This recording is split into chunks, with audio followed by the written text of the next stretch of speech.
On a quiet day, a man reaches for a bag of chips while a young girl watches him. Unfortunately, the bag he grabs has a defect, and most of the chips spill onto the floor. The girl accuses him of trying to steal the snacks, but he quickly denies it. At that moment, the store's television, normally reserved for news broadcasts, interrupts with an urgent announcement. A minor earthquake has occurred nearby, though its magnitude is small and there are no casualties. Experts warn that its intensity is steadily increasing. Precautionary measures will need to be considered. Outside, a group of students glance towards something unusual. In an instant, an enormous structure erupts from the ground, sending dirt flying and shattering the store's glass windows. Dust fills the air, but the man shields the girl from harm. She, however, is far less concerned about the debris than about the strange object that has emerged. Across England, Japan, and every nation worldwide, similar mysterious, towering structures of colossal scale appear without explanation. People soon name them the Towers of Nightmares. Select individuals receive invitations to become Tower Walkers, heroes tasked with saving the world. Those who accept are transported directly into the tower's battlefields and granted the blessings of the interface system, allowing them to acquire items and powerful skills almost as if they were inside a game. But they quickly discover that this is no game at all. The new recruits watch countless screens showing events outside as the tower announces an impending tower impact in their world. Outside, construction workers notice a figure high above and shout for them to come down while others call the authorities. But this is no person, it is a demon, with many more following behind. This marks the onset of a catastrophe. From the towers, monsters pour onto the Earth's surface in an event soon named the Tower Impact.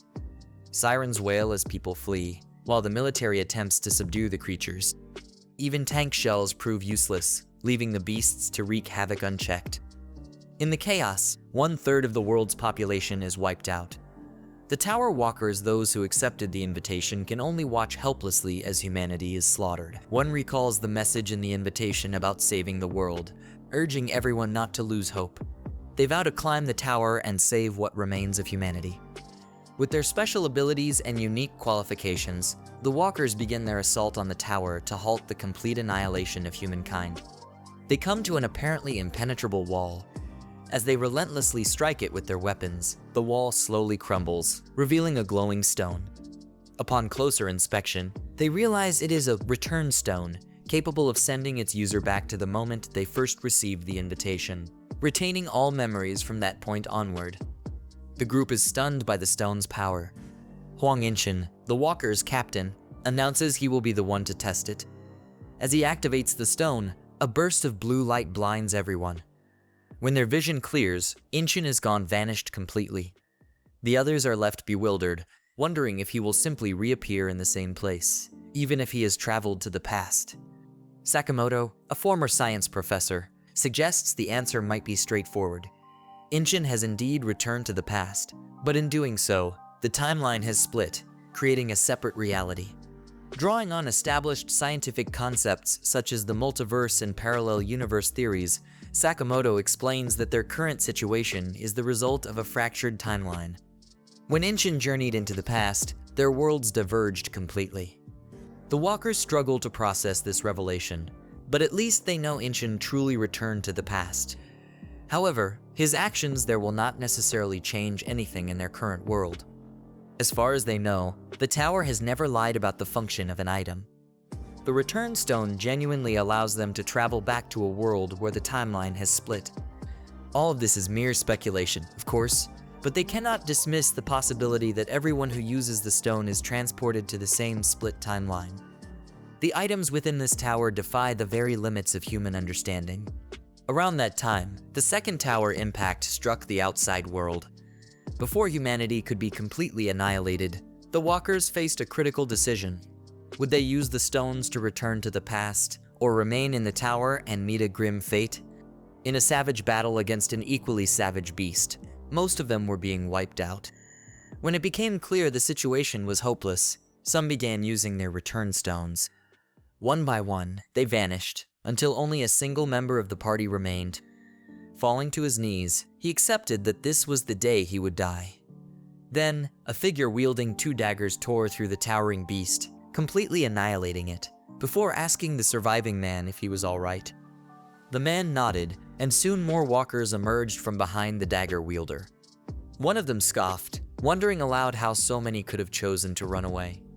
The lone survivor could only weep, and his savior thanked him for holding out until the very end. They handed him a stone. These were the only ones left in the tower who had never been tempted by the return stone's humanity's last line of defense. The final warriors, Carpe Diem. One fateful day, most of them lay dead on the ground. One of the few still standing asked, "When did everything go so wrong?" Earlier, during a battle with a monster, the dagger wielder had urged Jaehwan to strike. Moving in from behind, Jaehwan joined in a combination attack that brought the creature down. He asked about casualties, and the dagger wielder replied that, fortunately, there had been none that day. The injured would recover with healing and rest. Perhaps, at this pace, they might even reach the final floor. As some waved to them, Jaehwan waved back, then noticed the monster had dropped something.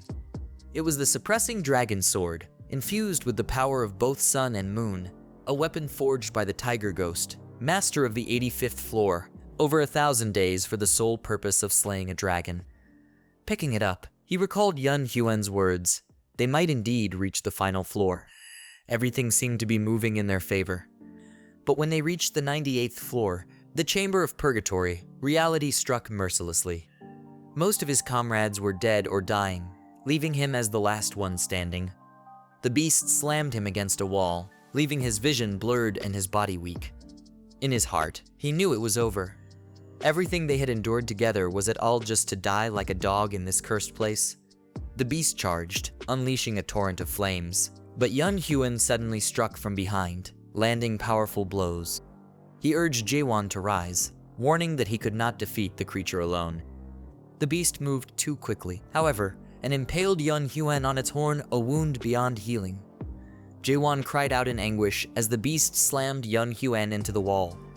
Watching helplessly, he summoned every last ounce of strength, grasped his sword, and charged. In that single second where everything would be decided, Jaehwan emerged victorious. He told Yun Huan they should move, but the wound was too deep. In his hand was a return stone, already activated. He apologized. Jaehwan thought of how this man had never once lost his smile, even in the cruel and unforgiving tower, a trait that had earned him the title, the Smile Knight. That same Smile Knight lost his smile today for the first time. Chu urged him to go before he changed his mind, so he walked away. The stone Yun Huan was holding was far too shabby, its power having faded long ago. As he climbed a set of stairs, he thought about Chuan, who was much stronger than he had originally believed. Thanks to that strength, he became convinced it was possible to reach the top of this hellish tower. In his final moments, he sat by a window and murmured that if it were him, perhaps this world had not yet lost its hope. With those last words, the smiling knight's life came to an end.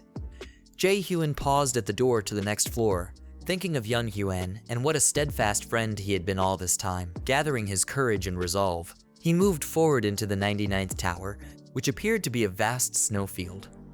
Within it, he dodged countless attacks from a beast that urged him to give up, claiming the situation was hopeless. But Jaehwan refused, or perhaps the beast was simply too tired of playing with him so soon. It continued its assault, and later, Jaehwan hid beneath it.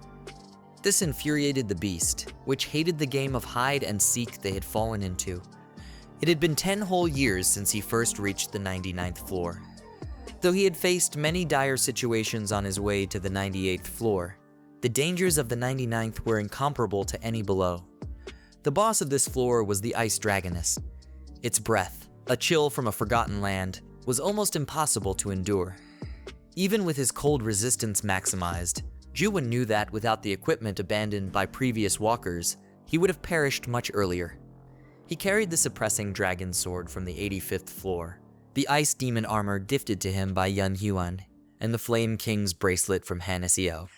He still regretted being too weak to protect her, and her image haunted him to this day. As he recalled how she died, the blacksmith interrupted his thoughts, asking if he truly intended to challenge the 99th tower again. Jaehwan confirmed it, feeling that now he could finally overcome it. The blacksmith of Atopos, Jae, wondered aloud if that would truly be the case. Atopos was the village reclaimed after the defeat of the 50th floor boss, the monstrous dragon Altaminos. Though countless injured or dead walkers arrived each day, hope was never completely lost. Priests had established emergency rescue units for walkers too injured to continue, and the blacksmiths of the workshops forged equipment free of charge for those still fighting for humanity's survival. Jaehwan observed that Jae appeared to be the only blacksmith left in Atopos. Jae told him not to remind him, since Jaehwan was his only customer anyway. More troubling was that supplies from the lower floors were dwindling rapidly. A few months ago, minerals still came in, but now they were nearly impossible to find. Jaehwan reasoned that this was inevitable, as barely any humans remained alive in the tower. He no longer knew what year it was. More than 10 tower impacts had already occurred, and since then, no one had been summoned to the first floor. Humanity on Earth was likely wiped out. Jae chose not to respond to this, instead asking if nothing had been troubling him on his climbs lately. Jaehwan found the question odd. At the location where the first return stone had been discovered, he had seen strange markings on the wall, markings that could not have been made by any human. And if not by a person, then by whom? Still, he said he had found nothing of particular note. Jae recalls that 2 days ago, Grandma Hyline vanished. In the tower, people do not age, so if someone disappears, it can only mean one of two things. Either they returned to the past using a stone, or they jumped from the tower.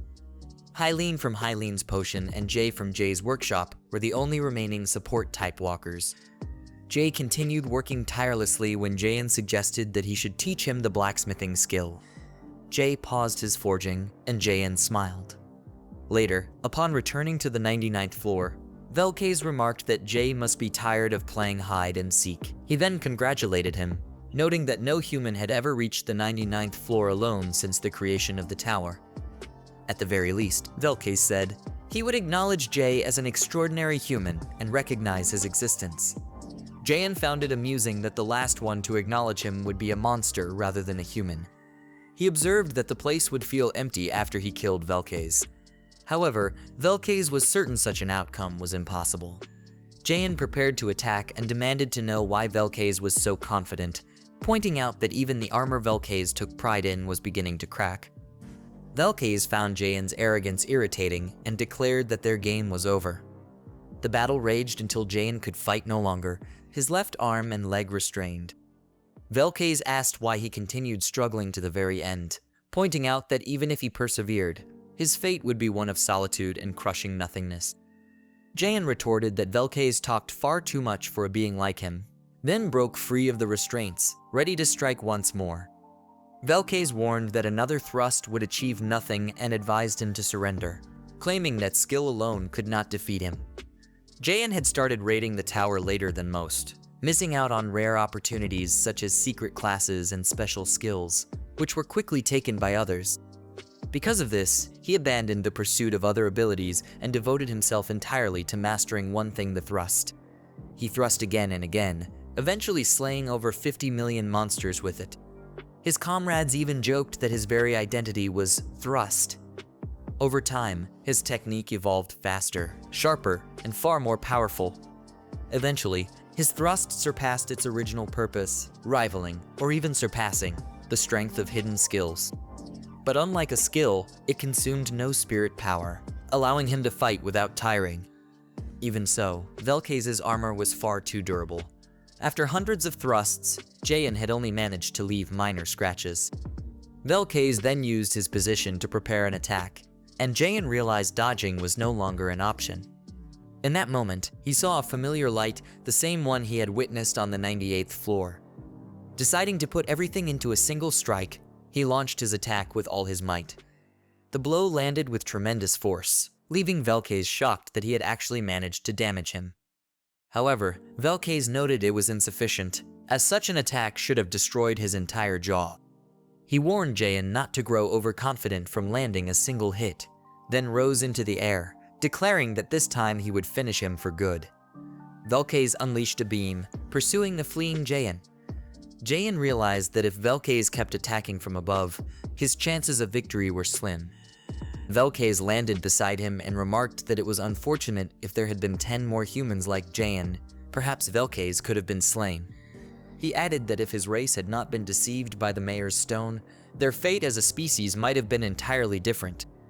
Jaehwan demanded to know what he meant, but Velkes had no intention of explaining further and lunged at him with his claw. Jaehwan manages to escape and, standing at the doorway, reflects that if Velkes' claw had even grazed him, it would have meant his death. His mind lingers on Velkes' words about the mayor's stone, wondering what it could be. The battle had raged for 5 long years, but at last Velkes took his final step, and the system flooded Jaehwan with countless congratulatory messages. The barrage of pop-ups irritated him, prompting him to ask Velkes about the mayor's stone. Velkes replies that Jaehwan already knows the answer though. In time, he will learn everything. On the final floor, Velkes drops the ice dragon sword, imbued with his own breath. Jaehwan picks it up, noting it hardly resembles a sword at all. From a mass of black, viscous substance, a doorway forms, and Jaehwan steps inside. Above it, glowing sigils appear, spelling out "Control Room." On the other side, he is met with countless monitors displaying scenes from within the tower, the summoning grounds, autotopos, everything. From behind, a voice remarks that it is surprising he arrived here so soon, expecting Jaehwan would have visited the village first. Jaehwan prepares to attack, but the voice advises him not to be so tense, adding that he had forgotten to broadcast an important message, so Jaehwan should wait a moment. A system notification then appears, congratulating him for being the first to clear the tutorial games in World 294. His achievement is now recorded in the Undying Library, the Akashic Records, preserved so that only the monarchs of the Almighty Land can view it. Jaehwan ignores most of the message, fixating on a single question: what does it mean by tutorial? His world shatters as the man steps into view, acknowledging the shock but advising him to recover quickly, lest his emotions consume him. Unfortunately, the warning comes too late.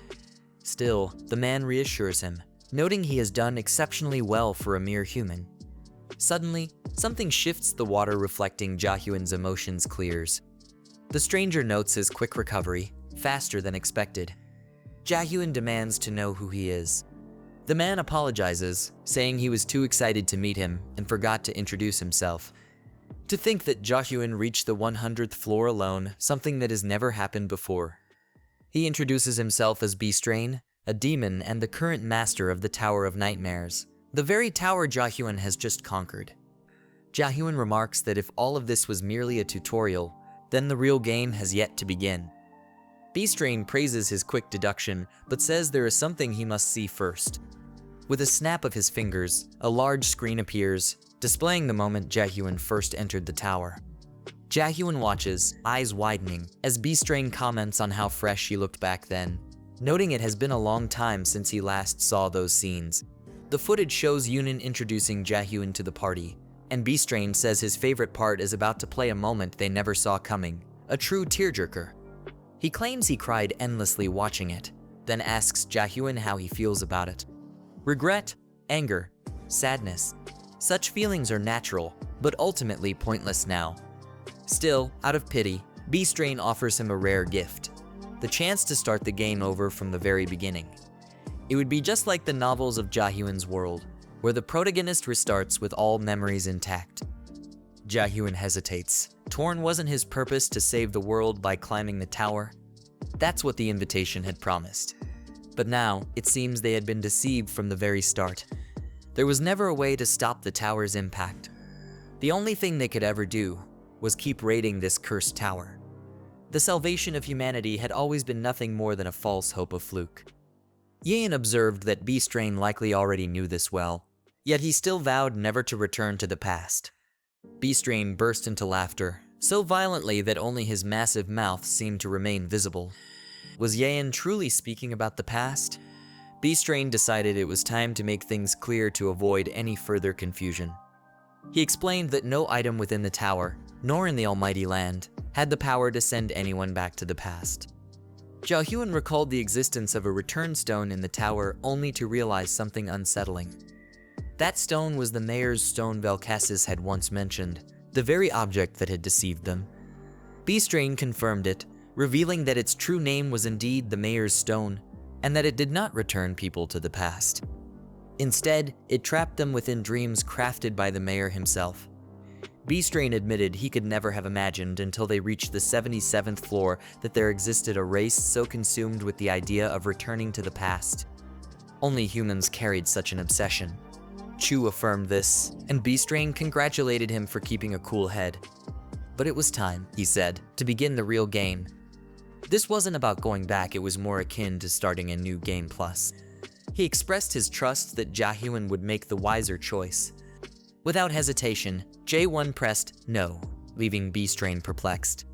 John explained that, thanks to B-Strain, he now understood the tower's true nature.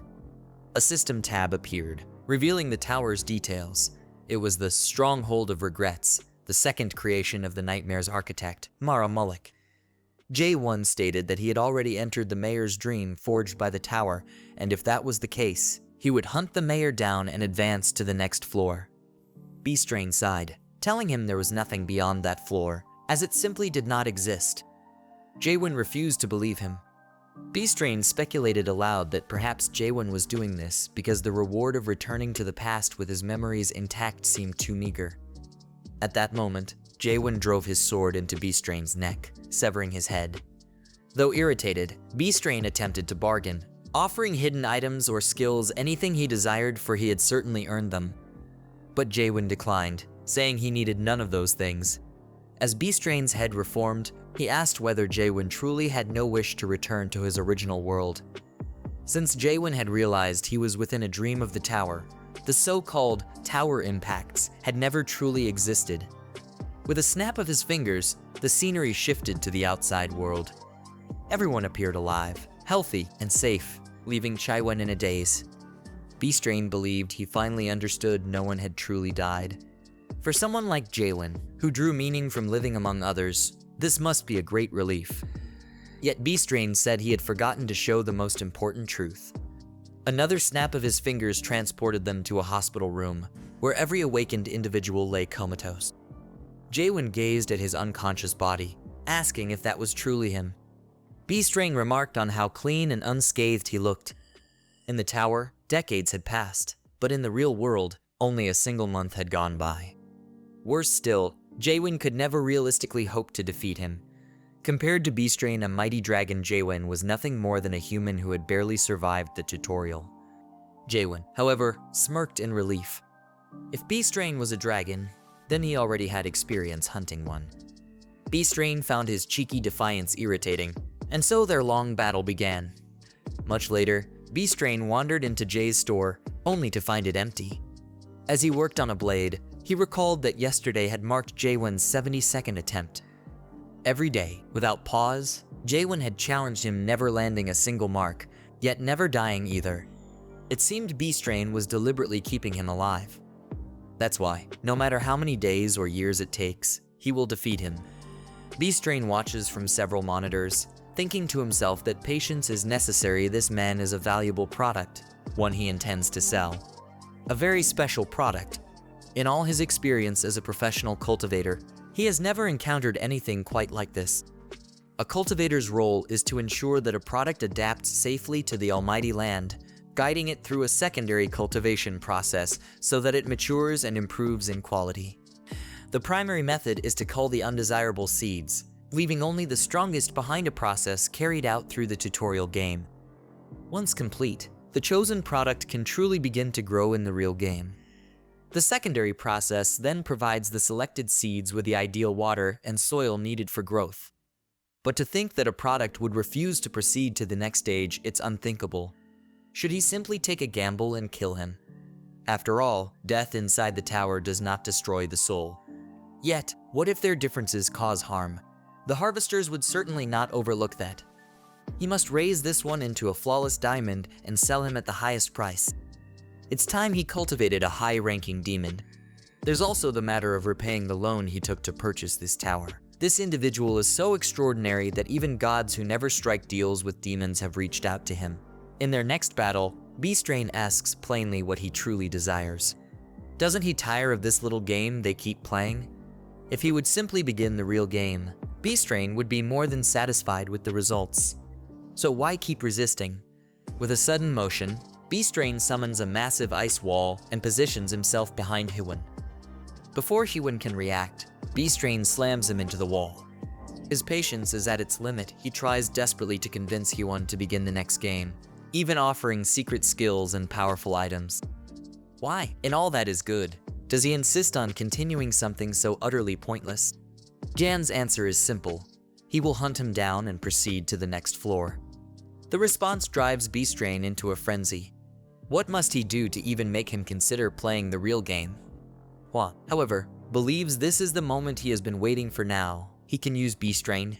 He has a request. They sit at a table, and Beastrain warns him not to be too surprised by the information he is about to share. Their universe is not composed of a single dimension. Jaehwan replies that he already knew. After all, parallel universes and the multiverse are common topics of speculation on Earth. Beastrain elaborates. There is one primary dimensional level known as the Almighty Land. Beneath it are countless alternate branches. Earth is merely one of the many small planets scattered among these alternations, designated as the 294th world.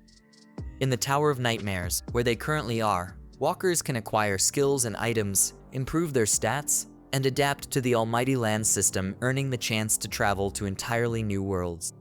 For demons like him, their role is to support the game. Jaehwan asks a simple question: why is he doing this? Beastrain smiles knowingly, suggesting that this isn't the real question on his mind. Snapping his fingers, he guesses that Jaehwan is really wondering, among all the countless alternate worlds, why did the Tower of Nightmares come to his? Why were he and his people forced into such a fate?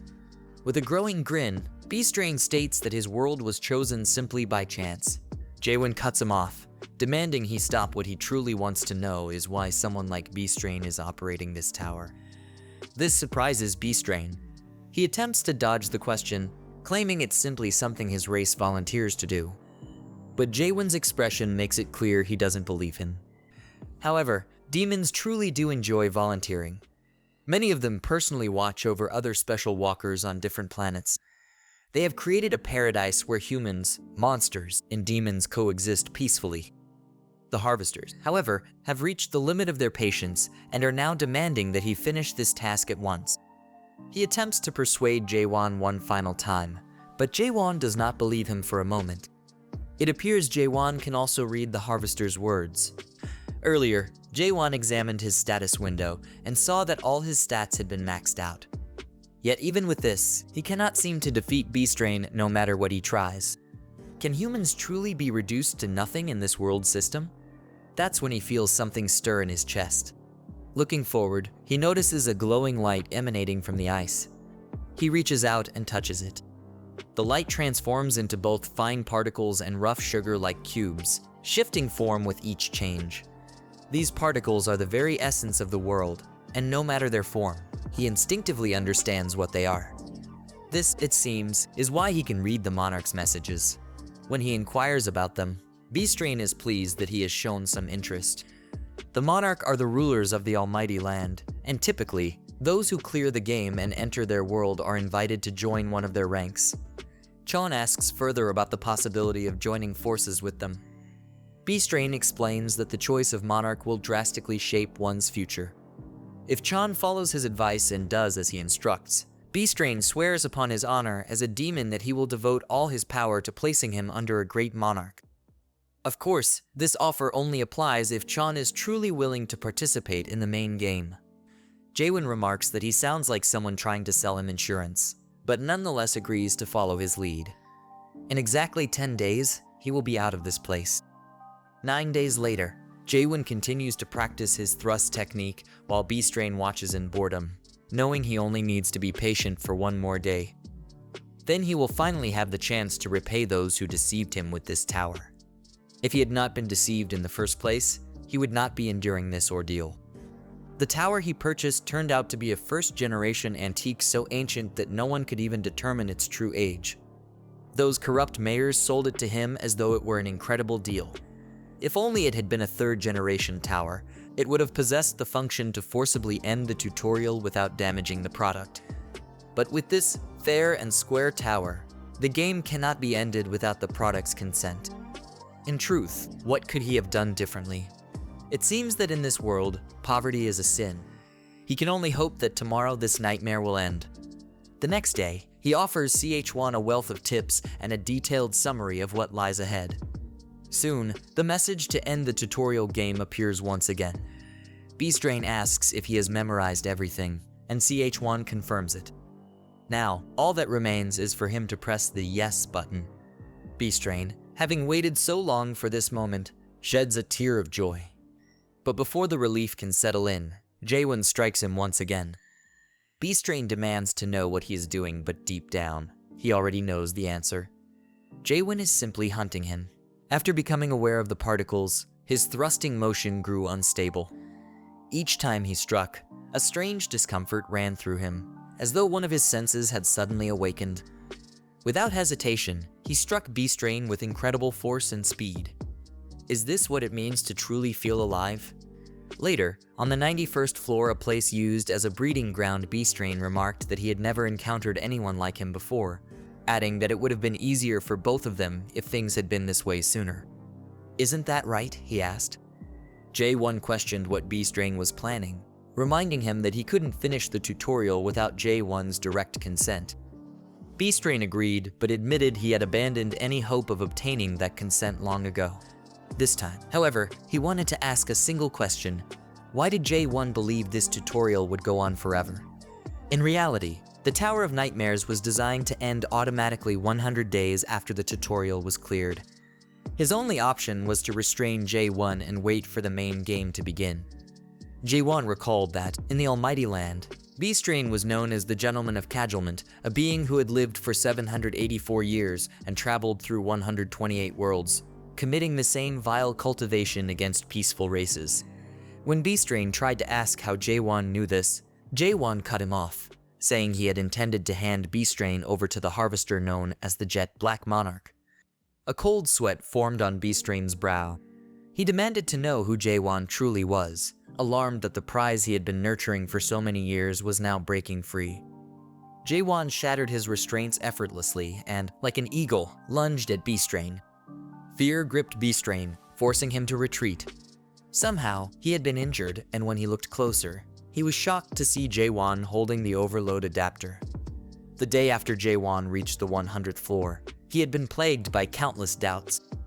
The very essence of the world felt as if it were tearing apart, and that was when the whispers began. Eventually, he reached a state beyond all doubt, piercing straight through to the heart of understanding itself. Beastrain, astonished by his power, severed the link, lifting the temporal restrictions and allowing Jaehwan's full strength to emerge. He warned Jaehwan that he would no longer hold back. Even though Jaehwan had adapted with remarkable speed after completing the tutorial, Beastrain reminded him that humans have limits.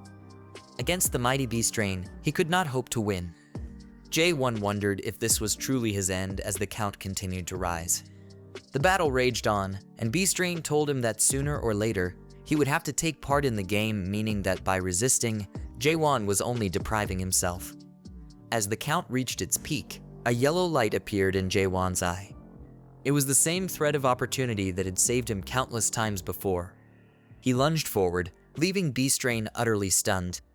This was no longer simple adaptation. How could he be doing this? Jaehwan struck him with devastating force and spoke with finality. Humans are not toys to be played with, not insignificant objects to be discarded, and not products to be sold. He would no longer follow their designs. He would destroy this place, ascend to the next floor, and keep climbing further and further until their perfect world lay in ruins. Beastrain pleaded for him to stop, insisting there was no such thing as a next level. Jaehwan disagreed. They had not summoned him here for nothing. The scribbles scattered across various floors were the work of a certain artist and his suffering.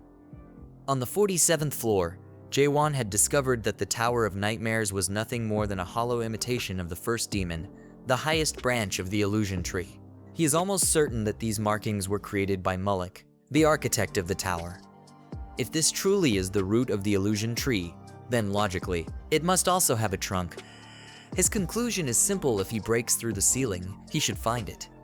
He attempts exactly that, and Beastrain howls in agony as his tower is torn apart. The system struggles to redirect events onto their intended path, but it fails. Instead, it announces that while the main game was not completed, the tutorial game has officially ended. Jaehwan is then transported into a dense, jungle-like world. Taking in the sight, he remarks that after so many years, he has finally found it. Strange, dog-like creatures soon surround him, eager to sink their teeth into his flesh. One charges at him, but with a single light thrust, he dispatches it instantly. Moments later, a massive beast, resembling the smaller ones, emerges. Jaehwan knows a light thrust will not suffice here, so he delivers a normal thrust instead, killing it in one blow. He removes the creature's horns, noting how surprisingly weak the monsters in this place seem. Then he hears voices nearby. Investigating the source of the commotion, he spots several green-skinned creatures glaring at him, clearly displeased that he has touched the horns. Even with his questionability, he cannot fully comprehend their speech. Pointing to the horns, he proposes a trade. He only seeks some information. But the creatures are not interested in talking. One swings at him repeatedly, testing his patience. Finding them more irritating than threatening, he swiftly eliminates them all within minutes, sparing only one for interrogation. His first question is about their location, but the survivor refuses to answer. Grabbing the creature by its antennae, Jaehwan demands it speak in a way he can understand. In response, the creature warns that he will die, then bites its own tongue. Jaehwan notes that while their strength is lacking, their willpower is formidable. Planting the antennae into the ground, he begins looting the bodies for anything useful. Among the spoils, he finds a small dimensional pouch with a storage capacity of 2 cubic meters. It functions much like an inventory, something especially valuable now, as he has been unable to interact with the system since leaving the tower. He had expected to access interface systems in other dimensional worlds, but once again, Beast Rain seems to have deceived him. Fortunately, he can still use question to identify items. Analyzing a shimmering stone, he learns it is a spirit stone, capable of increasing spiritual energy. This makes him wonder if these stones, though varying in color, might all have been crafted by the green creatures. They are certainly valuable, given their luster. When it finishes, Jaehwan notices a map left behind. It depicts a place called Chaos, a location Beast Rain never mentioned. Meanwhile, elsewhere, a group of people is being pursued by beasts. One woman hurls knives at the creatures, but accidentally strikes one of her own allies. She quickly apologizes, and he lets it slide mainly because he finds her attractive. However, she apologizes again when she realizes she has unintentionally lured a massive bourne straight toward the group. Jaehwan watches the group from above, quickly noticing that the woman appears to be the strongest among them.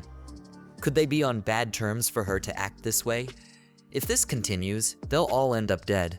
Still, how could people this weak have possibly cleared the tower, especially with skills like that? The red-haired man charges forward to attack, and the woman moves to assist, but her efforts go awry and she strikes him directly in the ear. She laughs awkwardly while apologizing, but he curses at her incompetence. She retorts that he doesn't have to be so rude. After all, she was only trying to help. He starts to respond, but the beast makes a move to swallow him whole. At that moment, Jaehwan leaps down, landing directly on the beast and ending its life in a single strike. As the dust settles, Jaehwan stands revealed with his sword in hand. The group stares in shock. After exchanging a few words, Jaehwan offers them the Bourne's corpse. The woman bites her nails in frustration, prompting him to ask if the horn is especially important.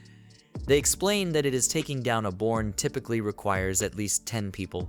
Jaehwan muses that since he had recently defeated a monster with even more horns, it seems logical that the more horns a beast has, the stronger it is. The woman steps forward, demanding to know his identity. She insists there isn't a single adapter in Chaos capable of killing a Bourne with one thrust. Jaehwan turns to her and simply asks what Chaos is, leaving her visibly surprised. As they walk, the group's leader asks if Jaehwan is truly just passing through this place. Jaehwan confirms, and the leader notes it's unusual for a stranger to speak their language so fluently, though he admits language barriers are rare here. The leader asks again if Jaehwan truly doesn't mind them keeping the Bourne. Jaehwan confirms they can have it. The woman, however, grows more curious. For a supposed passerby, He possesses extraordinary power, able to kill a born in one blow without using any skills. She attempts a detailed inquiry on him, but it fails. Even so, she estimates his spirit power to be about equal to that of a non-adapter. Who is this man, really? Leaning in, she quietly tells him she has a question. Across all of Chaos, there are only a handful of adapters capable of killing a born with a single strike. She wants to know who he is and where he came from. Jaehwan responds with a question of his own. What is Chaos? She wonders aloud if he's mocking her, but when he denies it, she presses him on why he keeps asking the same thing. He simply stares at her for several seconds. She wonders if he truly doesn't understand her words, or if the question of who he is might simply be too difficult for him to answer. Jaehwan eventually explains she already understands what he means, but as for who he is, that's complicated. Where he belonged, and the relationships he had on Earth, all became meaningless the moment he was brought to the tower. In exchange, he gained new friends and forged new memories here. But as the tutorial came to an end, those friends disappeared, like a mirage. They are likely back on Earth now, but because his clear reward was to keep all of his memories while starting over, they wouldn't remember him or anything they experienced together in the tower. He concludes by saying he doesn't remember anything.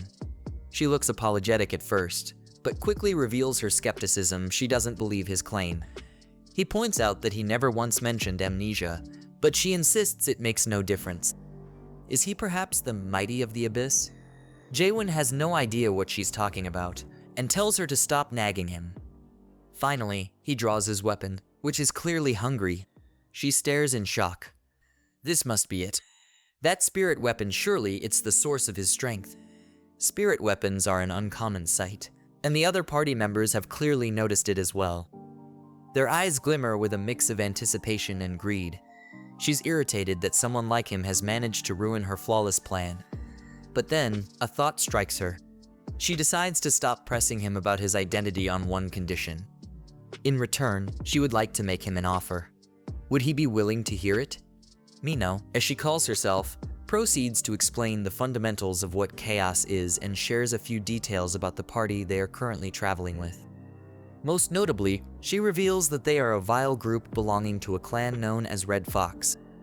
Her intention is clear. She's essentially asking him to kill them all. For now, he remains cautious, especially since she warns that they will soon attempt to attack him. When night falls, the leader suggests they make camp nearby, as traveling after dark could provoke more horned monsters. They settle in, and Jaehwan reflects that according to the map he found, the village should be close. Using his comprehension now in its second stage, he overhears the group whispering among themselves. They've learned that he is at the level of a non-adapter, and it's apparent to them that the spirit sword has been carrying him through his battles thus far. Spirit weapons are treasures obtainable only in the abyss. Jaehwan suspects their intentions are far from friendly. What they don't know is that he acquired his weapon from the very root of the illusion tree. From what Beast Strn has said, the tower's equipment isn't particularly remarkable, so it's strange to him that so many people are interested in him. This only reinforces his suspicion that this is not the almighty land it's claimed to be. As the party prepares to move, Mino approaches first, remarking that he should ready that spirit weapon of his. Jaehwan replies that he doesn't have it at the moment. He lent it to someone for the night watch. She silently marvels at his boundless foolishness. Eventually, the party surrounds them. The leader calls him a fool, remarking that even if he had the mystical weapon, it would be useless against the mighty Red Fox. Mino asks if he truly wants to see more blood spilled tonight than usual. Jaehwan smiles, eager for the chance to witness her full abilities. The attackers charge, but Mino swiftly throws 2 knives, striking her targets cleanly in the head. She kicks another foe, then draws and throws another blade into the last remaining attacker. She lands lightly, apologizing for the force behind her throws, though she admits her anger made her strikes heavier than intended. From this moment forward, she vows they will all pay for what they've done. The leader declares that his suspicions of her began when she accidentally started luring monsters toward them. She is indeed the Witch of Massacre, just as he thought. But he demands to know who sent the Dark Forest clan after them. Mino dismisses the question. Countless people want them dead, left to rot within chaos, because they are murderers to the core. The leader lunges forward, stating that the Dark Forest clan would never intervene over such a matter. Wielding a spirit weapon, he accuses her of taking this request personally, warning that if that's the case, she won't leave alive tonight. She calls him cowardly for relying on a spirit weapon, but he replies that he has an insurance plan in place and she needn't worry about him. Scanning the surroundings, she senses that every opponent here is at least a stage 1 adapter, with perhaps 40 or more encircling the area. No wonder she felt so many presences earlier. The leader adds that besides her, the infamous Witch of Massacre, there's also the man who felled a beehorn with a single strike. So preparing this much is only natural, right? Still, if he had known he would obtain the spirit sword so easily, he wouldn't have summoned their master here. Mino is genuinely surprised. Black Fox himself has arrived, which means he must have plenty of free time these days. Clant, the Black Fox, the Red Fox clan master, and a stage 3 adapter remarks that she should feel honored by his presence, as they have gathered half of the Red Fox clan just for her. She replies that she is indeed honored, but since he is already free, couldn't he have waited a little longer? She thinks to herself that if they fought one-on-one, she might have a chance at winning. Turning to Jaehwan, she tells him she cannot protect him, but that he should escape quickly using the stone. When he asks what it is, Mino explains that it's a return stone, which will send him to the nearest fortress. She only has one with her at the moment, so he should use it and leave. It isn't a stone that would send someone to the past, its purpose is to save you in the present. He wonders how things might have turned out if Jaehwan had possessed this stone instead of that useless Marstone. Jaehwan asks if, given the chance to return to the past, she would take it. Mino admits that the timing isn't ideal for such a question, but she answers honestly, she would not.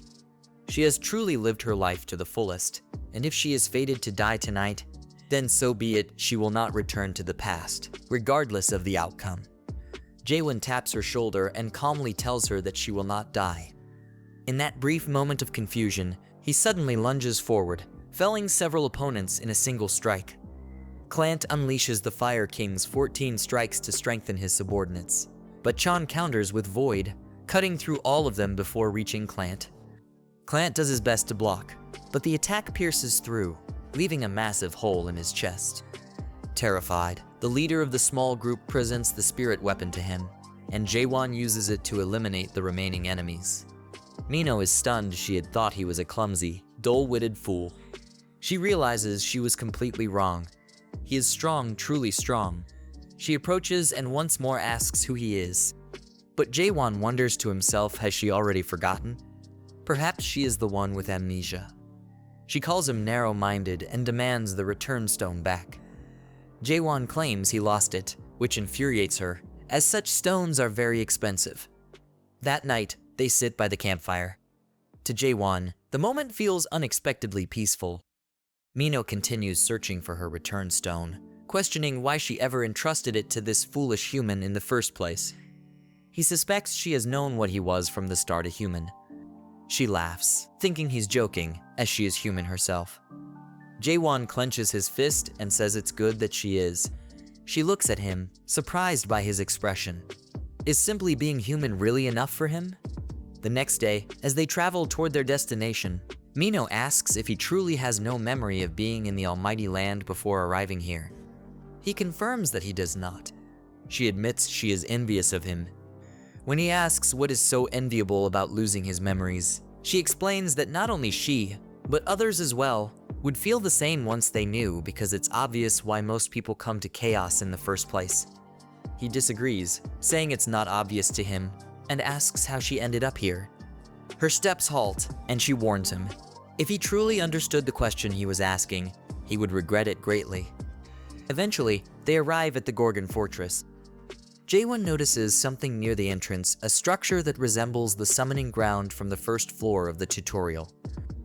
Suddenly, a large number of people appear, screaming as though they are in the throes of death or already dead. He knows exactly why they wear such expressions. Mino observes the crowd as well, recognizing that many have arrived this time. Now, she understands the answer to a question she had once asked, how people here descend into chaos. It is a question that should never be voiced in this place, the realm of the dead. Those who perish in the Almighty Land are sent here, and if they die again in this place, they become nourishment for the illusion tree. A few guards emerge from the fortress, and their commander instructs the newcomers to form a line so they can be issued blankets. As he continues attending to them, Mino calls out to him, addressing him as James. He turns, surprised to see her, and asks why she is at the northern checkpoint. She explains that she simply wandered here, and since they are not strangers, he allows her inside without delay. However, James warns her that circumstances have changed. Recently, they were ordered to check the identification of all who wish to enter the fortress. This news disappoints her, as the practice seems outdated. She asks Jaehwan whether he also lacks identification, and he responds with a nod. Seeing an opportunity, Mino approaches James. She apologizes for not having her identification, then produces the Born Horn. James discreetly slips it into his pocket and tells her she is free to pass. He then asks John for his identification, but naturally, John has none. Mino quickly intervenes, suggesting that if John pleads for her help, she might assist him, but only if he begs. James firmly states that without identification, John cannot enter the fortress. Jaehwan begins pulling something from his bag, and Mino's mind jumps to the worst possibility. Could he actually intend to kill the security troops? Considering how unpredictable he is, it seems entirely possible. She steps in front of him to defuse the situation just as a voice from behind them asks if there is a problem. Mino realizes they may be in serious trouble. The speaker is none other than the most well-known officer in Gorgon's forest, the cleanest checkpoint captain, the notoriously stubborn Carlton. He demands an explanation from James, who quickly provides one that the man before them is trying to enter the fortress without identification. Carlton states that such entry is prohibited. When Jaehwan asks why, Carlton explains that if someone cannot be verified due to lack of identification, the captain has the authority to deny them entry. This is in accordance with the entry law of Gorgon, Article 27, Paragraph 4. Carlton's use of his law skill forces everyone nearby to bow in compliance, a skill Mino finds particularly inconvenient. Jaehwan, however, easily cuts through the restraints placed upon him and tells Carlton to stop, declaring he has no reason or interest in hearing the law. He asks what is written on the identification. Carlton replies that it lists the bearer's name, organizational affiliation, job, criminal record, and similar details. Jaehwan responds that in that case, he will not be needing one since he refuses to identify himself. Puzzled by why his skill is ineffective against Jaehwan, Carlton attempts to use it again. Quoting Article 2, Paragraph 6, he announces that he will restrain him. Blue chains begin to wrap around Chan, but the moment they make contact, they shatter instantly. Everyone present is taken aback, especially the guards. Chian asks whether he can simply do what the woman just did. Mino reflects on her actions' straightforward bribery. The recipients of the bribe, along with their accomplices, now appear visibly uneasy about what might happen next. Jaehwan tosses him something, suggesting he simply take it and allow them inside. James immediately rebukes him for attempting something as base as bribery on the captain, going so far as to recommend the man's immediate execution. Carlton, however, has other plans. He has been expecting an emissary of the Dear Whisperer. Producing a scanning device, he begins examining Mino, revealing that her soul corruption has reached 15%. He advises her to take her medicine immediately, an instruction that Carlton firmly supports. Chan inquires about the meaning of soul corruption. Mino explains that it is a chronic condition affecting those who reside here. A person's soul gradually becomes tainted over time. Once the corruption reaches its limit, the outcome is inevitable, something Chan likely already suspects. This is why horned beasts, or more specifically their horns, are so valuable in this region. He saw for himself how readily the man accepted the bribe.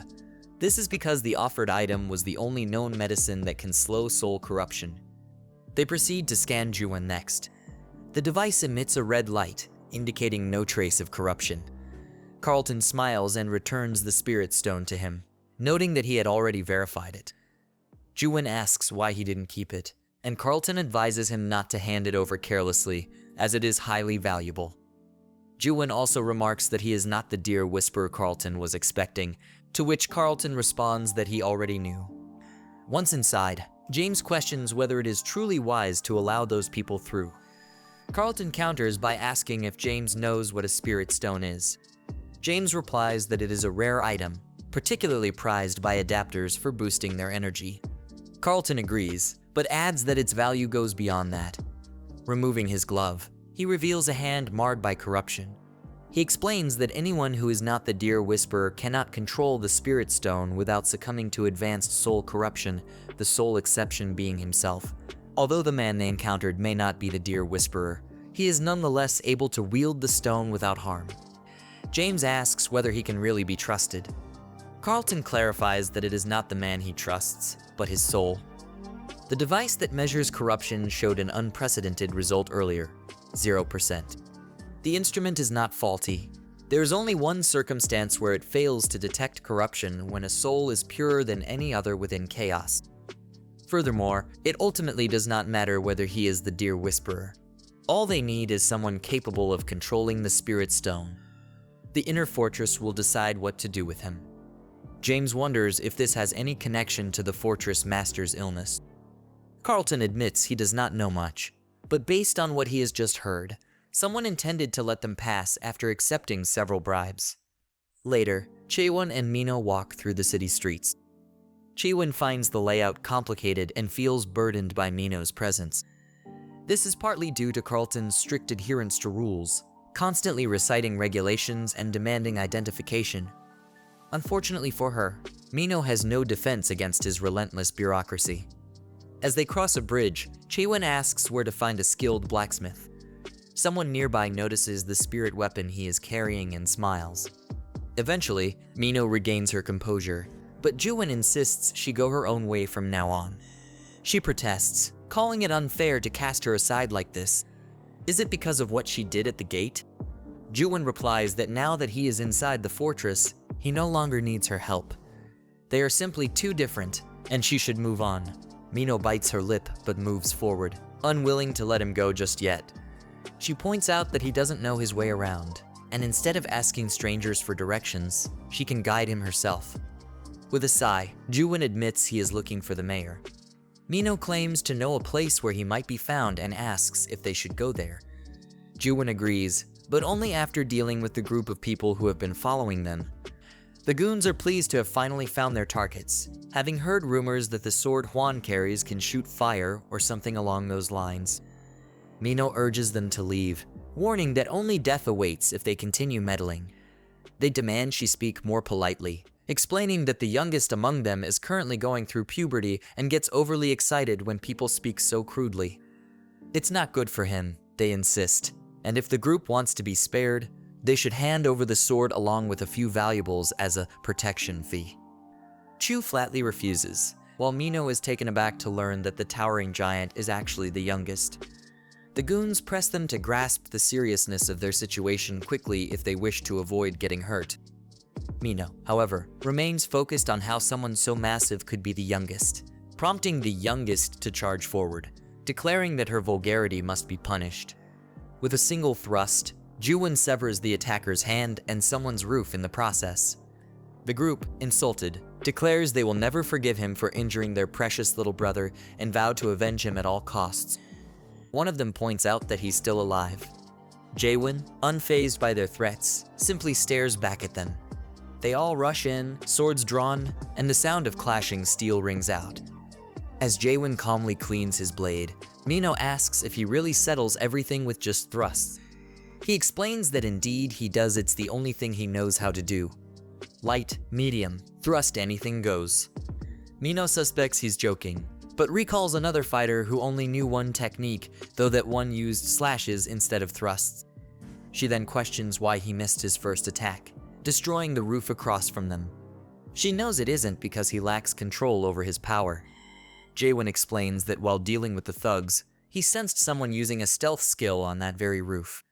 He wanted to scare them off because they were getting on his nerves. Mino is shocked he would destroy a roof just to spook someone, but Jaehwan considers it perfectly normal. She then suggests giving his technique a grand name, like Infinite Assure Thrust, but he refuses, saying he dislikes flashy names. Eventually, they arrive at the Twilight Dusk Smithy, the place where Mare was forged, and one of the largest smithies in Gorgon. A worker informs them that if they're placing an order, they'll have to wait, as it's especially busy today. This is an artisan from the Naven smithy. Mino asks why it's so crowded, and he explains that the owner is away, leaving only him the deputy owner in charge. If they want something quickly, buying a completed piece would be faster than requesting a custom order. Inside, another deputy owner asks the apprentices if they want to drill a hole in a quad-horn sword, which will be finished once a jewel slot is added. The apprentices eagerly volunteer, to Michael's satisfaction. However, he warns them that quad-horn is extremely durable, and breaking it will be difficult. Still, he admires their spirit and offers a prize. Whoever manages to make the hole will become deputy owner for a day. The apprentices attempt the task, but even with their finest tools and most precise strikes, they fail to leave so much as a scratch. Michael remarks that hitting it like that will never work. It's disappointing, he says, as he had given them such a rare opportunity, but they simply lack the strength. Suddenly, Jaehwan steps forward, saying he'd like to try. Michael assumes he's a traveling artisan and tells him that no matter which smithy he's from, he won't succeed. Even Michael's own disciples couldn't manage it. Not because they're untalented, but because the sword is exceptionally well crafted and quad-horn is notoriously difficult to work with. Jaehwan simply thrusts forward with a finger, releasing a shockwave.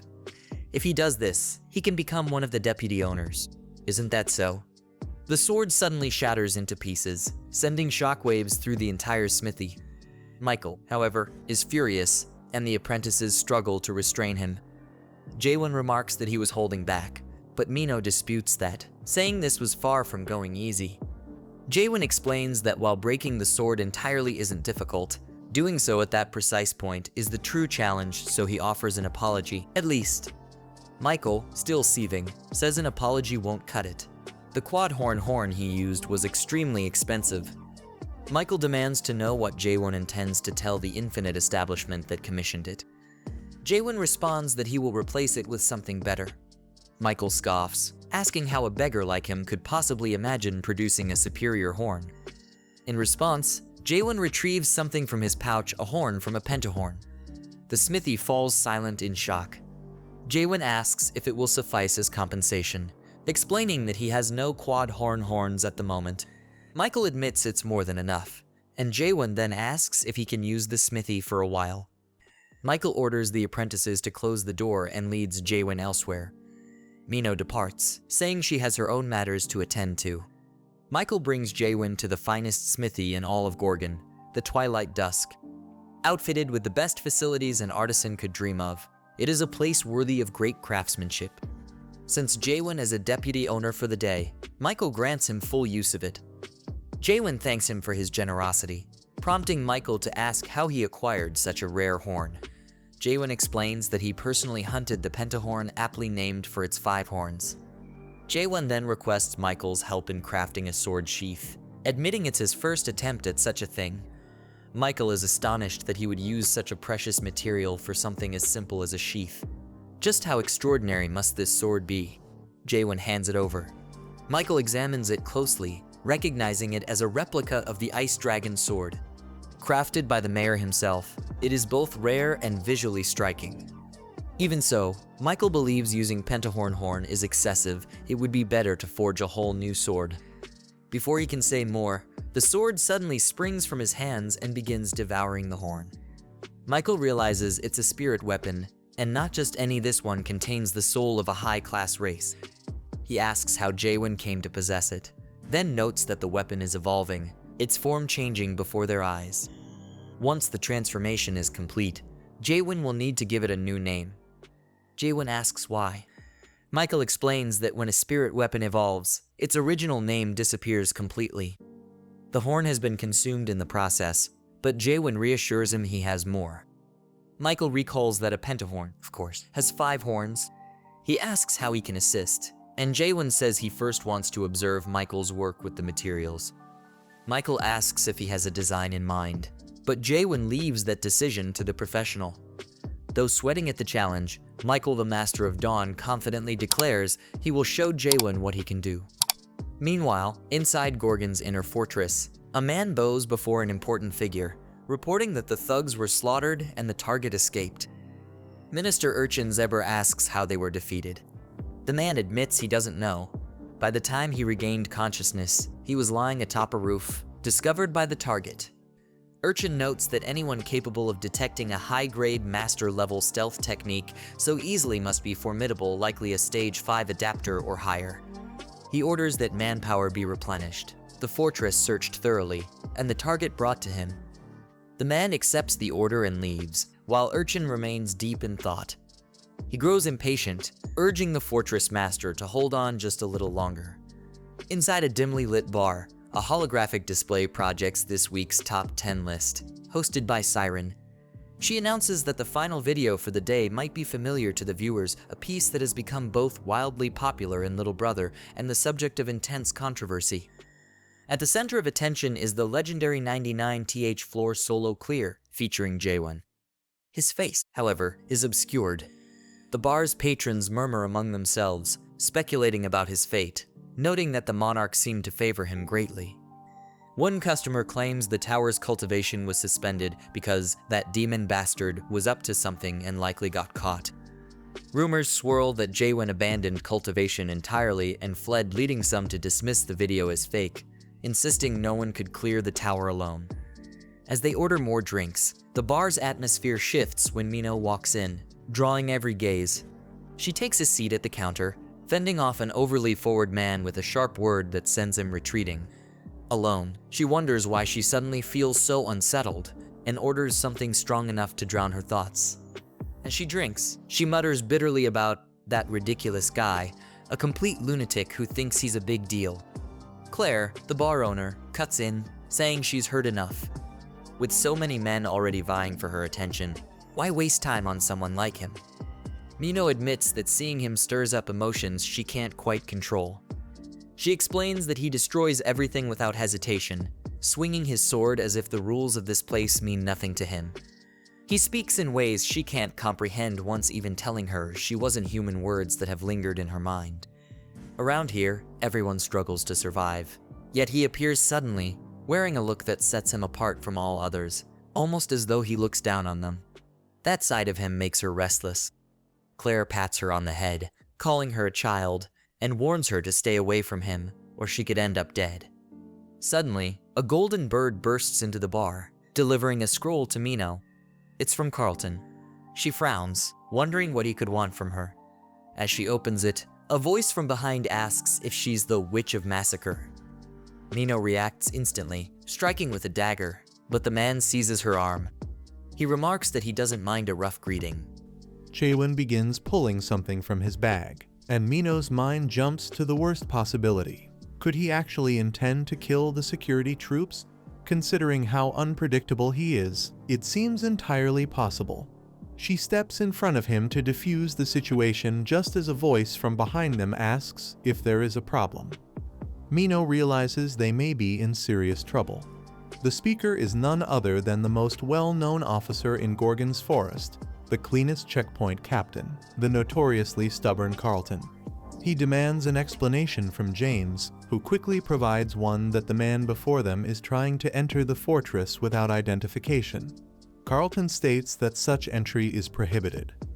When Jaehwan asks why, Carlton explains that if someone cannot be verified due to lack of identification, the captain has the authority to deny them entry. This is in accordance with the entry law of Gorgon, Article 27, Paragraph 4.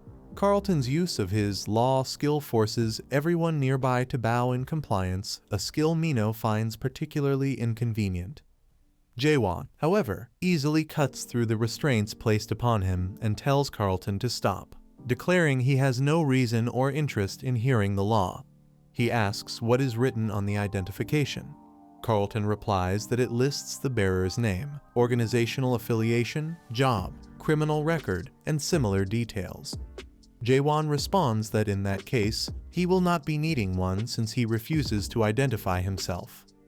Puzzled by why his skill is ineffective against Jaehwan, Carlton attempts to use it again. Quoting Article 2, Paragraph 6, he announces that he will restrain him. Blue chains begin to wrap around Chan, but the moment they make contact, they shatter instantly. Everyone present is taken aback, especially the guards. Chian asks whether he can simply do what the woman just did. Mino reflects on her actions' straightforward bribery. The recipients of the bribe, along with their accomplices, now appear visibly uneasy about what might happen next. Jaehwan tosses him something, suggesting he simply take it and allow them inside. James immediately rebukes him for attempting something as base as bribery on the captain, going so far as to recommend the man's immediate execution. Carlton, however, has other plans. He has been expecting an emissary of the Dear Whisperer. Producing a scanning device, he begins examining Mino, revealing that her soul corruption has reached 15%. He advises her to take her medicine immediately, an instruction that Carlton firmly supports. Chon inquires about the meaning of soul corruption. Mino explains that it is a chronic condition affecting those who reside here. A person's soul gradually becomes tainted over time. Once the corruption reaches its limit, the outcome is inevitable, something Chon likely already suspects. This is why horned beasts, or more specifically their horns, are so valuable in this region. He saw for himself how readily the man accepted the bribe. This is because the offered item was the only known medicine that can slow soul corruption. They proceed to scan Jaehwan next. The device emits a red light, indicating no trace of corruption. Carlton smiles and returns the spirit stone to him, noting that he had already verified it. Jaehwan asks why he didn't keep it, and Carlton advises him not to hand it over carelessly, as it is highly valuable. Jaehwan also remarks that he is not the Dear Whisperer Carlton was expecting, to which Carlton responds that he already knew. Once inside, James questions whether it is truly wise to allow those people through. Carlton counters by asking if James knows what a spirit stone is. James replies that it is a rare item, particularly prized by adapters for boosting their energy. Carlton agrees, but adds that its value goes beyond that. Removing his glove, he reveals a hand marred by corruption. He explains that anyone who is not the Dear Whisperer cannot control the spirit stone without succumbing to advanced soul corruption, the sole exception being himself. Although the man they encountered may not be the Dear Whisperer, he is nonetheless able to wield the stone without harm. James asks whether he can really be trusted. Carlton clarifies that it is not the man he trusts, but his soul. The device that measures corruption showed an unprecedented result earlier, 0%. The instrument is not faulty.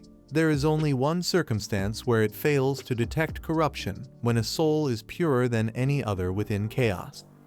Furthermore, it ultimately does not matter whether he is the Dear Whisperer. All they need is someone capable of controlling the Spirit Stone. The inner fortress will decide what to do with him. James wonders if this has any connection to the Fortress Master's illness. Carlton admits he does not know much, but based on what he has just heard, someone intended to let them pass after accepting several bribes. Later, Jaehwan and Mino walk through the city streets. Jaehwan finds the layout complicated and feels burdened by Mino's presence. This is partly due to Carlton's strict adherence to rules, constantly reciting regulations and demanding identification. Unfortunately for her, Mino has no defense against his relentless bureaucracy. As they cross a bridge, Jaehwan asks where to find a skilled blacksmith. Someone nearby notices the spirit weapon he is carrying and smiles. Eventually, Mino regains her composure, but Jaehwan insists she go her own way from now on. She protests, calling it unfair to cast her aside like this. Is it because of what she did at the gate? Jaehwan replies that now that he is inside the fortress, he no longer needs her help. They are simply too different, and she should move on. Mino bites her lip but moves forward, unwilling to let him go just yet. She points out that he doesn't know his way around, and instead of asking strangers for directions, she can guide him herself. With a sigh, Jaehwan admits he is looking for the mayor. Mino claims to know a place where he might be found and asks if they should go there. Jaehwan agrees, but only after dealing with the group of people who have been following them. The goons are pleased to have finally found their targets, having heard rumors that the sword Juan carries can shoot fire or something along those lines. Mino urges them to leave, warning that only death awaits if they continue meddling. They demand she speak more politely, explaining that the youngest among them is currently going through puberty and gets overly excited when people speak so crudely. It's not good for him, they insist, and if the group wants to be spared, they should hand over the sword along with a few valuables as a protection fee. Chu flatly refuses, while Mino is taken aback to learn that the towering giant is actually the youngest. The goons press them to grasp the seriousness of their situation quickly if they wish to avoid getting hurt. Mino, however, remains focused on how someone so massive could be the youngest, prompting the youngest to charge forward, declaring that her vulgarity must be punished. With a single thrust, Jaehwan severs the attacker's hand and someone's roof in the process. The group, insulted, declares they will never forgive him for injuring their precious little brother and vow to avenge him at all costs. One of them points out that he's still alive. Jaehwan, unfazed by their threats, simply stares back at them. They all rush in, swords drawn, and the sound of clashing steel rings out. As Jaehwan calmly cleans his blade, Mino asks if he really settles everything with just thrusts. He explains that indeed he does, it's the only thing he knows how to do. Light, medium, thrust, anything goes. Mino suspects he's joking, but recalls another fighter who only knew one technique, though that one used slashes instead of thrusts. She then questions why he missed his first attack, destroying the roof across from them. She knows it isn't because he lacks control over his power. Jaehwan explains that while dealing with the thugs, he sensed someone using a stealth skill on that very roof. He wanted to scare them off because they were getting on his nerves. Mino is shocked he would destroy a roof just to spook someone, but Jaehwan considers it perfectly normal.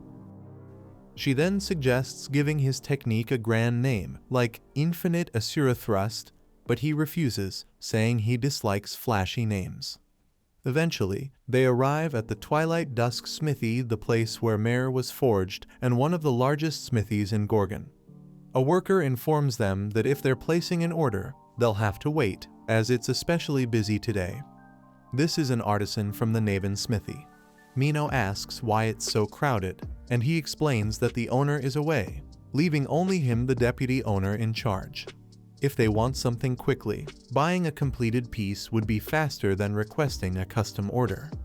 Inside, another deputy owner asks the apprentices if they want to drill a hole in a quad-horn sword, which will be finished once a jewel slot is added. The apprentices eagerly volunteer, to Michael's satisfaction.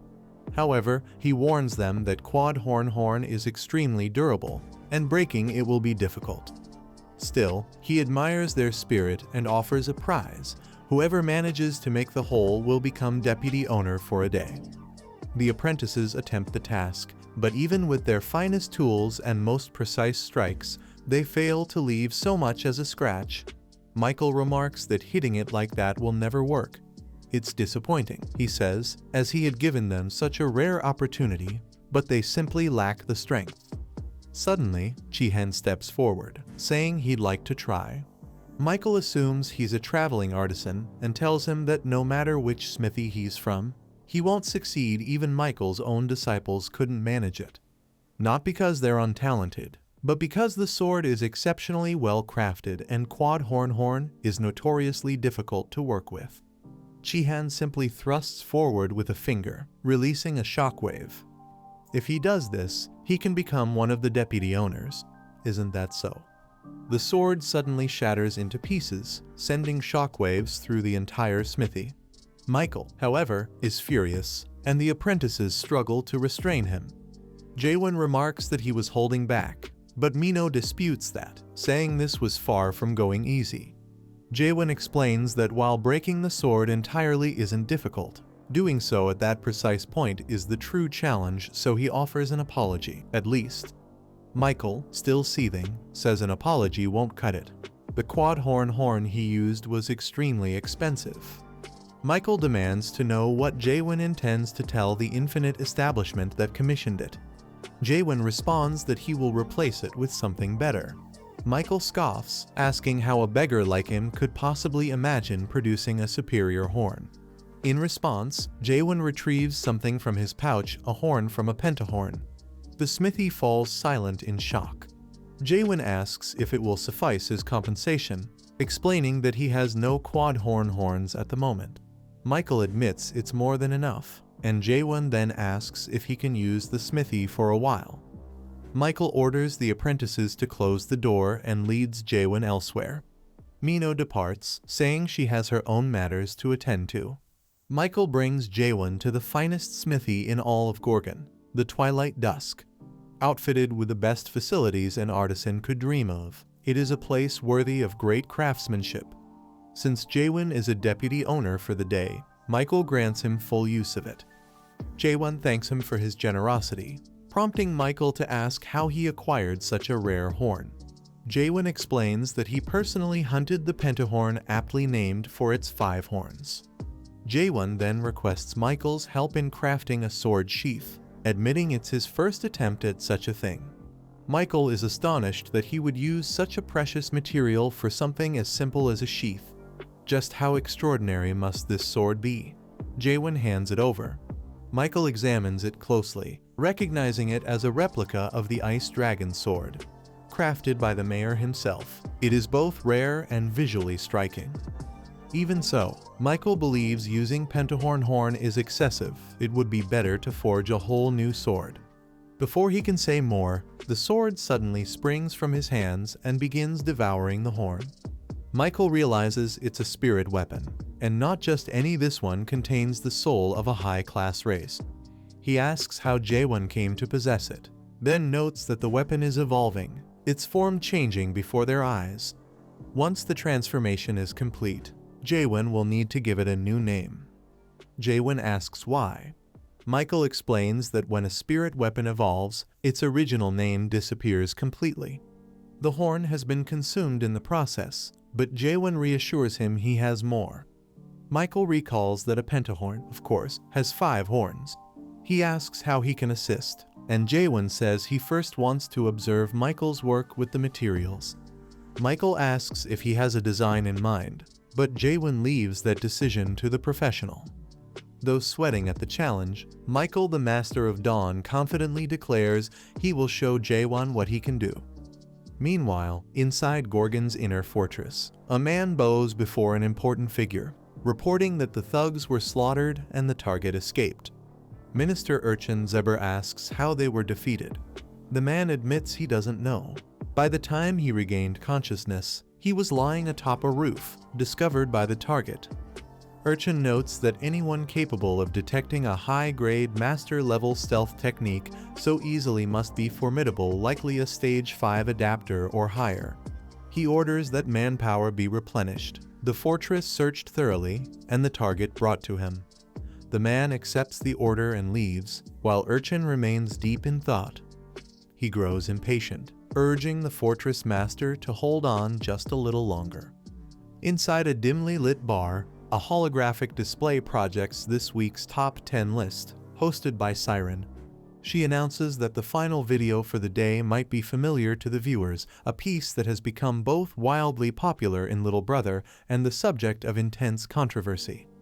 At the center of attention is the legendary 99th floor solo clear, featuring Jaehwan. His face, however, is obscured. The bar's patrons murmur among themselves, speculating about his fate, noting that the monarch seemed to favor him greatly. One customer claims the tower's cultivation was suspended because that demon bastard was up to something and likely got caught. Rumors swirl that Jaehwan abandoned cultivation entirely and fled, leading some to dismiss the video as fake, insisting no one could clear the tower alone. As they order more drinks, the bar's atmosphere shifts when Mino walks in, drawing every gaze. She takes a seat at the counter, fending off an overly forward man with a sharp word that sends him retreating. Alone, she wonders why she suddenly feels so unsettled, and orders something strong enough to drown her thoughts. As she drinks, she mutters bitterly about that ridiculous guy, a complete lunatic who thinks he's a big deal. Claire, the bar owner, cuts in, saying she's heard enough. With so many men already vying for her attention, why waste time on someone like him? Mino admits that seeing him stirs up emotions she can't quite control. She explains that he destroys everything without hesitation, swinging his sword as if the rules of this place mean nothing to him. He speaks in ways she can't comprehend, once even telling her she wasn't human, words that have lingered in her mind. Around here, everyone struggles to survive, yet he appears suddenly, wearing a look that sets him apart from all others, almost as though he looks down on them. That side of him makes her restless. Claire pats her on the head, calling her a child, and warns her to stay away from him, or she could end up dead. Suddenly, a golden bird bursts into the bar, delivering a scroll to Mino. It's from Carlton. She frowns, wondering what he could want from her. As she opens it, a voice from behind asks if she's the Witch of Massacre. Mino reacts instantly, striking with a dagger, but the man seizes her arm.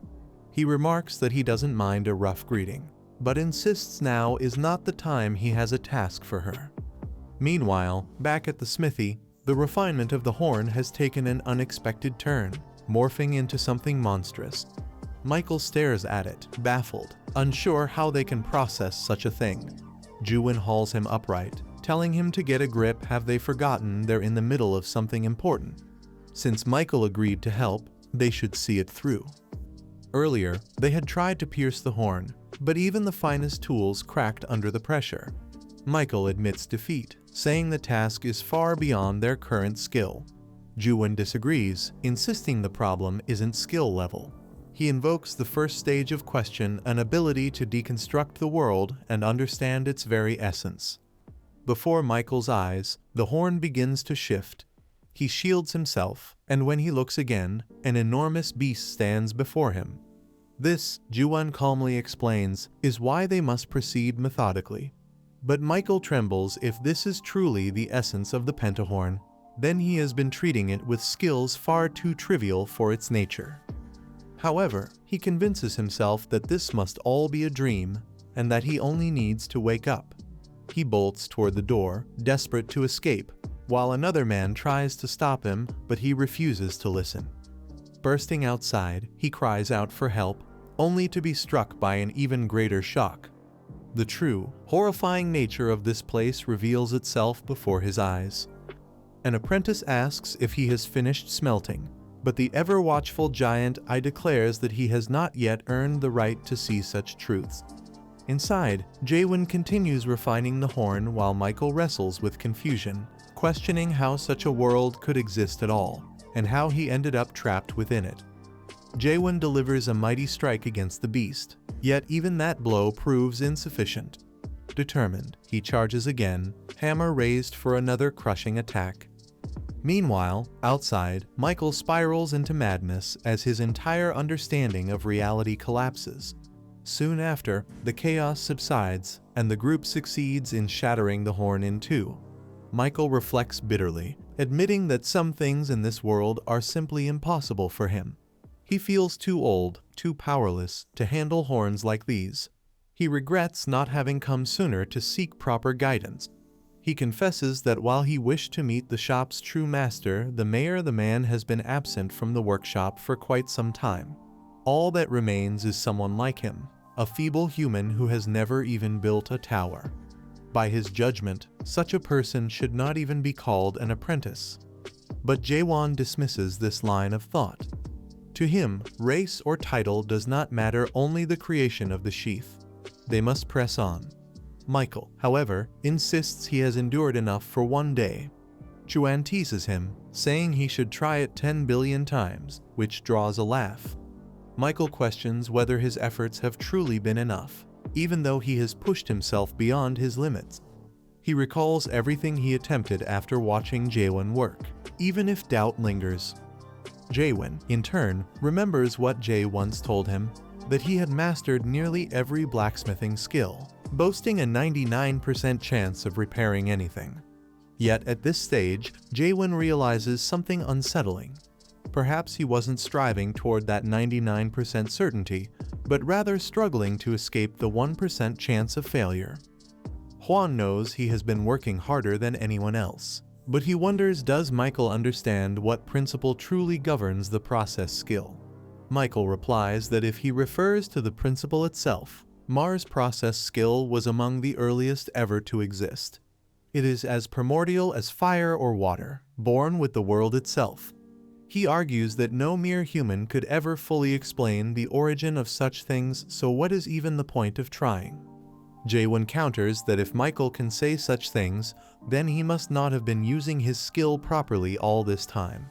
Michael glares at him, explaining firmly that the essence of the process lies in strengthening the hammer and chisel with spiritual power, and then channeling that energy to refine and sharpen the horn with precision.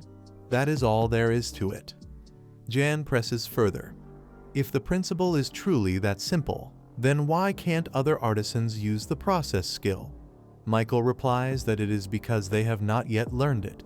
Still, he admits that if the foundation is so basic, perhaps others could wield something similar without mastering the skill itself.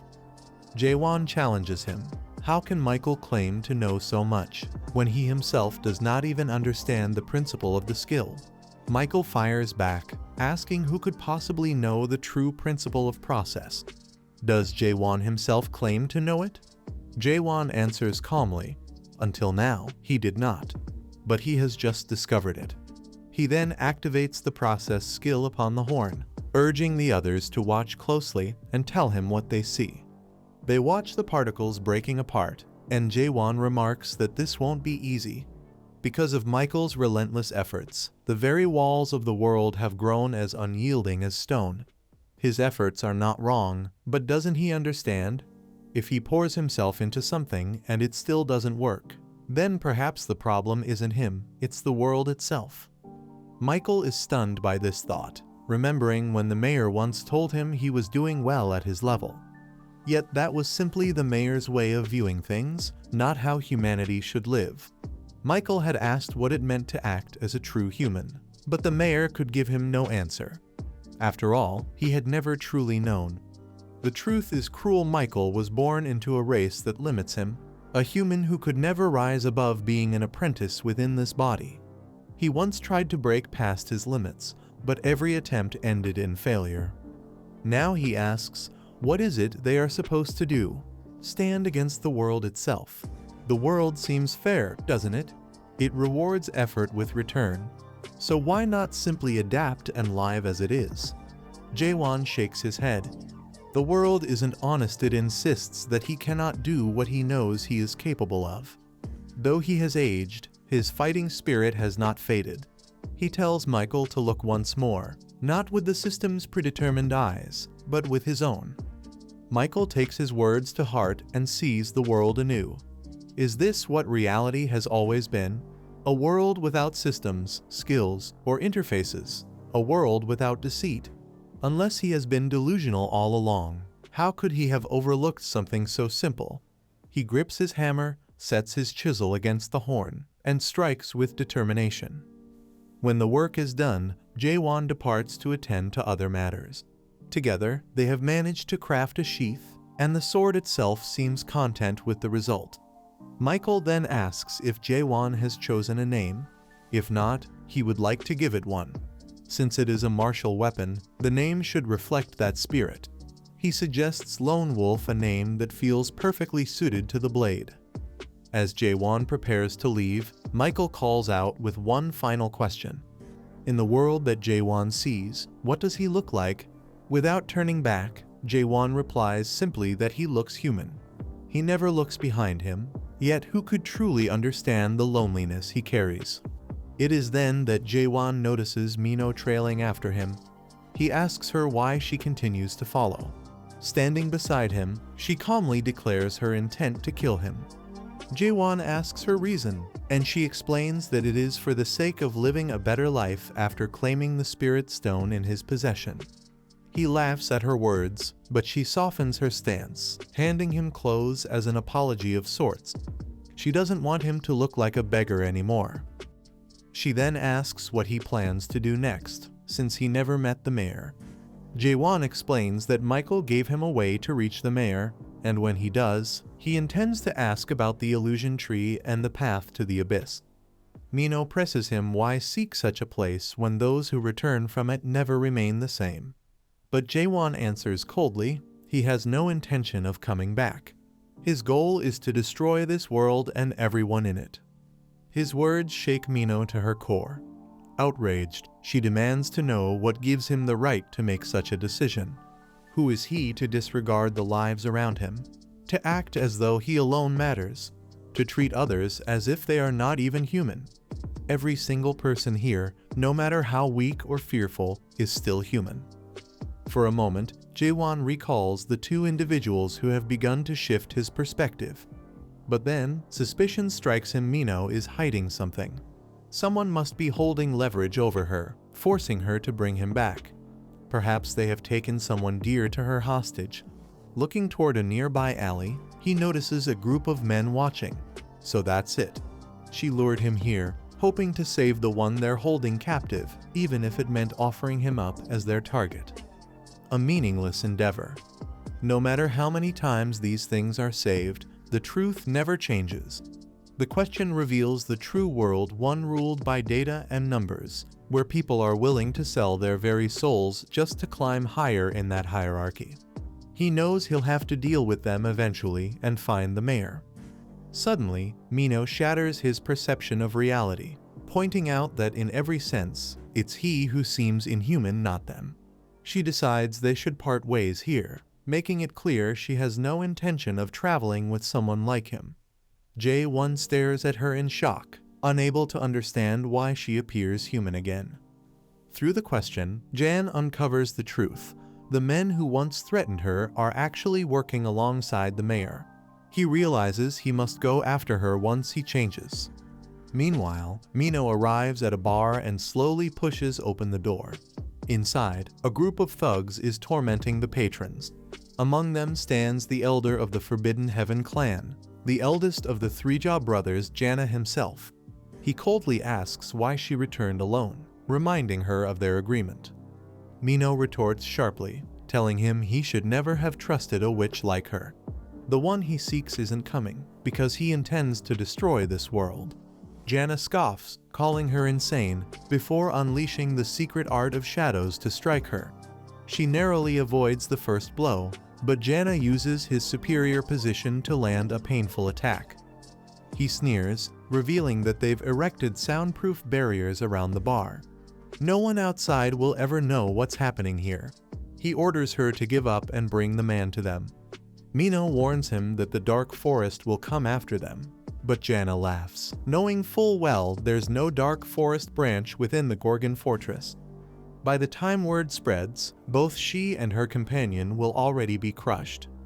Mino counters with the 7 daggers of the Karm's secret technique, but even that proves useless.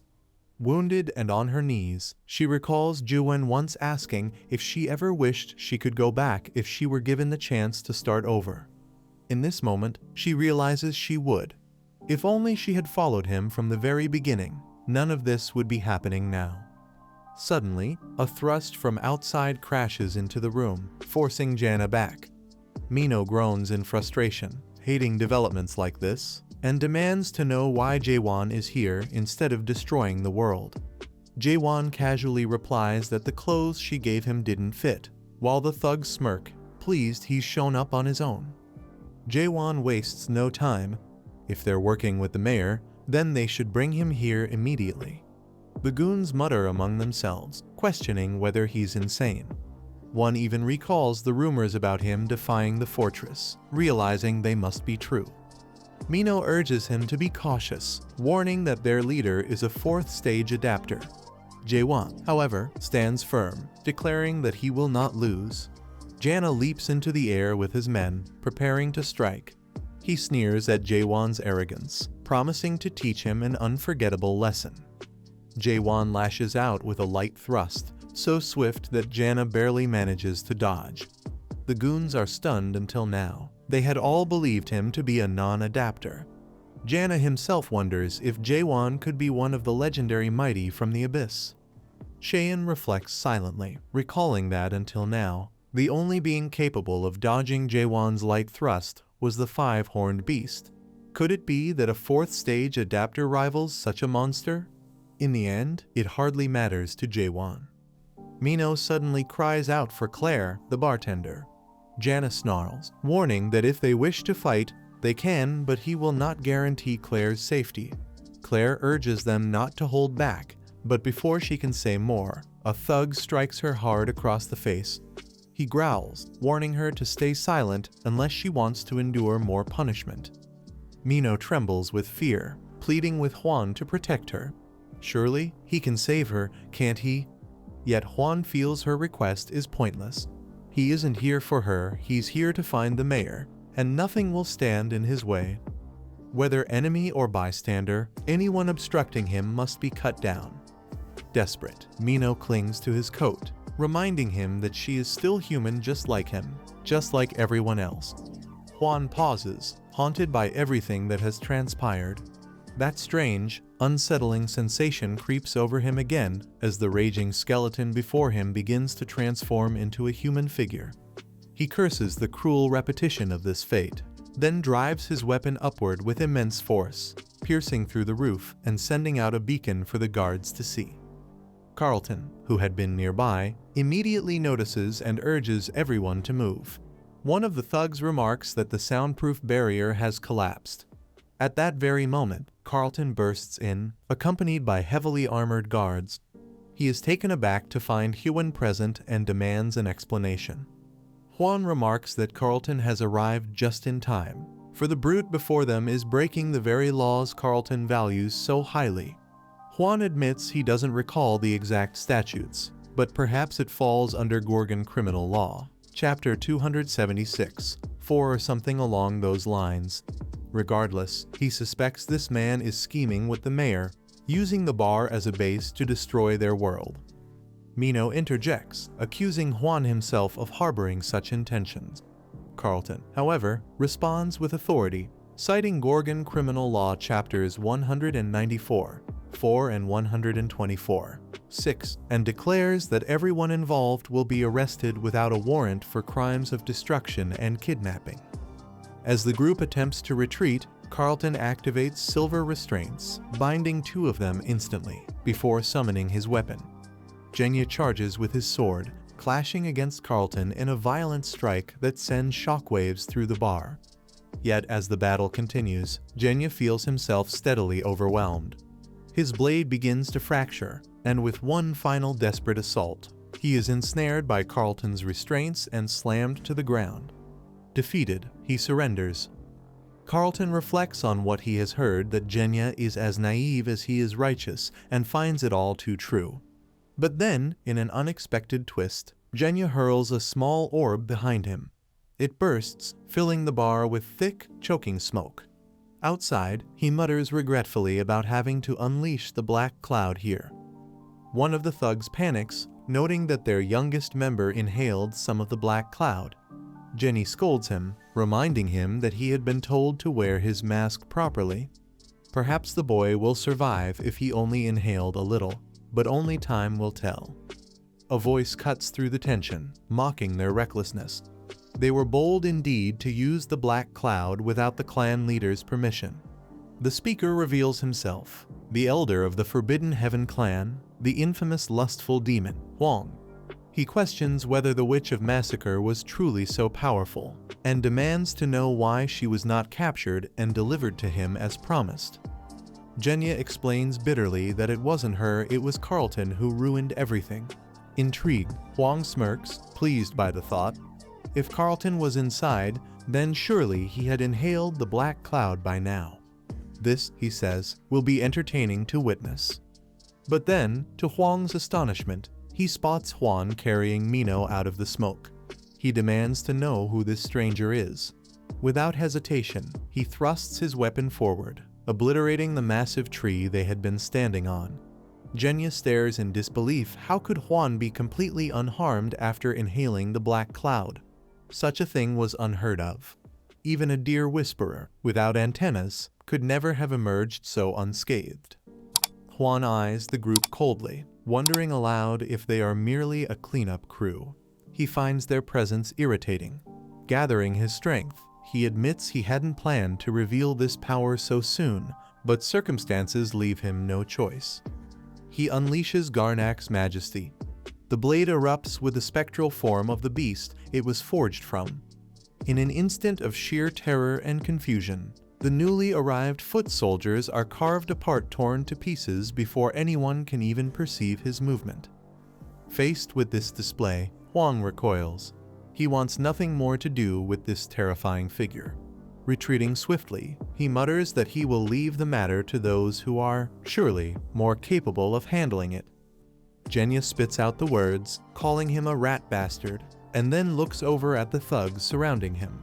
A grim thought runs through his mind. This is how it all ends. This moment is the conclusion of his entire life. Jaehwan coldly states that there's no way for him to survive. His only option is to answer the question, "Where is the mayor you're hiding?" Genya responds with defiance. If he were to reveal that information, surviving this encounter would be pointless. Once that person finds out, he'd be better off dead, and he is absolutely certain of it. Curious, Jaehwan demands to know who this mysterious figure is. With no way out and driven by desperation, Genya pulls out a spirit stone and swallows it whole. Jaehwan's eyes widen in surprise. Mino's words echo in his mind that everyone here looks like they're eating drugs. But that's a misunderstanding. These aren't drugs. They're consumed to reduce soul pollution, since nobody wants to truly die. Suddenly, Genya's body distorts and mutates into a grotesque form, towering above the others. His scream echoes like something inhuman, and now he has fully become one of the dead. With monstrous claws, he slaughters those around him. His perception shifts. He can finally see the true world, the reality he has been trapped in all this time. What value does dignity hold in a world like this? What had he really feared all along? Now he was free, unshackled from the confines of flesh and fear. But his liberation is cut short. He feels the menacing glare of Cheyenne from behind. Genya whirls around, attempting a sudden strike to catch him off guard, but he halts, bewildered. What is a human doing in the world of the dead? Jaehwan confronts him, asking what he has become, though the exact answer hardly matters because he can still be killed. With a decisive strike, Jaehwan channels all his strength into a single thrust, severing Genya's head clean off. In his last fleeting moments, Genya recalls fragments of his past life. A tear slides down his face as a thought crosses his mind. Is it really raining again? And with that, he fades away forever. Jaehwan stares at the body, pondering what exactly that creature was. But there's no time to linger. He needs to find someone among the survivors from the bar who can lead him to the mayor. Alone once more, he leaves the battlefield behind. When he arrives where the wounded are being treated, he sees Mino in critical condition. Carlton, barely clinging to life, urges that they alert the inner fortress.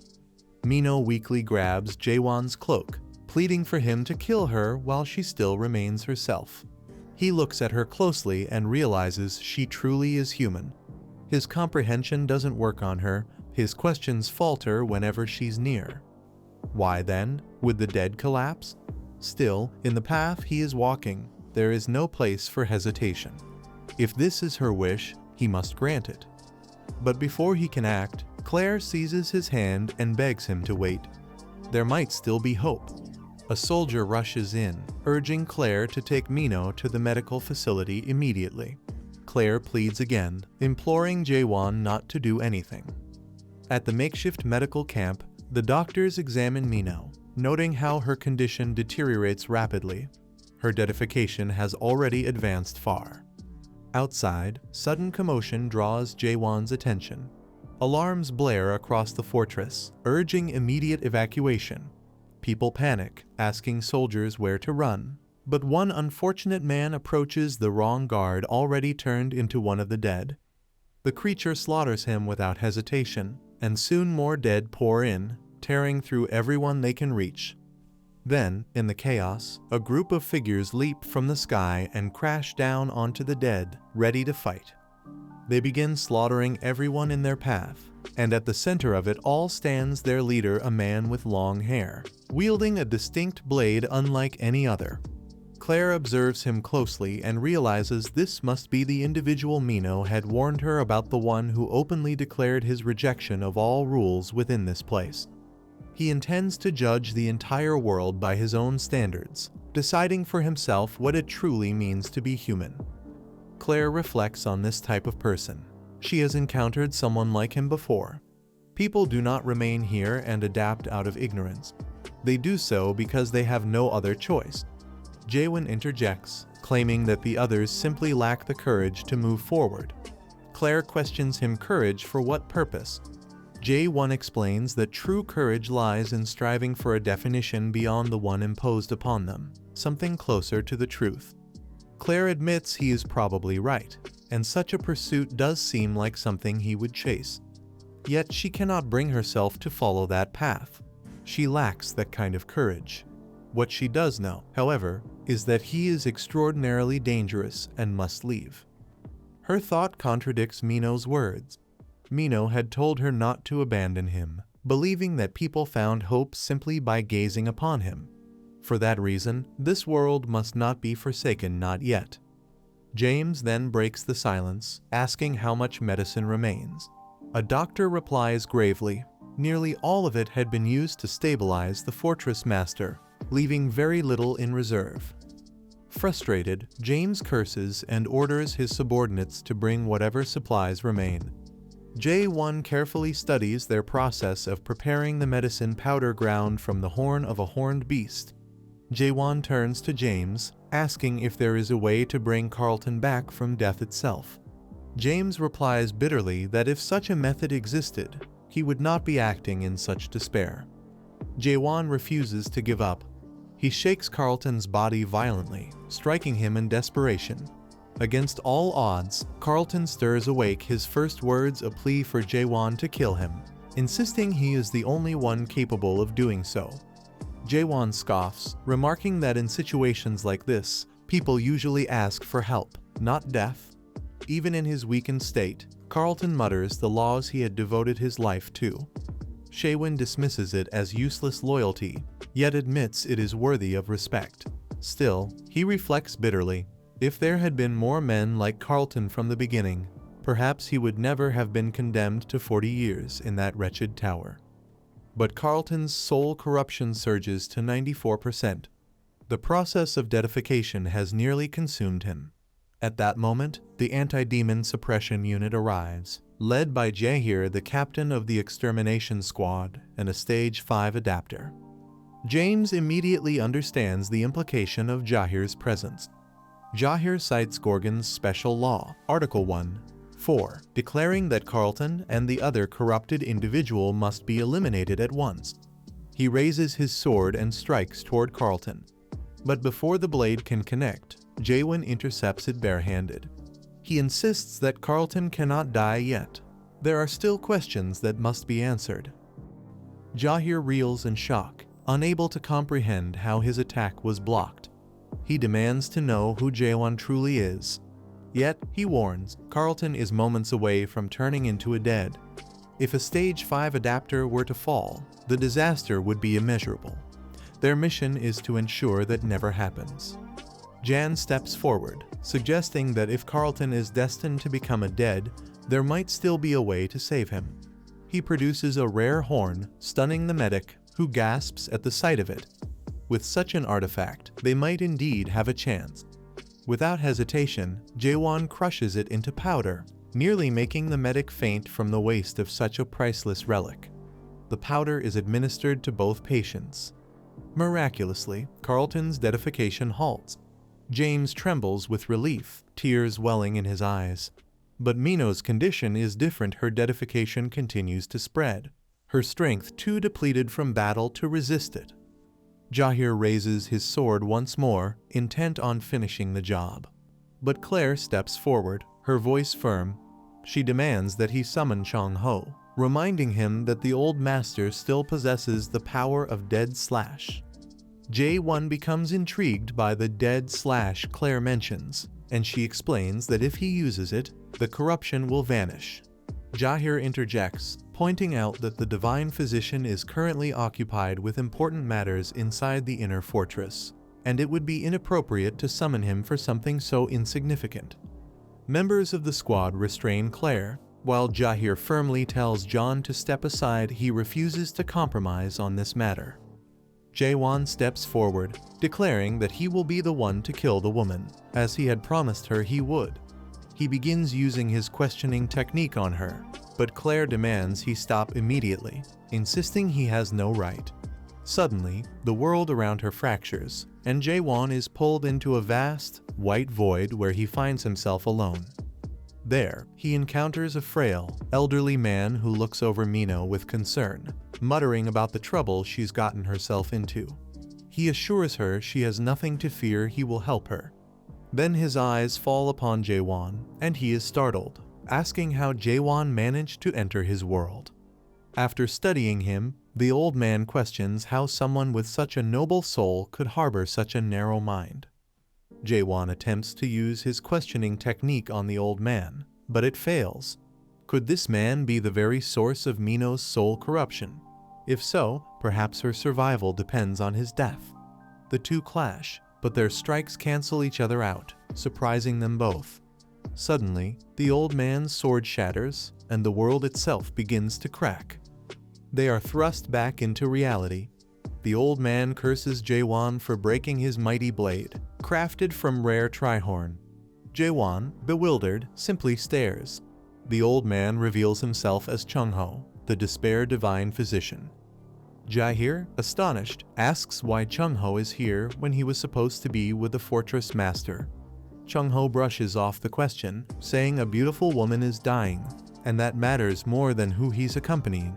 He then turns to Jaehwan, pointing out that his dead/attempt was ruined.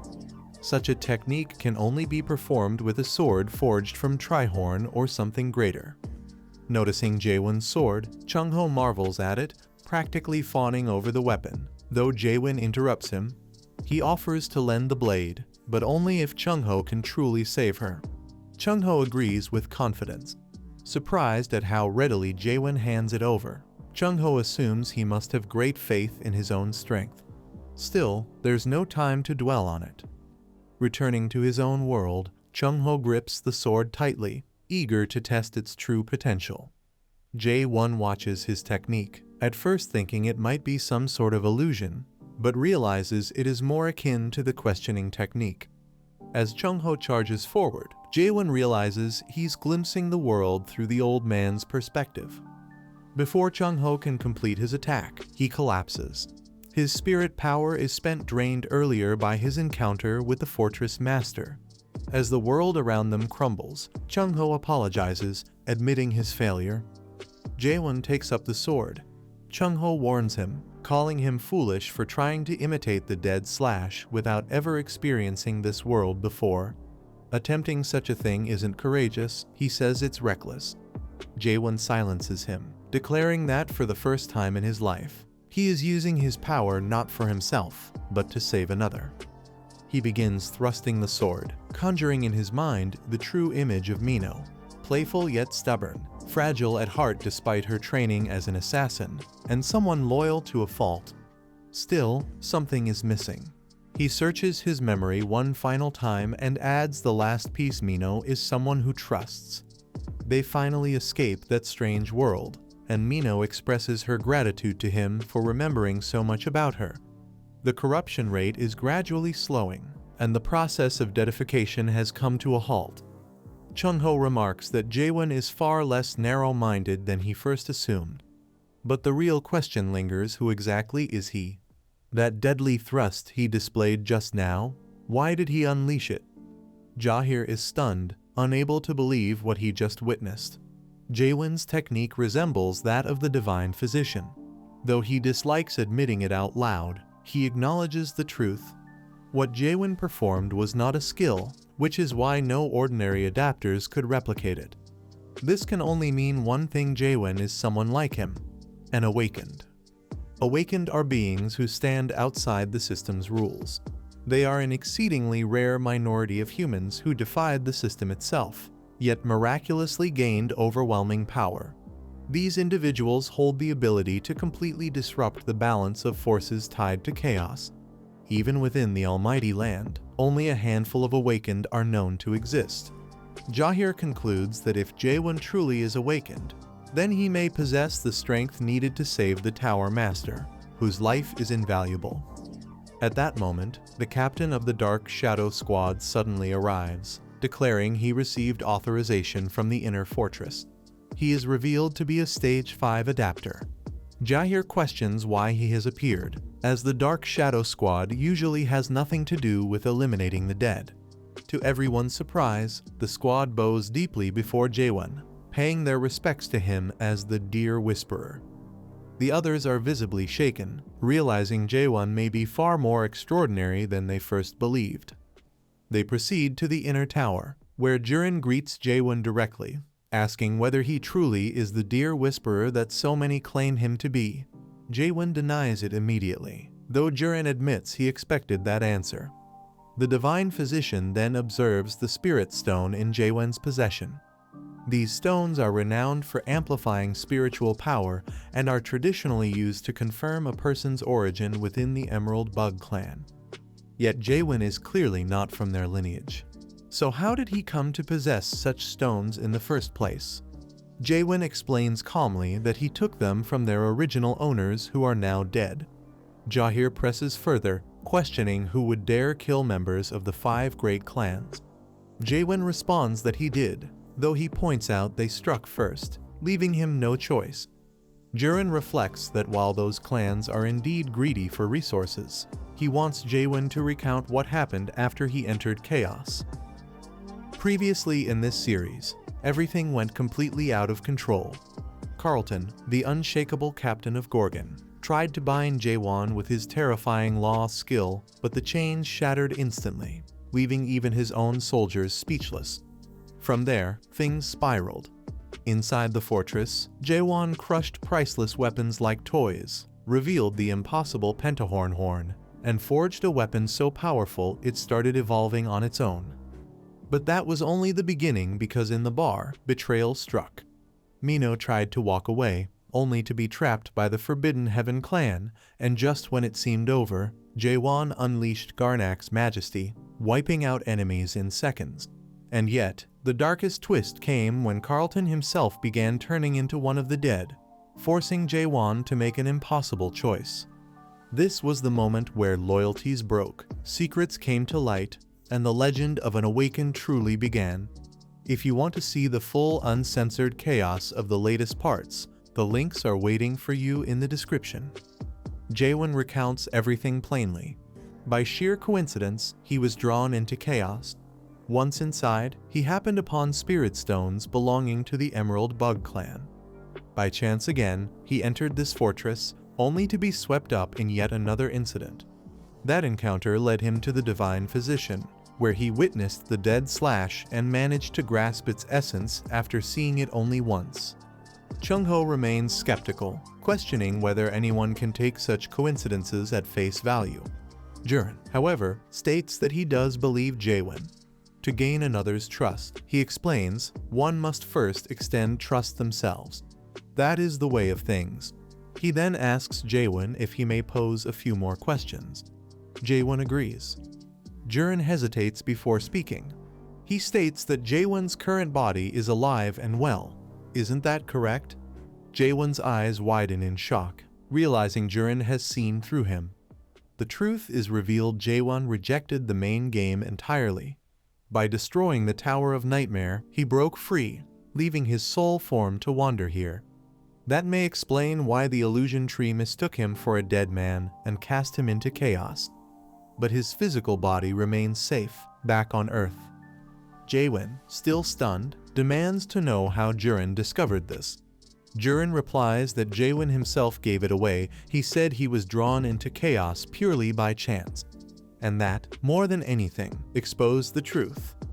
There is no one in all of chaos who would describe their own death in the way he just did. Yet, could the reason he hides his true identity be because he is being hunted or threatened by someone? Jaehwan raises the question, and Jiren replies vaguely, perhaps yes, perhaps no.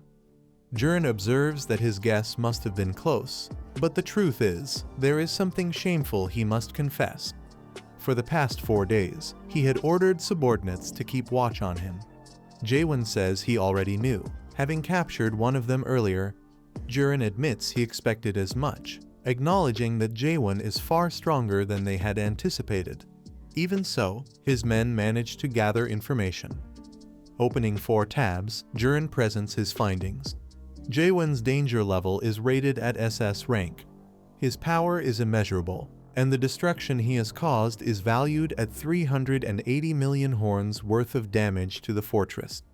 Jurin asks if he realizes what others call someone like him. Chung-ho casually remarks that people think he's insane, while Jaehwan wonders aloud whether he is a hero or a villain capable of tipping to either side. Jurin then explains that to some, he may appear as a savior, while to others, he seems nothing more than a madman. Regardless, he has already earned countless nicknames. To Jurin, people like Jaehwan are called protagonists. Such figures possess one defining trait: fame. Yet Jaehwan is curiously obscure. Someone has deliberately erased his presence from the public eye, hiding his name with clear hostility. If not for this unseen force, he would never have struggled to enter the fortress at all. He is a protagonist hunted by an immense and mysterious power who, by sheer coincidence, managed to escape into chaos. Jaehwan reflects on Jurin's words. Could it be the monarch of pitch darkness who pursues him? One of the 12 monarchs of the Almighty Land, but just how powerful are these monarchs truly? Jurin admits he dares not ask who Jaehwan really is, nor will he demand compensation for the devastation he caused. Instead, he assures him that Gorgon Fortress will grant protection. Jaehwan questions whether this fortress is strong enough to stand against a monarch of the Almighty Land. Jurin responds with a question of his own. Is it truly one of the monarchs who is chasing him? Jaehwan replies that there is a high possibility. Jurin smiles grimly, saying this is good news. If Jaehwan speaks the truth, then the monarchs will be unable to interfere with anything that happens within chaos. Jaehwan narrows his eyes and asks what they want in return, since nothing in this world comes without a price. Jurin bows his head and asks only one favor: to save the fortress master. 2 hours later, they descend into the lower levels. The Dark Shadow Squad captain reports that both the North Inspection Gate captain and the woman are recovering in the treatment center. He hesitates, asking if they are certain about moving them to the training grounds rather than the VIP chamber. Chung-ho insists. They must go to the training grounds, for there, he and Jaehwan will settle the matter of which is superior, his thrust, or Jaehwan's slash. Then he asks a pointed question: has Jaehwan cleared the Tower of Master? This immediately catches Jaehwan's attention. He demands to know if Chung-ho has information about it. Chung-ho smirks, admitting he knows a great deal, but he will only answer if Jaehwan defeats him. Only then will the answers be his. That was likely impossible for him. After the fight, Chung-ho, still lying on the ground, demands another rematch. The training grounds are littered with his presence, as Hwan has already thrown him around countless times. Hwan tells him that the match is over, but Chung-ho refuses to accept defeat. He insists he hasn't yet unleashed his ultimate technique. Yet Hwan knows that using such a technique would kill him, and he is simply worried for his opponent. Curious, Hwan asks how old he is. Chung-ho responds that if he had to guess, he is around 60. Hwan then remarks that he himself is over 1,000 years old, and that 60 short years of swordsmanship could never compare to 1,000 years of experience. Hwan wonders aloud if Chung-ho truly has been wielding his blade for 1,000 years, because judging from his skill, it feels as though it has only been 10. Enraged by the insult, Chung-ho soars into the air once again, determined to prove him wrong. He summons the figure of a mighty beast through his sword, preparing his strike. Hwan braces himself and thrusts forward. Their blades collide, releasing a brilliant blue shockwave that sends both warriors flying backward. Chung-ho admits that Hwan is not bad at all, but Hwan grows frustrated, realizing he is being pushed back far more than he expected, even when using only a simple thrust. Intrigued, Chung-ho asks about Hwan's technique, remarking on how refined it is. Hwan casually replies that it's nothing more than a normal thrust. Chung-ho scoffs at the name, calling it arrogant because if such a simple name is given, then surely an even stronger technique must exist. Hwan smirks and confirms that such a technique does indeed exist. As he begins to charge it up, Chung-ho grows wary. What is this man about to show him? His expression shifts into fear as Hwan's aura starts to resemble that of the dreaded King of Chaos. The memory of that horror floods back into Chung-ho's mind, something he had tried desperately to forget. Could he really withstand an attack that mirrored the strength of the king himself? No, of course not. Nothing could truly compare. But even this level of power would be enough to obliterate the Gorgon fortress from within. As Hwan prepares to unleash his devastating strike, Chung-ho immediately concedes, surrendering the match before the destruction could occur. He acknowledges his defeat. Far away, in the 5th region of the Almighty Land, the domain of strong steel inside a towering fortress, a man questions what has happened with pitch darkness. Another explains that, from what he has learned, the current monarch of pitch darkness is attempting to establish contact with chaos. Strong Steel's ruler, the unbending monarch Hae-u, demands to know why. After all, every monarch of the Almighty Land had already signed a secret pact never to interfere in the affairs of chaos. The subordinate, trembling, insists the situation is more complicated than it seems. He urges Hae-u to look at the screen before drawing conclusions. Glancing at it briefly, Hae-u sees footage of the man who challenged the 99th floor alone. He dismisses it at first, reminding his subordinate that the video had been edited. But the subordinate clarifies this figure shown in the video is said to have entered into a contract with the 9th region's monarch of pitch darkness. This revelation captures Hae-u's attention. Narrowing his eyes, he asks the pressing question, where exactly is this so-called product now? The subordinate trembles once more, explaining that the man had likely refused to complete the tutorial.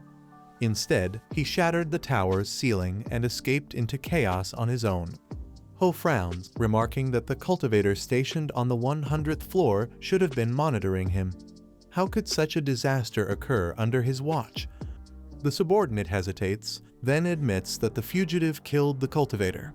Ho narrows his eyes, asking if this is meant to be some kind of joke. But the subordinate insists he couldn't believe it either. Yet the monarch of pitch darkness has personally confirmed the report. Ho leans back in thought, suspicion clouding his face.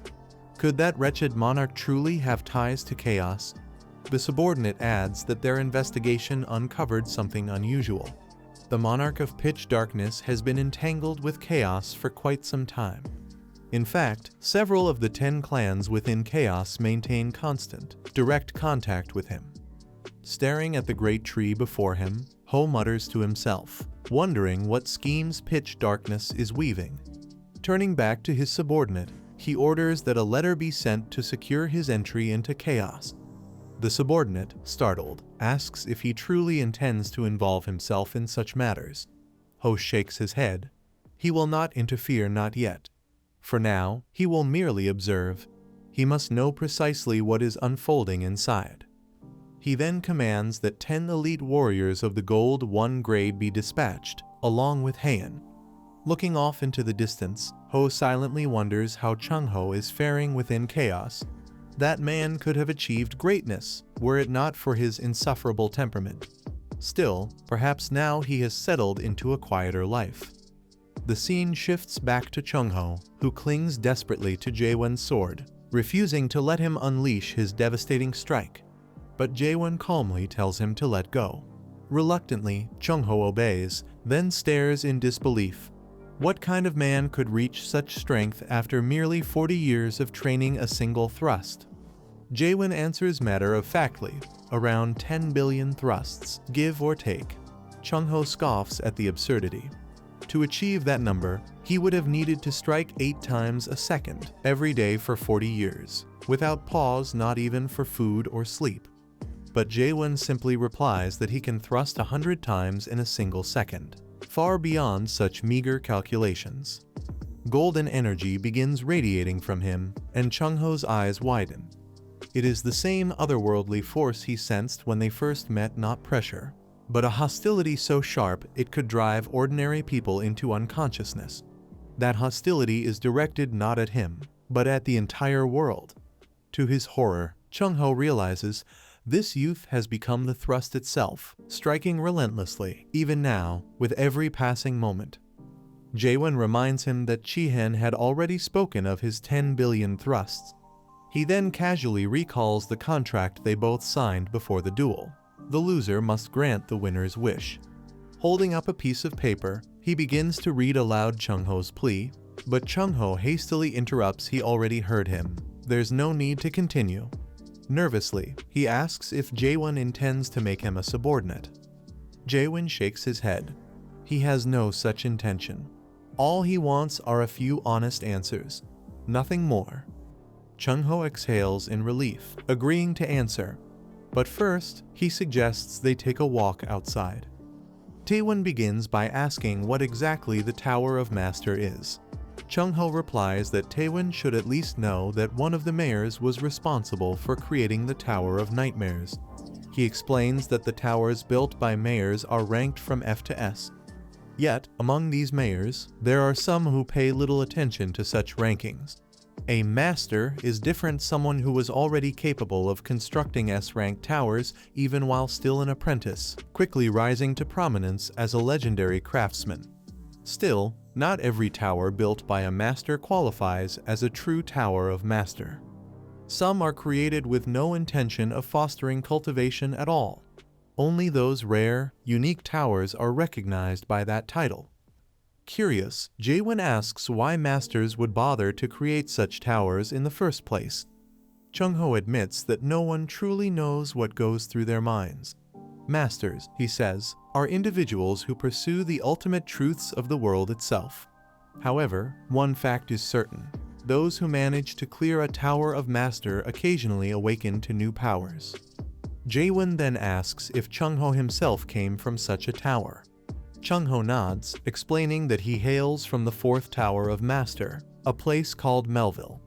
That tower was known as Moby Dick, a world where an enormous white whale would rise from the waters on the 1st floor and relentlessly hunt humans every single time it surfaced. Though such a challenge would be trivial for him now, at that time, it was nothing short of a global disaster. Countless martial artists of Miram perished there, and clearing it was regarded as a miracle.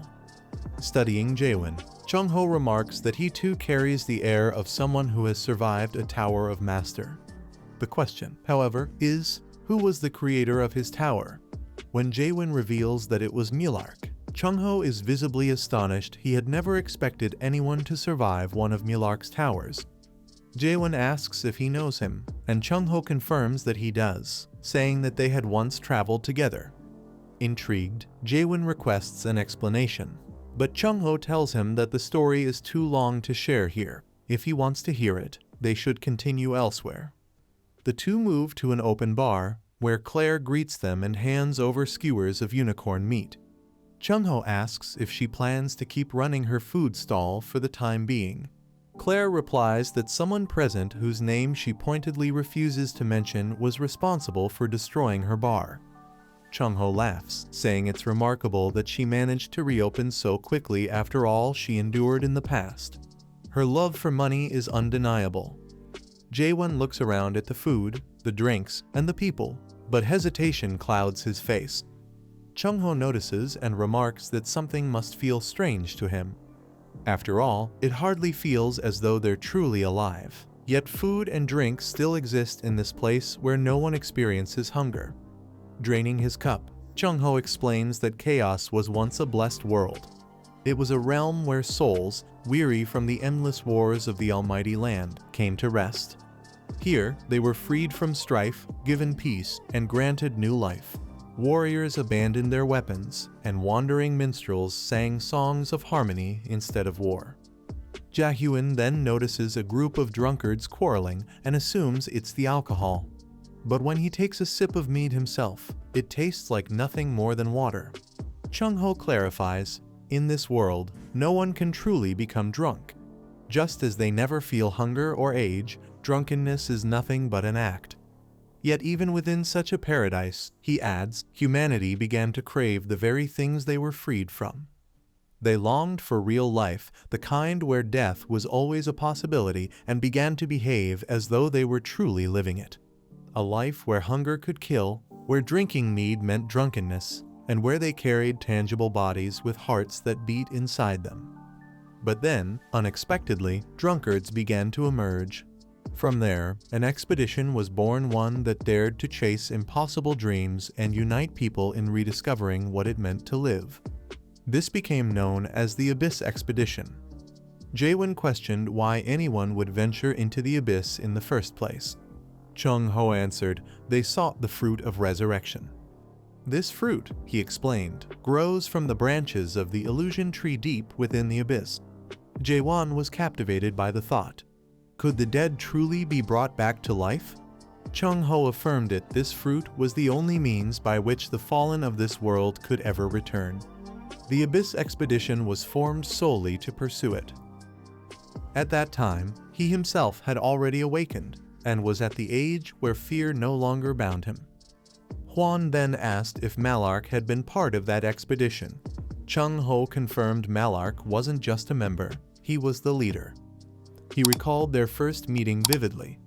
Malark had commended him for becoming an incomplete awakener without discarding his emotions, calling it a rare and remarkable path. But when Malark praised him, Chung Ho only told him to save such words for someone else. Malark wondered if he was upset because of cultivation. In response, Chung Ho threw his sword and demanded to know why someone like Malark, a mere mage, would choose to descend into the abyss when most of his kind locked themselves away, building towers. Malark had no answer except to admit that an apology would be meaningless. The burden of his choices, he said, was something he would carry for the rest of his life. Chung Ho was stunned to hear that Malark actually regretted creating those towers. Yet Malark insisted it was true, whether or not he was believed. That was the reason he had gone to the illusion tree, the reason he sought the abyss to destroy the tower that would end all cultivation. That was why he joined the expedition. Jaehwan then asked whether the expedition had succeeded. Chung Ho admitted he could only reach the abyss's entrance, having fallen behind along the way. But it seemed Malark had climbed the illusion tree itself, for countless fruits began to fall from its branches. Thanks to this, every member of the expedition carried an abundance of fruit back into chaos. Jaehwan pressed him. If that were true, why was this old man still in chaos? Claire cut in, reminding him to get the facts straight. That expedition had ended in failure, and Chung Ho knew it better than anyone. Chung Ho explained further. They had succeeded only in obtaining the fruits. On their way back, however, enemies were waiting at the abyss's entrance. The monarchs and patriarchs of the almighty land stood there. Though the expedition members had no courage left to re-enter the abyss, even their strongest, the 4 fortress masters and 10 faction leaders, were hopelessly outmatched. The difference in strength was overwhelming, the gap between them undeniable. And so, the fruits were stolen. Those foes used the stolen fruit to resurrect themselves each time they died, and they had been doing so for more than 900 years. It was as though they had built another world for themselves, a place known as the Resurrection Palace. There, the monarchs and the 5 great families took turns reviving their dead. Their survival was predetermined.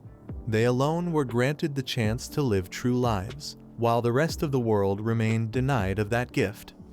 Jaehwan realizes this must be the reason why everyone in this place carries such a heavy lethargy. They all know the life they longed for, their true fruit, had been stolen away from them. He wants to ask more about Malik, but Claire stops him, saying there's no point since Malik is already passed out drunk.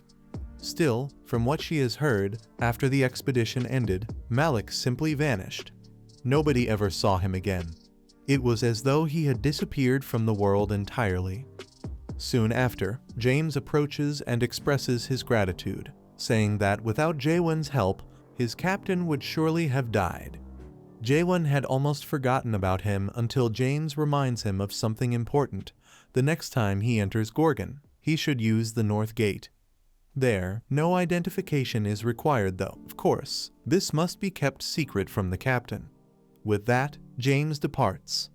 Not long after, Jaehwan urgently calls for the divine physician. His tone carries deep distress as he warns that they are facing serious trouble. Everyone rushes toward the source, and Jaehwan can feel the oppressive energy filling the air. Judging by its intensity, he realizes the fortress master must already be in the throes of death transformation. The spiritual pressure radiating outward is far stronger than anything he had encountered from the dead he fought before. It's emanating not just from the fortress, but from beneath it. This triggers Jaehwan's memory of Urian's request. He recalls Urian's promise that Jaehwan would not be held responsible for the damage he caused within the fortress, and that he would even receive protection should the need arise. In exchange, all that was asked of him was a single favor: to save the fortress master. Jaehwan now understands that the fortress master is undergoing deadification. Jaehwan confirms this, explaining that the master suddenly lost control and went berserk. What's unusual, however, is that it normally only happens once a week, but today it came without warning. Jaehwan makes it clear that he's telling Jaehwan all this in advance so he won't misunderstand. The fortress master is, in truth, a good man. Before his curse began, he was nothing short of a legend, one of the few who had journeyed on the Abyss expedition alongside Malik and the divine physician. This revelation makes Jaehwan pay even closer attention. Jaehwan then asks if he, too, can wield the dead slash. With the divine physician in his weakened state, could Jaehwan not take his place? But Jaehwan refuses outright. He insists he only copied what the old master once demonstrated, and he is nowhere near that level. Perhaps, had he studied under him properly, it would be different. Before more can be said, the ground begins to tremble violently beneath them. Jaehwan immediately recognizes what this means, his face darkening with dread. A surge of dead energy erupts from within the fortress, unleashing a massive shockwave that blasts outward. Jaehwan shields himself from the force, but in that instant, he notices two figures standing atop the fortress: the Disruption Tower Captain and the Despair Tower Captain. They greet one another with cold familiarity, remarking how long it has been since they last met. Jaehwan catches the whispering voices they are speaking about him. They know that the one carrying the divine physician is also capable of using dead slash. Jaehwan urgently pleads with them to step aside, reminding them of the dire matter at hand, though deep down he suspects they are already fully aware. They descend, pointing out that what Jaehwan is asking is a serious problem since they already have orders that must be fulfilled. Jaehwan demands to know whose orders those are, and with a stern expression asks if they truly intend to defy the will of the heavens like this. Their response is cold. The only heaven they recognize and worship is the forbidden heaven. Without hesitation, they charge forward, leaping into the air to attack. Jaehwan notices their incredible speed and shoves Jaehwan aside just in time. Both assailants land together, their impact shaking the ground with a violent explosion. Jaehwan alone blocks them with his blade, holding them back. Jaehwan watches, impressed, noting that Jaehwan is holding his own. Jaehwan, however, is unsettled. He hadn't expected members of the Forbidden Heaven clan to be inside the fortress. They had grown far too strong for mere outer fortress residents. Still, does this new strength blind them to the reality of who they're facing? The two sneer that Jaehwan shouldn't underestimate them. They are no longer the people he once knew. Jaehwan warns them to reconsider, telling them that if they turn back now, the fortress master will surely grant them forgiveness. One laughs bitterly, saying if he's talking about the fortress master currently imprisoned below, he can forget it. That thing isn't even human anymore. It has no control over its own strength, no grasp of right or wrong. That is not the same heaven they once served. Then they challenge Jaehwan as captain of the extermination squad. Why does he still serve a being he once swore to destroy? Jaehwan meets their eyes with unwavering conviction and declares that he truly believes the Tower Master will return to what he once was. But before he can say more, another opponent suddenly appears behind him and swings a hammer down at his head. The blow lands before Jaehwan can react, slamming him into a wall. They remark that if only he had been wiser, none of this would have been necessary. Isn't that the truth? Jaehwan struggles to his feet, thinking, these two are merely stage 4 adapters. There's no way they should be able to push back someone like him, a stage 5 adapter, even with numbers on their side. So how are they inflicting this much damage? Their speed and strength are beyond calculation. This isn't natural growth. It feels almost like the boost granted by dedication. Something is terribly wrong here. The fight is becoming far too dangerous.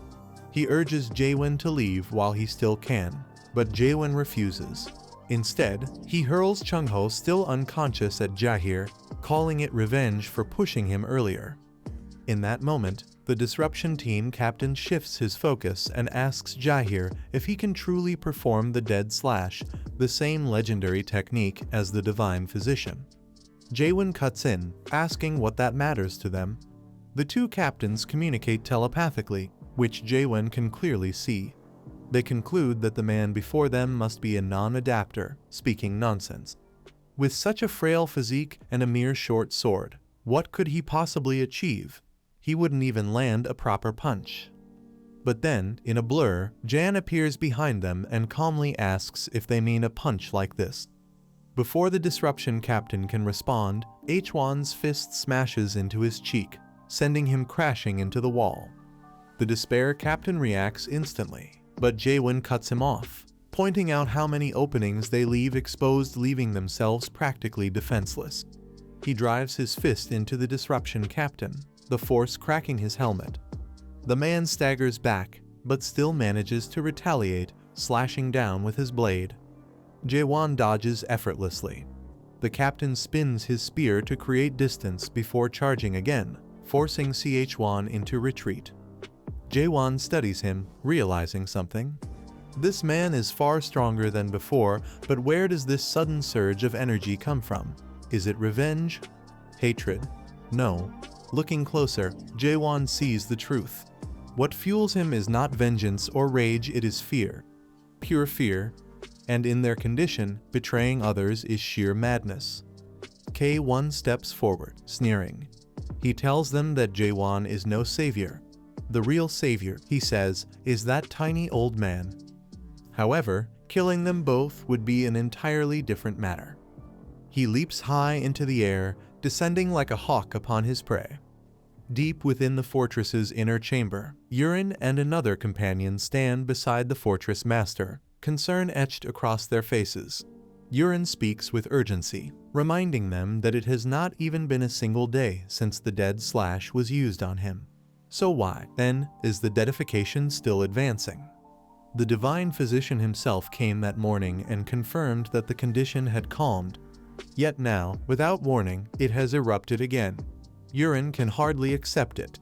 Just when they had finally glimpsed a sliver of hope, everything turned against them. If the fortress master had managed to endure for only one more month, they might have been able to lift this damned curse. Earlier, Chung-ho explained the grim reality. Jaehwan's dead slash is merely an imitation of the true technique, and unlike the girl Mino, whom he once saved, the fortress master carries a corruption that has seeped deep into his very essence. By all rights, a normal man would have long since become one of the dead. In that sense, they are fortunate he has survived this long. But with one more month, Jaehwan's technique might have proved invaluable. It has never been tested, but perhaps, just perhaps, two people could combine their dead slashes in unison. And if it is him they are speaking of, he might even be able to manage it alone. Yurin bites his lip in frustration, thoughts boiling. There are people here who know of Jaehwan. But damn it all, he is certain traitors have been within these walls since the very beginning. He recalls the fortress master's warning. Those who can control the corruption of their own souls have begun to appear. Yurin had asked how this was possible, since only the Emerald Bug clan was ever known to possess such an ability. The fortress master confirmed it himself, which is precisely why he insisted on investigating personally. Yurin tried to dissuade him matters of soul corruption are perilous above all else. He argued that the other captains would gladly accompany him, but the fortress master only remarked that it seemed Yurin did not trust him. He reminded him that he was one of the few to survive that battlefield. Though they lost much there, he would never abandon his duty to safeguard the lives of those within this fortress. But when he returned, he bore not only deep corruption but also eyes filled with horror, as though he had seen something no man should. And that was when they appeared, shadowing him from the moment he stepped back inside after wandering the outer fortress, where his infection had first begun. Looking back now, it all seems too perfectly arranged. Was it truly Manhwa who orchestrated all of this? He urges everyone to remain calm. The situation is dire and demands caution. Yurin insists that they cannot proceed until the divine physician arrives. Manhwa, however, warns that if they delay any longer, the fortress itself will collapse. Yurin counters sharply. They cannot possibly perform the dead slash without the divine physician's presence. Is Manhwa planning to kill the fortress master outright? Manhwa grimly admits that even if they were all to attack together, they could not hope to win. Yurin already knows this, which means they have only one option left: the dead seal. At this, Yurin breaks into a cold sweat. That is their absolute last resort, meant for a time when no other hope remains. But Manhwa presses harder. If they delay, there will be no fortress left to save. At the very least, the dead seal could suppress the master's spirit power. That much is still possible. Yurin objects again. They do not even have the spirit stone required to power the seal. What, then, are they supposed to do?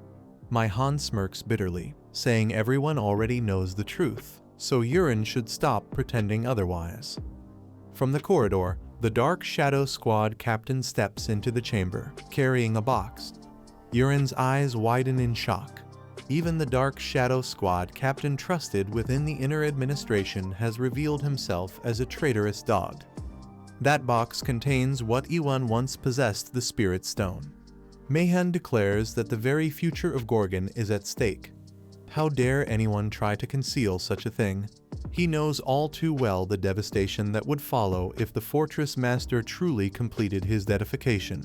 Surely, no one intends to unleash such a colossal dead within this peaceful fortress. He has seen firsthand, countless times, the sheer danger posed by even a mid-sized dead. A gigantic one, born from the fortress master, would spell calamity, tearing apart everything in its path without mercy or reason. Would he really risk such destruction, condemning countless innocent lives? Yurin reflects grimly on the situation. The fortress master is losing control, the divine physician is nowhere in sight, and Manhwa's words carry undeniable weight. Yet, even with the Spirit Stone, what could they do? The Dead Seal technique is a tightly guarded secret, known only to the Emerald Bug clan. Manhwa assures him not to worry. He has already brought in people capable of using that infamous technique. They may not belong to the Emerald Bug clan, but they will serve just as well. Yurin feels a gnawing unease. If they attempt the Dead Seal, the Fortress Master's spirit power will also be bound within the Spirit Stone. He is certain of it. With no rightful successor in Chaos, whoever gains possession of that stone would inherit the Fortress Master's spirit power and become the next ruler of Gorgon Fortress. If it were to fall into the wrong hands, the result would be catastrophic. Suddenly, his eyes widen in horror. Someone picks up the Spirit Stone with bare hands, something only the Emerald Bug clan and Jaehwan should be able to do. Yurin recalls the Fortress Master's warning. Individuals capable of controlling soul corruption had appeared. This must be them. Could everything the Fortress Master's corruption, his descent into madness, have been orchestrated all along by the outer administrator? Yurin shouts to his allies to seize the intruder, but none of them move. Not a single one even acknowledges him. He collapses to his knees, the weight of betrayal crushing him. They were all in on it. There is nothing left for him to do. For the last time, he apologizes to the Fortress Master. Their complacency and incompetence have failed Gorgon. He weeps, overwhelmed with guilt. But at that moment, the ceiling above shatters. A torrent of blue light crashes down, shaking the fortress to its very foundation. All eyes turn upward in shock, while Yurin feels a spark of hope ignite once more. The Shadow Squad captain steps protectively in front of Mayhan, clearly irritated. From the breach, Jaehwan and Jaehwan descend, carrying the still drowsy Chung-ho. Mayhan demands to know who they are and how they dare trespass here. Jaehwan silences him, calling out his foolishness, and hurls two defeated leaders before him. Their betrayal is already exposed, their crimes laid bare. The Disruption Team captain, consumed by despair, apologizes, then detonates himself on the spot. Jaehwan, furious, demands to know what has just happened. Mayhan coldly explains that the man likely chose death over disgrace. How could anyone be blamed for deciding to end their own life? To Jaehwan, such reasoning is absurd. He rallies the others, urging them to come to their senses. This has become outright rebellion, and if the Dead Seal is completed, every part of the Outer Administrator's scheme will be realized. Suddenly, 4 men close in around him. One apologizes, declaring that this is the will of the Forbidden Heaven clan. All Jaehwan must do now is remain still until the seal is complete. Jaehwan calls them cowards, and Jaehwan takes note. He recalls that in return for saving the Fortress Master, he had once been promised protection. But that promise was meaningless. Gorgon can no longer defend itself. The terms must change. Jaehwan declares that he will save the Fortress Master and slaughter every traitor in the room. In return, all he asks for is the frail old man, so he can re-establish the Abyss Expedition. His words stun everyone, most of all Mayan. Mayan sneers, dismissing the idea as the delusion of a fool. He recalls the tale of a man who slew Ya with a single strike. At first he thought it a lie, but now he believes it true. If so, then they must go all out. Jaehwan grips his sword, and Mayhan commands his forces to attack. In moments, Jaehwan and Jaehwan are surrounded. With a few swift thrusts, Jaehwan clears the attackers and severs the Shadow Captain's hand. Yet more enemies rush in, an endless wave. Jaehwan halts, watching as they gather. With a single thrust, he wipes them all out. The strike is so overwhelming that even Mayan, desperate to block, can only deflect it. The attack smashes into the ground near the Fortress Master, leaving a massive crater. Mayan stares in horror, realizing that if the strike had landed on him, he would not have survived.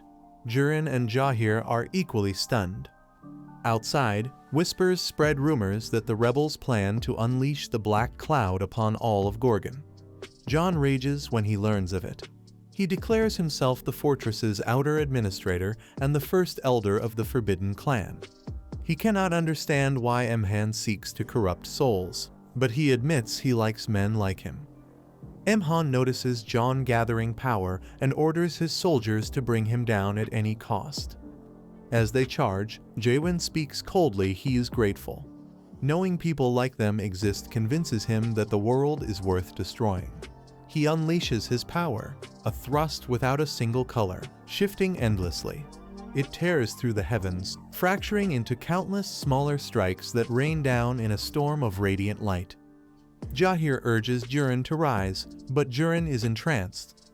This, he realizes, is overwhelming hope, the very hope the Fortress Master always claimed they needed. Hope that does not bend or falter, even in the face of annihilation. The Fortress Master himself can hardly believe that this embodiment of hope comes from a man who speaks only of destroying the world. Rubble fills the battlefield, and most of the rebellion is crushed. Mayan survives, though his arms and legs are severed. Helpless, he calls Jaehwan a monstrous beast.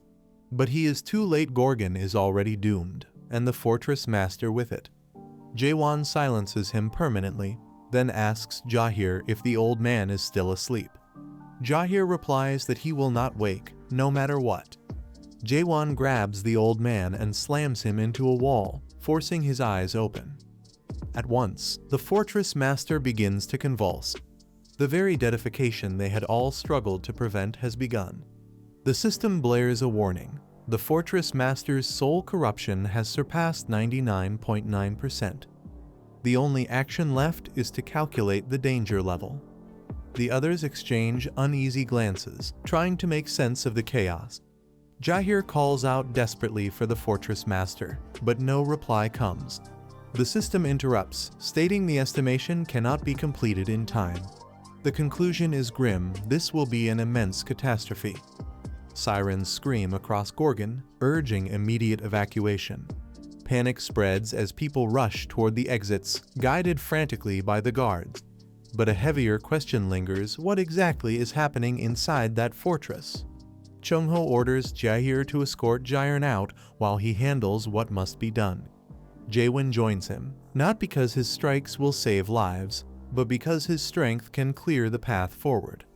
Jaehwan questions why he was given a new sword, and Chung-ho snaps back, reminding him that he broke the last one.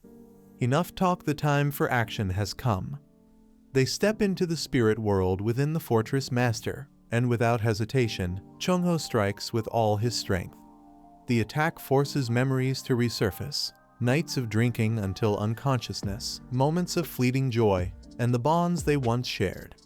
Chung-ho explains that dead engraves memories forgotten through deadification. If the dead hold tightly to cherished memories, loved ones, treasured times, they may resist the worst outcomes. But then, Chung-ho's face darkens. The memories shift into violent images of war and death. Doubt strikes him: was this truly the Fortress Master? The figure turns, its eyes ablaze with hatred, rage, and bloodlust. Chung-ho denies it, insisting this cannot be the Master. Yet as he stares, his own eyes reflect the same madness. The ground trembles violently. Chung-ho realizes something has gone terribly wrong. This being is no longer the Fortress Master, it's far deadlier. The body convulses, breaking its restraints, rising into the air. Its eyes darken, then flare red. Fingers elongate unnaturally. A shadow spreads across its back, and a sinister crest etches itself into its forehead. The possession is complete. Chung-ho watches in horror. This creature is not the Fortress Master, it is someone he knows. The figure descends slowly, and the instant its feet touch the ground, a crushing pressure pins them in place. It speaks, mocking them. Never would it have expected to descend into this world through such a vessel. Even one as powerful as the Fortress Master has become nothing but a dead. The figure recognizes Chung-ho and grins viciously. "What's an incomplete awakened like you still doing in chaos? Didn't you find what you were looking for in the abyss 9 years ago?" Chung-ho trembles. This is the Master of the Dead Palace, ruler of the chaos, the soul being capable of opening the door to the abyss. His name, the Soul King Catastrophe. Jaehwan attempts to strike with question, but the attack does nothing. Catastrophe is like a dead, yet something far beyond. With a flick of his finger, he shatters Chung-ho's established world, replacing it with a bleak, merciless domain under his control. He sneers, asking if Chung-ho stays only to defend this worthless, crumbling world. Chung-ho is left speechless. One casual flick was enough to erase his world entirely. Catastrophe turns his gaze to Jaehwan, intrigued. A human who retains his heart even after complete awakening, curious indeed. Chung-ho realizes the truth. This power is dead descent, used upon the Fortress Master's body. But if this is merely a clone, how can a clone radiate such suffocating power? The pressure threatens to crush even him. Jaehwan steps forward. If Chung-ho has failed, then it's his turn. He declares his intent to kill that thing here and now. Catastrophe laughs in amusement, his grin widening.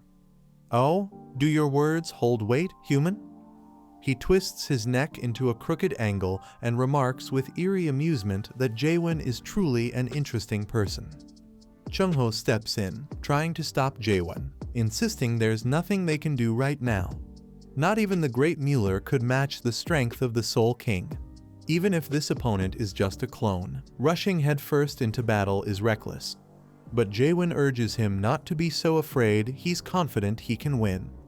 Chung-ho looks at him, baffled by how this child can remain so calm when facing something that seems utterly impossible. Catastrophe bursts out in loud, maniacal laughter, his mouth contorting unnaturally wide.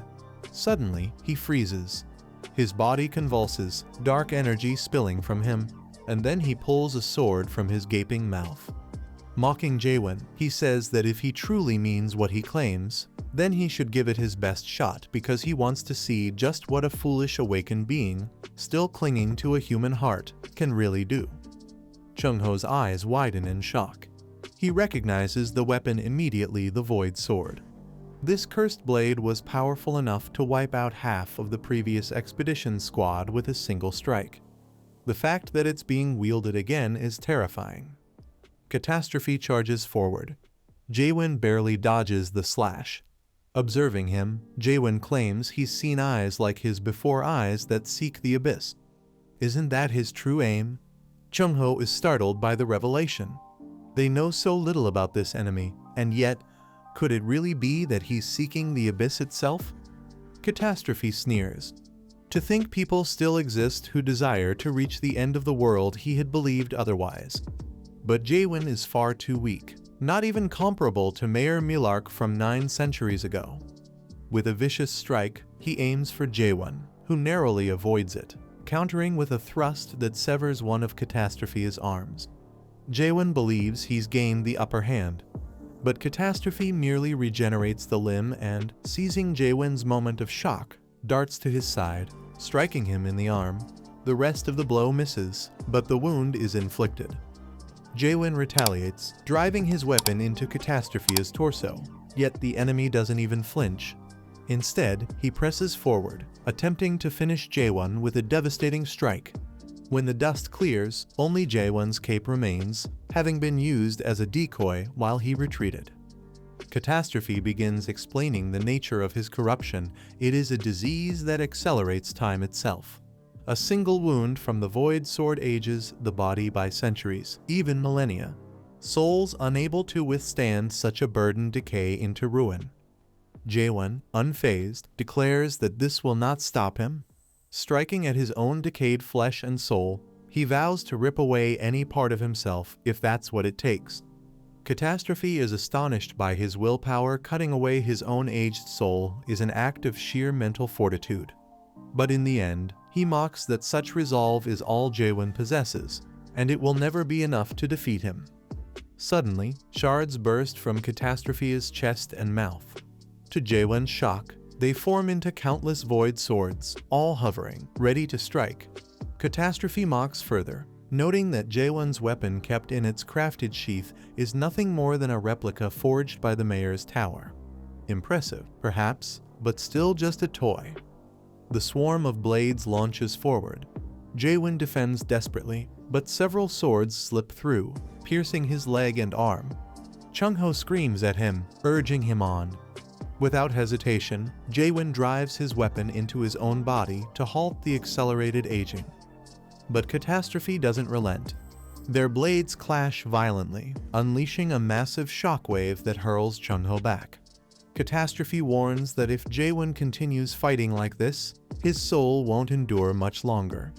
Jaehwan sneers but knows he's right. He can't keep cutting himself apart forever. Despite his efforts, he can't detect Catastrophe's weakness. Strange particles distort the air, clouding his vision. His mind drifts back to Chung-ho's earlier words, the explanation of this place, the world they are trapped in. The White World. It is a world where he resurrects memories of those long lost, shaping them through the force of imagination. Every awakened carries their own distinct realm, born from a single keyword they receive upon awakening. This keyword embodies their deepest desires and emotions, and from it, their world is formed. The stronger the awakened, the more beings they can draw into their creation. Hwan wonders if this is truly possible and decides to test it. He clashes weapons with Catastrophe, then uses the impact to push himself back, creating distance. His eyes glow as he summons his own world, the moon. Chung-ho gazes at the scene and declares that this is hell. The world Hwan has manifested, one he has lived in and embraced, is nothing but pure torment, a reflection of hatred and loathing. Catastrophe is elated, reveling in the beauty of his opponent's ideal world. Without hesitation, Hwan drives forward, striking with full force and pinning him to the ground with his sword. Now that the obstructive particles clouding his vision are gone, Hwan can focus solely on ending this battle. But Catastrophe retaliates. Gigantic tentacles erupt from his body, ensnaring Hwan. Recklessly charging in, unaware of the futility of his actions, Hwan is slammed into the ground. The earth shatters beneath the crushing force, reduced to rubble as Catastrophe presses him down further and further. Towering above, Catastrophe proclaims himself as one who will never abandon his hatred. He admits it has been a long time since he has encountered such a fascinating existence. With a sinister calm, he wrenches the sword from his chest and levels it toward Hwan. "All journeys must end," he says, "and this has been a most entertaining one." The blade plunges toward Hwan's head. Previously, Jaehwan's secrets finally came crashing down. Turns out, he isn't even dead. He rejected the main game, shattered the Tower of Nightmare, and escaped into chaos itself. But that's just where things started getting insane. Jurin exposed him as an SS rank threat powerful enough to destroy a fortress worth 380 million horns. And while everyone debated if he's a hero or a monster, a darker truth surfaced: the Monarch of Pitch Darkness is after him.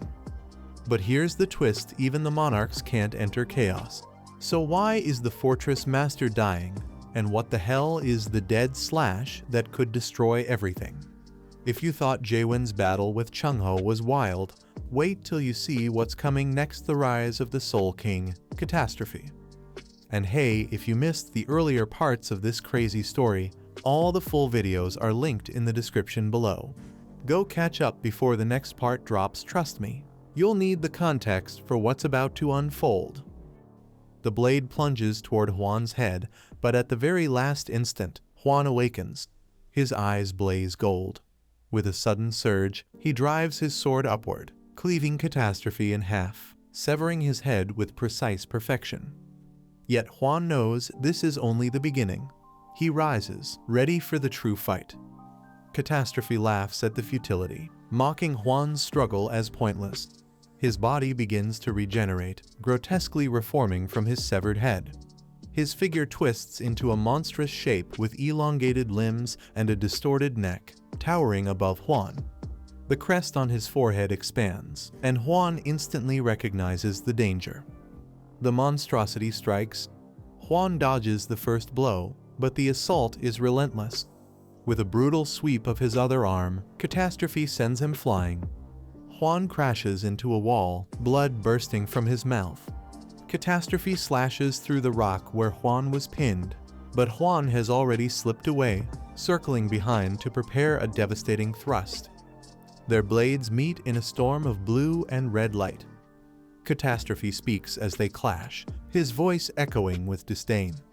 For millennia, countless beings have tried to shape worlds. They climb the illusion tree in search of answers, chasing their empty questions. Are you the same? What is it you seek here? He presses his blade harder against Hwan, nearly overwhelming him until the weapon halts. A blue aura surges from Hwan's sword. At last, Catastrophe claims to understand. The world itself is your question, isn't it? Though Hwan manages to block the strike, the impact drains him, blood trickling as his body falters under the strain. Catastrophe's interrogation continues, his tone sharp and mocking. What is it you want from this world? Is it destruction, annihilation, extermination? Judging by this realm of yours, you long for the end. That is the true name of this place, the end. How arrogant, for a mere human to fashion a world so bold, to challenge the worth of the illusion tree itself. Such arrogance cannot go unpunished. Even the wisest men dare not question the illusion tree or its very existence. With ruthless intent, Catastrophe swings wildly, pressing Jaehwan into a dangerous position. But Jaehwan calmly observes that his opponent does not truly understand what he is saying.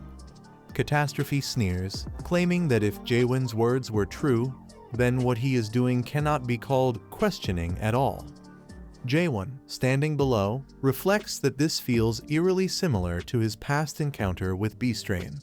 A realization strikes him his opponent is nothing more than a clone possessing the Fortress Master's body. That means he has an opening. Planting his feet firmly into the ground, he channels all of his strength into a single, devastating thrust. Caught off guard, Catastrophe has no chance to dodge. The blow lands, tearing a massive hole through the fortress wall. Though wounded, Catastrophe slowly regenerates, mocking Jaehwan's persistence. Did this mortal truly believe he could ever kill him? How laughable. Prideful, weak, and foolish such effort is meaningless. Bored, Catastrophe decides to end the fight and lunges forward, intent on devouring him whole. But Jaehwan stands tall, golden eyes blazing with defiance. Just as Catastrophe closes in, Jaehwan leaps high into the air. Golden orbs ignite around him, forming a radiant line that points the way to victory. With renewed determination, he dives forward, driving his blade straight into Catastrophe's back along that guiding path. Shock floods the monster's face, for this is no ordinary strike, but a technique known only as crack. Jaehwan forces his sword deeper, and a massive blue explosion erupts.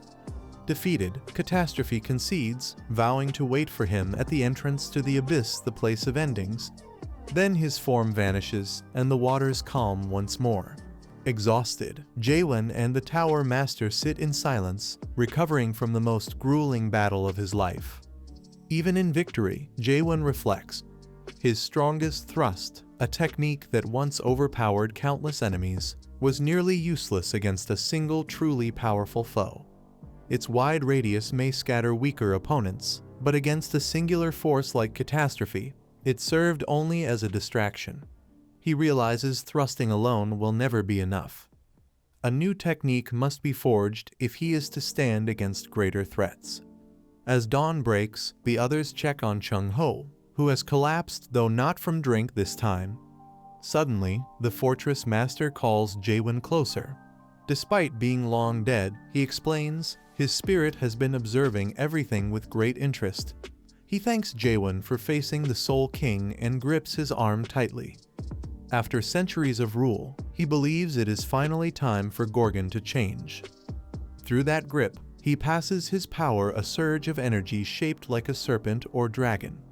Jaehwan feels a warmth flooding his body, filled with memories and bonds he never realized he carried. Before fading, the Fortress Master leaves him with a final reminder: never forget what it means to be human. As Jaehwan emerges from the rubble, new patterns glowing across his arm, the guards gather and bow before him. Yurin, tears in his eyes, acknowledges the will of the fallen master. If this was his final wish, then it must be honored. Lowering his head, he greets the new Fortress Master, Jaehwan. Kwan is left stunned, simply staring at them in disbelief. 2 days later, life begins to settle again as the people return to rebuilding with whatever resources they can gather. Inside the office of the Fortress Master, Jaehwan sits uneasily. He cannot bring himself to accept the title, repeating yet again that he never intended to take on this role. Yurin, however, reminds him of the promise they made. He shows him the conditions once more. The task had been to save the Fortress Master, an outcome now impossible to achieve. Jaehwan bristles at the implication. Are you saying I must take responsibility for his death? Yurin calmly replies that, in a way, yes, that is what it means.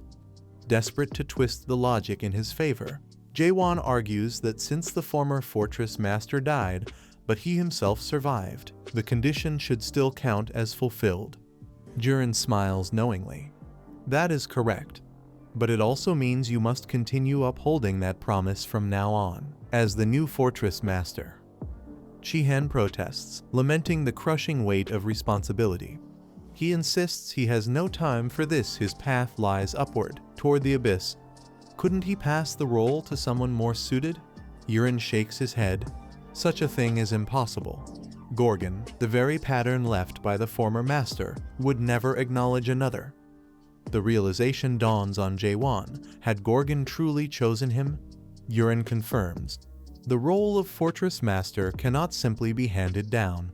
It only changes hands when the current master dies, just as it did recently. With that, Yurin places several documents before him, explaining they contain rules, guidance, and notes that will help him fulfill his duties. Reluctantly, Jaehwan flips open a file. It's filled with strict laws, including many that forbid any disrespect toward the Fortress Master. So that's why the people only ever spoke well of the previous one. Yurin adds that there are also useful items stored in the drawer, then excuses himself to return to organizing books, offering his help if Jaehwan ever requires it. Curiosity gets the better of him, and Jaehwan searches the drawer. Among the items, he discovers a crumpled piece of paper written by the 17th Fortress Master. To his shock, it begins to reshape itself and speak. The voice congratulates him, acknowledging him as the new Fortress Master. It reassures him not to worry too much about ruling, for the essence of a good Fortress Master is not toil, but knowing how to enjoy life, to play, to celebrate, to party. Security belongs to one branch, administration to another. He should not overburden himself. This message, passed down through many Fortress Masters, carries weight. The letter warns of the dangers of greed and overwork. Many Fortress Masters, including the one before him, had their souls corrupted because they pushed themselves too far. The paper urges him to avoid changing the world, because change here is impossible. What Gorgon truly needs is not transformation, but the endurance to survive a little longer. Peace for the many outweighs change for the few. Its final plea is clear: do not be greedy, do not force change, and above all, do not lose yourself. In chaos, the best Fortress Master is one who does nothing at all. Jaehwan takes time to reflect. At last, he begins to understand what the Fortress Master truly is in this world: an existence meant to erase the hope of change, to preserve life for the majority by denying it to the few. Yurin re-enters the office and notices Jaehwan deep in thought. "What weighs on your mind?" he asks. Jaehwan responds quietly but firmly. After careful thought, he has decided. He will rid himself of the position of Fortress Master. Yurin, unsettled by Jaehwan's cryptic words, presses him to explain. Jaehwan doesn't answer directly, only insisting that they must begin now. He then asks Yurin what the role of a Fortress Master truly means to him as an individual. Yurin pauses to reflect before replying.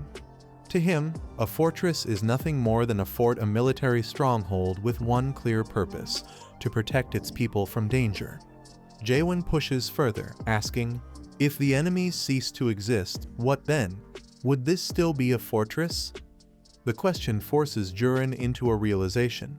If there were no enemies, then the very purpose of the fortress would vanish, and the position of Fortress Master would lose its meaning. Still, he argues that such a situation could never happen. A fortress without enemies is impossible. But Jaehwan disagrees. He declares that he will unite all of chaos under one banner, bringing about that very possibility. In chaos, death is marked not by funerals, but by the soul farewell procession. This ritual sends off the dead for good. Unlike ordinary funerals, which honor and remember the departed, this rite erases them from memory. During the ceremony, people speak of the deceased, share stories, and once it concludes, that person's name is never spoken again. It is the final gift chaos grants those who leave it forever. Yurin begins the ritual, addressing those gathered. He reminds them of the old Fortress Master, Amal Grosk. They cannot bury him, for nothing remains: no body, no soul. He has vanished entirely, becoming nourishment for the illusion tree, leaving behind only memories. That is precisely why they must forget him. For the last week of the ritual, they will speak of him fondly, recounting his deeds until the final trace of him fades away. In the corner, Jaehwan listens quietly. At last, he learns the name of the man who entrusted him with this position. He hears the thoughts of others. Too many doubt him. To them, he is too young, only 60, far from experienced. A woman standing nearby notices his expression, sensing his urge to fight them all, and she smiles knowingly. Another figure approaches, asking directly if he is the new fortress master. At that moment, Chung-ho steps forward beside the woman, remarking that she is late. He calls her the vice leader of the priestess clan, then adds with a sly grin that the old fox from the Sont clan beat her to it, already greeting the new master. Intrigued, the woman asks Jaehwan which side he intends to take. Chung-ho cuts in again, saying there will be a time when Jaehwan makes his stance clear. Then Yong Ilhan, the vice leader of the Sont clan, smirks and asks Jaehwan his age. 60, Jaehwan answers. Ilhan finds this odd, wondering aloud if perhaps Jaehwan is from a secret institution in Gorgon or even the son of the old fortress master. The comment disgusts those around them, who see it as deeply disrespectful to the late Amal Grosk. Unbothered, Ilhan shrugs it off, saying it doesn't matter, and that he looks forward to working together. But in truth, his thoughts are darker. He remembers his humiliation 10 years ago, when he tried to establish a branch in Gorgon. Bribing guards to slip in, he was caught by a gate captain and dragged before the fortress master. Amal Grosk rejected him outright, furious at the chaos he had caused. Both the old master and the gate captain had crushed his ambitions in an instant. Now, Ilhan sees his chance at revenge. The heavens themselves must have arranged it a mere child of 60 sitting as fortress master. They shake hands, and Ilhan discreetly casts his most powerful illusion spell. The magic pierces Jaehwan's mind, dragging him into the 8 gates of hell, where fire rages endlessly and a colossal dragon launches its assault. Those watching notice Jaehwan sitting motionless and immediately suspect foul play. They whisper that Ilhan must have invoked the 8 gates of hell, a cruel and shameful act, especially against someone so young. Ilhan grins, imagining the boy already being consumed by the flames of the Crimson Dragon, Tiamat, within the illusion. Soon, he believes, Jaehwan will break, screaming in agony, reduced to nothing more than his obedient dog. Jaehwan remarks that chaos has a peculiar way of shaking hands. Since that's the case, it's his turn now. He channels the same magic, forcing Ilhan to glimpse the true world and the ever-watchful Moon Eye. Ilhan's eyes redden, his body trembling as he screams in terror. Jaehwan calmly explains that normally, such disrespect toward the fortress master would warrant execution. But this time, he'll let it pass. Ilhan should be more careful when they meet again. Chung-ho finds the outcome dull, while the woman beside him is clearly shocked. After this, Jaehwan prepares to address everyone. As he steps onto the stage, Chung-ho senses that something ominous is about to unfold. Jaehwan begins, admitting openly that he knows nothing about Amal Grosk, neither his work, his life, nor the kind of man he was. And truthfully, it isn't his concern. What matters now is that the people before him are dissatisfied with their new fortress master. Jaehwan acknowledges their frustration. He has little spiritual power, is still young, and, truth be told, stumbled into the position by sheer chance. He never wanted the title, and they never wanted him to hold it. So the question becomes what would make everyone satisfied. After a brief pause, Jaehwan declares his solution. If anyone can defeat him in single combat, they will take his place as fortress master. This bold statement draws laughter from Kaiman, leader of the Southern Sea Clan. He admits it's a refreshing change but asks if there are conditions. Jaehwan confirms there is one. The challenge period lasts for a month. If no one succeeds, every challenger will be conscripted into the Abyss Expedition Squad, set to depart in 2 months. Yurin reflects on Jaehwan's words. He had trusted him since the day he saved Gorgon from the Forbidden Heaven clan and had already accepted him as Fortress Master, even when Jaehwan made outlandish claims about uniting chaos. Yurin believed that, despite his unease, Jaehwan would never act against the fortress itself. But that belief begins to waver when Jaehwan bursts in one morning, shouting that matters are spiraling out of control. Fed up, Yurin storms into the office, demanding to know how long Jaehwan intends to neglect his duties. But instead of Jaehwan, he finds Carlton there supposedly still recovering in the medical ward. This discovery fuels Urin's rage further, and he bellows Jaehwan's name, his voice echoing throughout the fortress. Meanwhile, below the fortress, Jaehwan trains using statues modeled after Carlton. Chung-ho considers it a waste, remarking that many women, especially those from the ward, would want to keep such statues. Jaehwan brushes it off and tells him to pay attention to a new technique he developed. He gathers a swirl of green energy, catching Chung-ho's interest. His stance is softer, the blade guided with precision. It looks inspired by Chung-ho's own slash. Chung-ho jokingly suggests it should be called the Chung-ho thrust. Jaehwan teases back, asking if he'd like to experience the thrust firsthand. Infuriated, Chung-ho unsheathes his sword, accusing Jaehwan of becoming increasingly arrogant. But before he can react, Jaehwan unleashes the technique. The attack slams into the wall above them, cutting Chung-ho off mid-response.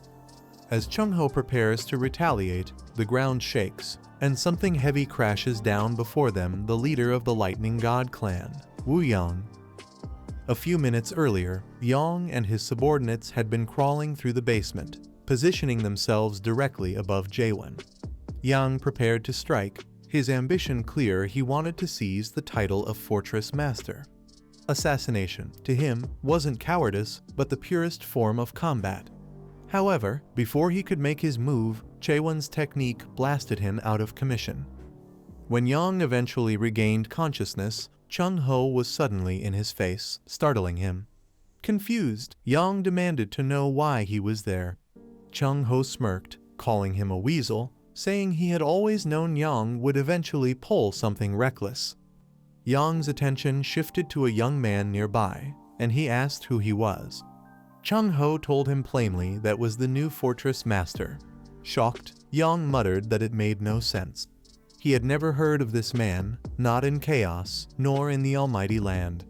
With a weary sigh, Chung-ho admitted that none of it made sense, that everything about this new master defied logic.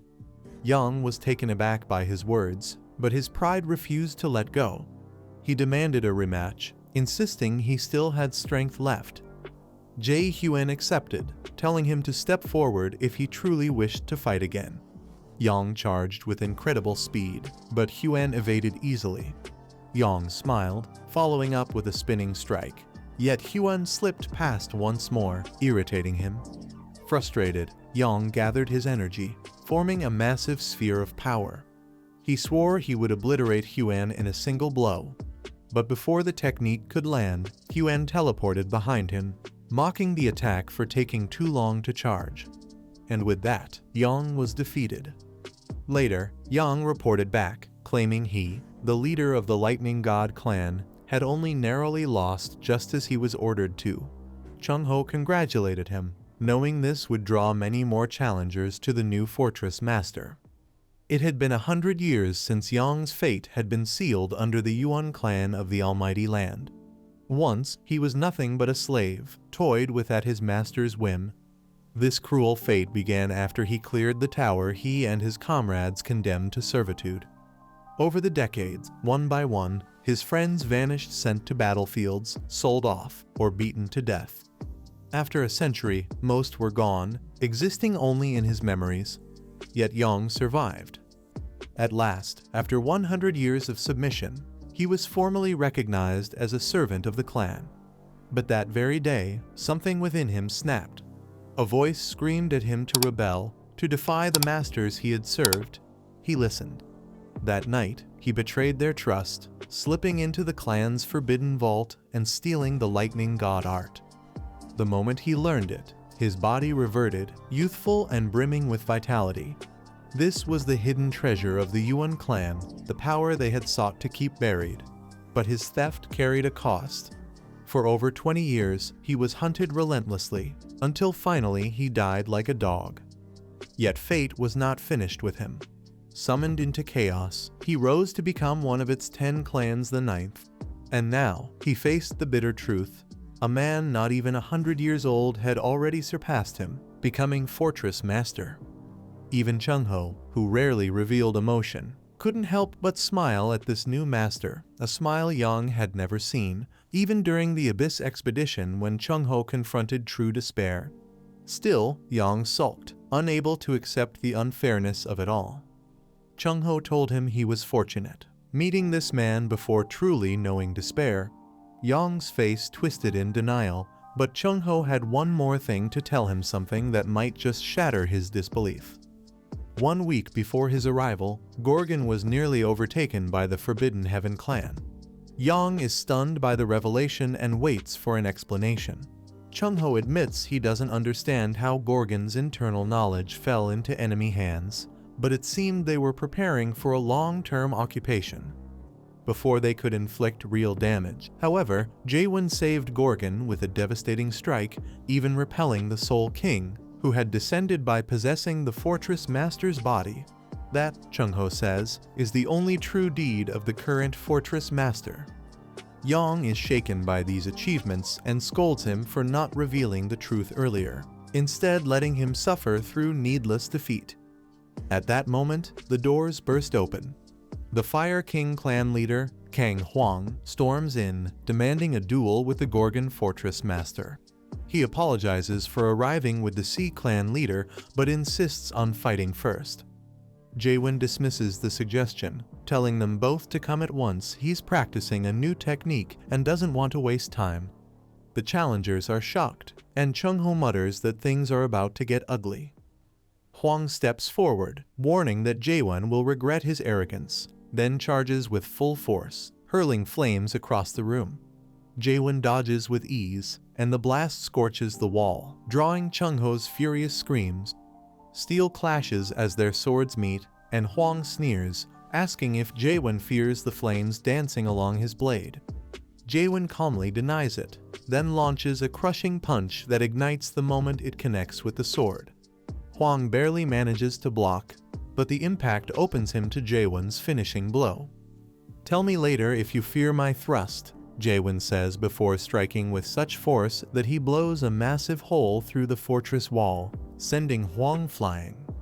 The Sea clan leader quietly douses the scattered flames, assuring the others that Huang will survive. Jaehwan questions why he didn't step in, and the Sea clan master replies that he simply hates heat.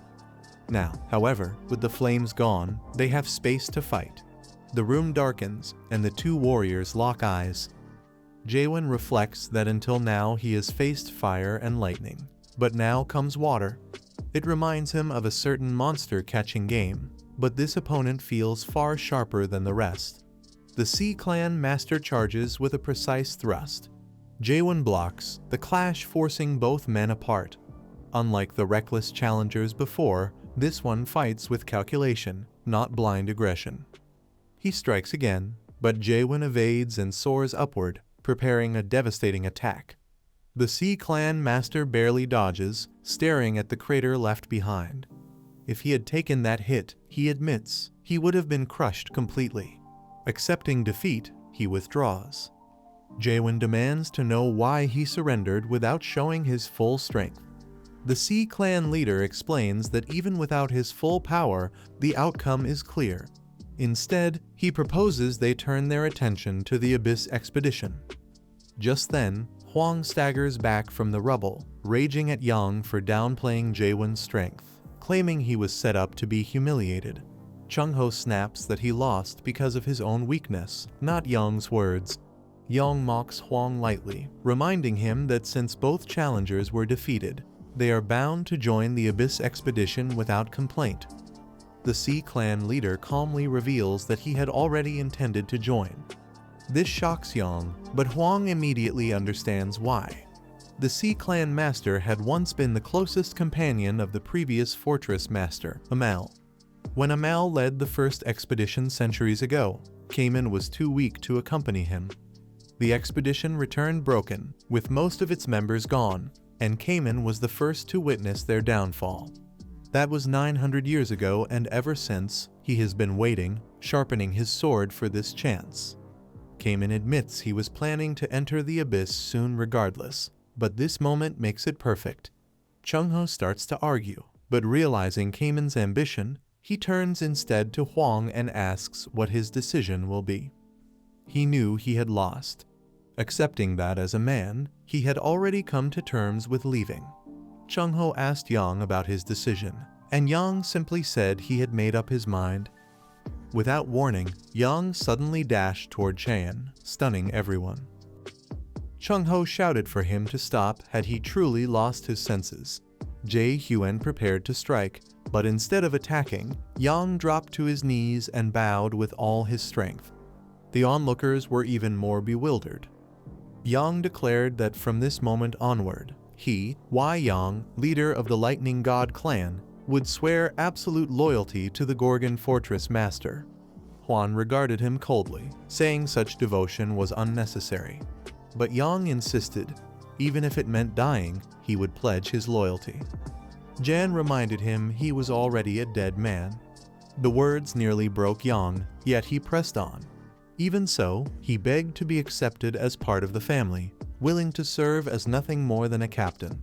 Chung-ho scoffed, questioning what family he spoke of, while Yang vowed never again to steal martial manuals, something he had a poor history with. Chung-ho snapped, reminding him that he was still the Lightning God clan's leader. How could he abandon his duty? In a heavy voice, Yang admitted there was no clan left to lead.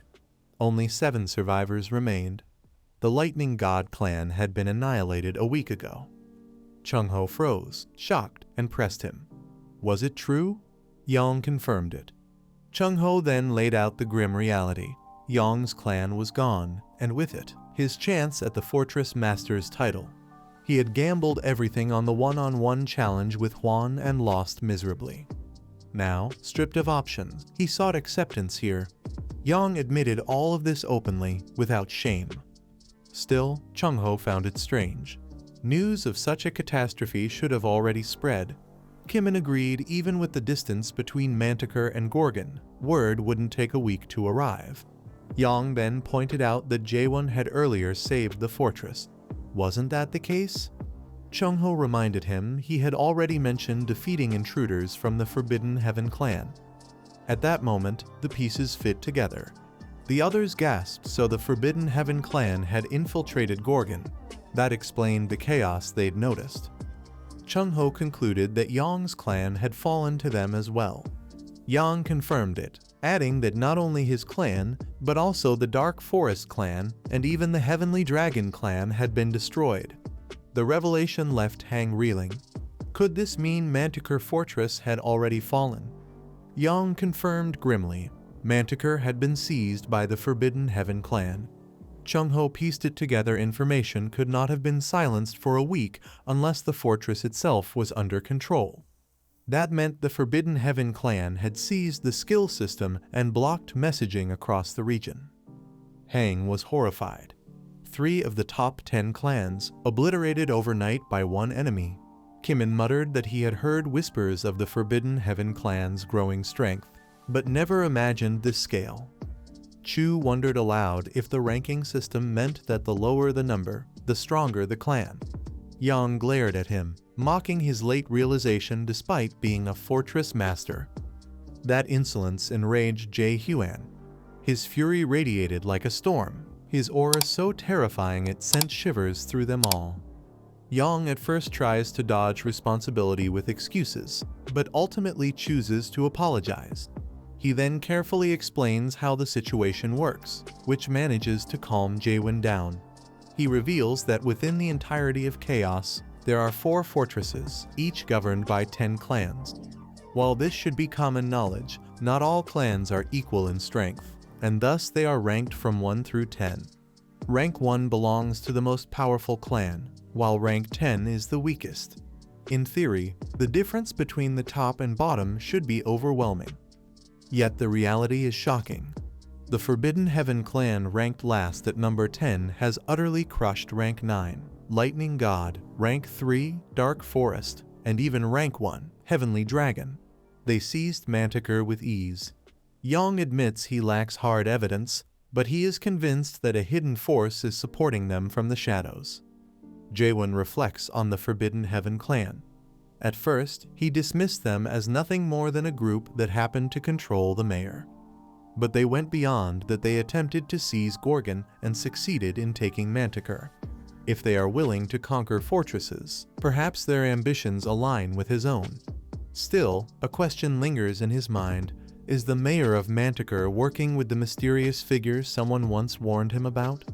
The only way to know for certain is to investigate elsewhere. Meanwhile, in a vast hall, a man seated upon a throne decapitates a subordinate, frustrated that they failed to obtain the guardian horned beast.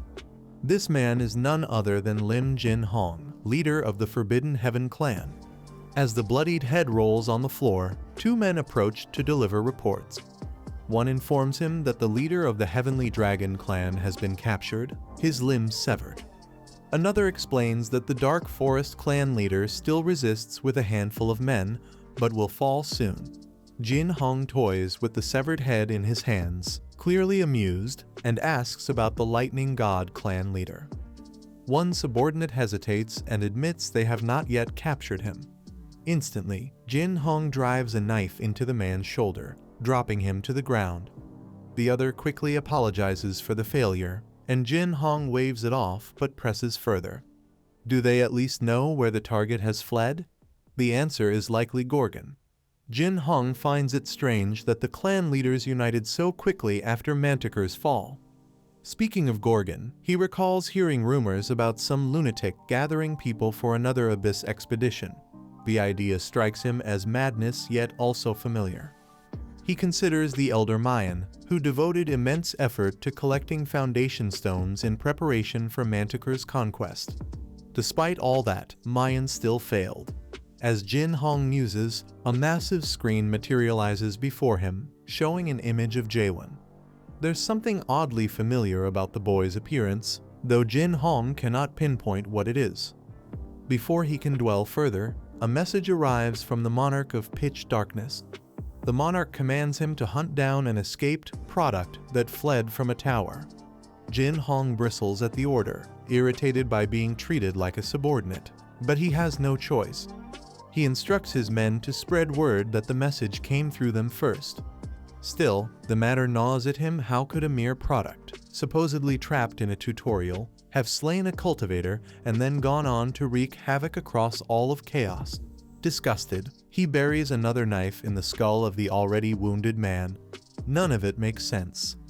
The remaining subordinate cautiously asks what should be done about the Lightning God clan. Jin Hong dismisses the concern. Leave them be. Let every clan leader gather at Gorgon. It will only make their downfall easier, for soon Gorgon will be reduced to ash by an army of the dead. He recalls the foul, corrupted energy that leaked from Gorgon weeks ago. There is no mistaking it. It was the energy of the Soul King, Catastrophe. The force vanished quickly, but what makes it terrifying isn't the descent itself. It's the fact that the dead can summon more dead. The fools in Gorgon are about to learn firsthand why Catastrophe is named a disaster. Back in the training chamber, Yang and the group discuss the possibility of a secret benefactor behind the Forbidden Heaven clan. Yang speculates that one of the 12 monarchs of the Almighty Land could be involved. The others immediately dismiss the idea, insisting that the monarchs never interfere in the affairs of chaos. Hang mentions that he heard rumors of a war raging in the Almighty Land. Perhaps, he suggests, someone is exploiting the chaos. His idea: reach out to the Resurrection Palace. Kamen is taken aback. The Resurrection Palace is tied to the monarch and the 5 great clans. It is the institution responsible for managing the fruits of chaos. If one of the 12 monarchs is truly involved, then it would mean they've broken their sacred treaty. Chung-ho explains further, in exchange for the fruits, the monarchs and the clans swore never to interfere in chaos affairs. Hang insists they should make contact anyway, but Kimin resists. It's all speculation, and he despises asking for help. Worse, what if the monarchs and clans are united against them? Chung-ho turns to Jaehwan. With Manticore fallen and 3 clans defeated, continuing with their original plan would mean war. Jaehwan doesn't hesitate. These enemies must be fought eventually, so why not now? Chung-ho admits that Jurin revealed Jaehwan's plans to him, and he has reflected deeply. To unite chaos itself seems impossible. Forcing all clans into submission is a fantasy. On top of that, the Resurrection Palace is far stronger than any of the 10 clans combined. No matter how powerful Jaehwan becomes, he cannot shoulder this alone. A faint beam of light breaks through the ceiling. Jaehwan declares that this is precisely why he sought them out. He looks at Chung-ho with confidence, shocking him. Jaehwan concedes that he lacks experience and longevity, but insists it doesn't matter because Chung-ho is here. Chung-ho, flustered, asks when Jaehwan ever claimed he would join the expedition himself. Jaehwan fixes him with a steady gaze, asking if he truly doesn't want to. The question shakes Chung-ho, leaving him unsettled by the emotions he feels toward this so-called 60-year-old child. Turning to the group, Jaehwan clarifies his true goal. The Abyss expedition is only one part of his plan. First, he will unite all of Chaos. Then, he will destroy the Resurrection Palace, the thieves who stole the fruits over 9 centuries ago. Only after that will they march into the Abyss. What he needs most are true comrades willing to see it through. Anyone unwilling should leave now. Kimin challenges him, asking if he would attempt this even alone. Jaehwan answers without hesitation, yes, he will do it with or without them. Kimin presses hadn't Jaehwan just admitted he couldn't succeed alone. Jaehwan replies coldly that solitude has carried him this far, and he has grown used to it. The group falls silent, stunned. Then Kimin suddenly bursts into laughter. He finds Jaehwan's determination exhilarating and swears allegiance, vowing to follow him anywhere into the Abyss or against the Resurrection Palace. Yang follows suit, pledging himself as well. When they turn to Hang, he admits he hasn't decided yet. This disappoints Yang and surprises Kimin, but Hang retorts furiously that his hesitation is the only reasonable reaction in such a situation. How could they trust this man so easily without truly knowing him? To be honest, even he doubts his ability to lead an expedition into the Abyss. The enemies he intends to challenge are overwhelmingly powerful, and the risk is immense. Yet that's exactly why he wants this chance to prove that he is capable. Out of the clan leaders, 6 have already fallen. If the remaining 3 acknowledge him, he will also give his recognition and follow them anywhere. Jaehwan accepts this immediately without hesitation. However, he sets one condition: if he must recognize their strength, then they must also earn his acknowledgement. To decide this fairly, he proposes a tournament where their titles as clan leaders will be at stake. If all of them reach the quarterfinals, he will fully recognize them and then submit to their tests. Hang reacts with fury, but Kimin steps in, pointing out that the idea makes sense. After all, Jaehwan has no proof that these leaders are truly the strongest in Chaos, and titles alone aren't enough to rely on. At that moment, a surge of dark energy spills from behind a door. When it opens, Urine storms in, furious at what Jaehwan has plastered across the wall's flyers announcing the tournament preliminaries.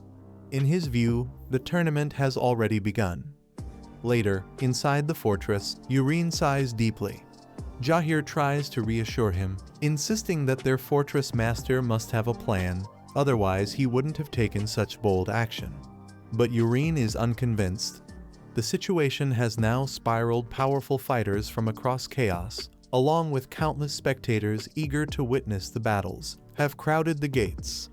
The outer fortress is overflowing, and the inspection teams can barely keep up with verifying identities.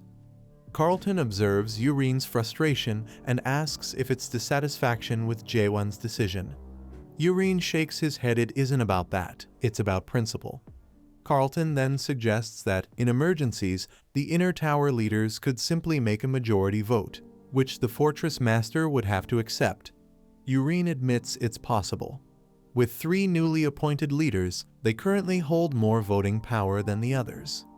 These 3, Claire as Finance Tower Leader, Jaehwan as Security Tower Leader, and Carlton as Law Tower Leader, were chosen after tragedy. 4 of the 5 original Tower Leaders were slain during the Forbidden Heaven clan incident, and the last survivor was left critically injured. But Urine isn't convinced that Claire was a wise choice. To him, a bar owner hardly seems fit to control the finances of an entire fortress. Claire meets his doubt head-on, locking eyes with him. She accuses him of looking down on her since the day she was appointed. But she presses further, does he even understand the value Jaehwan's decision has created? If people gather, money naturally follows. Thanks to the tournament, Gorgon is packed like it hasn't been in years. When Urine admits he doesn't even know the tournament's location, Claire explains, it will be held in the northern outer fortress, in the market streets once destroyed by the Forbidden Heaven clan. The residents who lost everything have taken this chance to rebuild, repairing streets, setting up stalls, and now working as tournament staff. Urine realizes he never considered this angle, focusing only on the chaos it might cause. Claire reminds him that the financial losses from the Forbidden Heaven incident were astronomical 12.87 billion hen.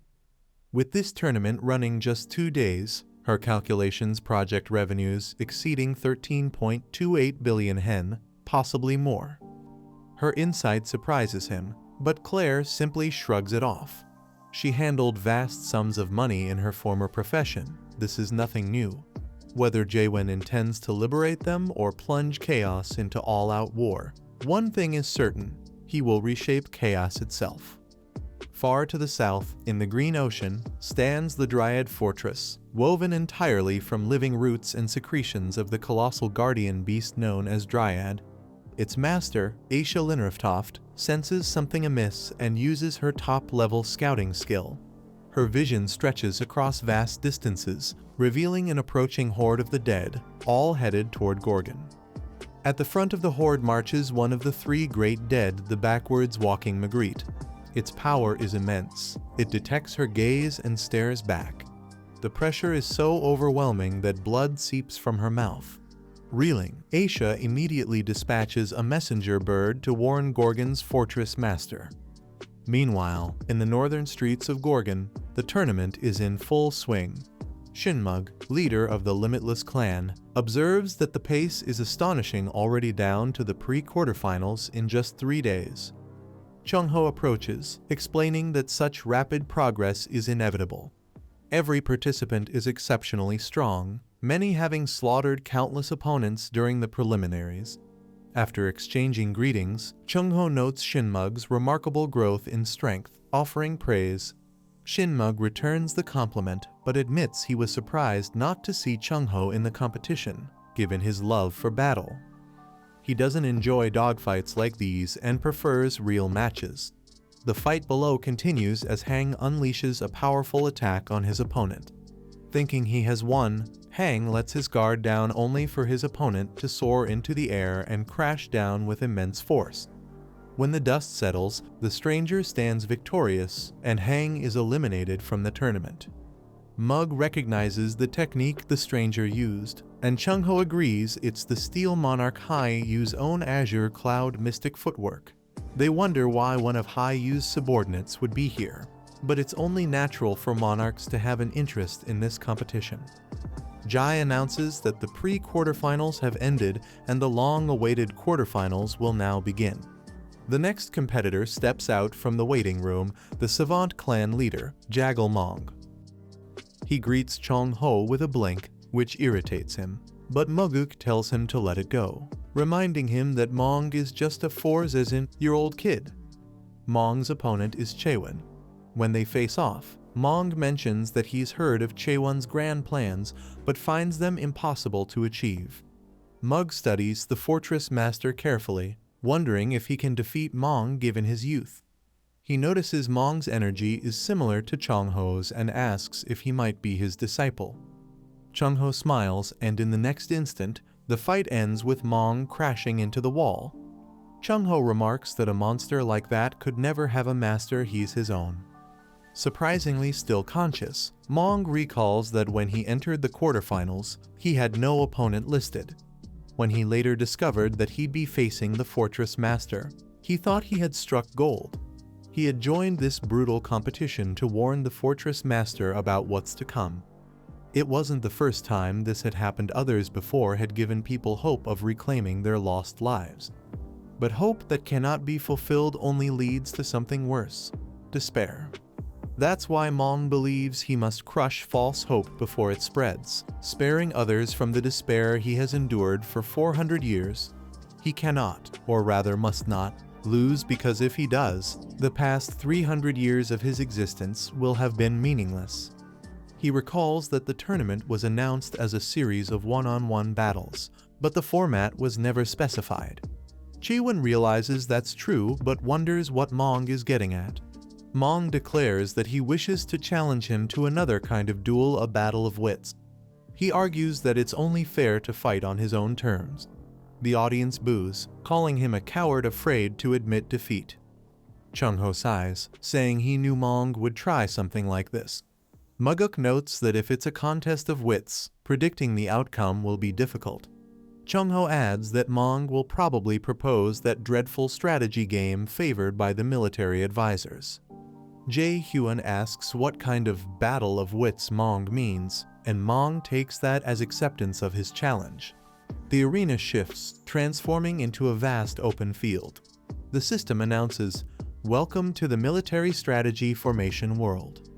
It offers to show him the manual, recognizing him as a beginner.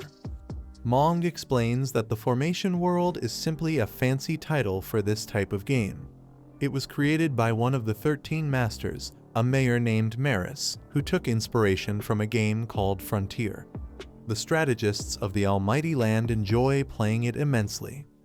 He also adds that he will give him some time since he has never played this type of game before. But Jaehwan refuses, saying it's simpler than he thought and that he already understands it. In reality, he recognizes the game that the mayor used as inspiration, a strategy game centered on a war between 3 races. Players must gather resources, train troops in real time, and destroy enemy buildings to win. He already knows a game exactly like this, the Frontier game from Earth that everyone played. He's probably played more than 10,000 matches in it. But who are these mayors to know about something like this? Mong asks if it's okay to use the Lost Garden terrain, and Jaehwan agrees.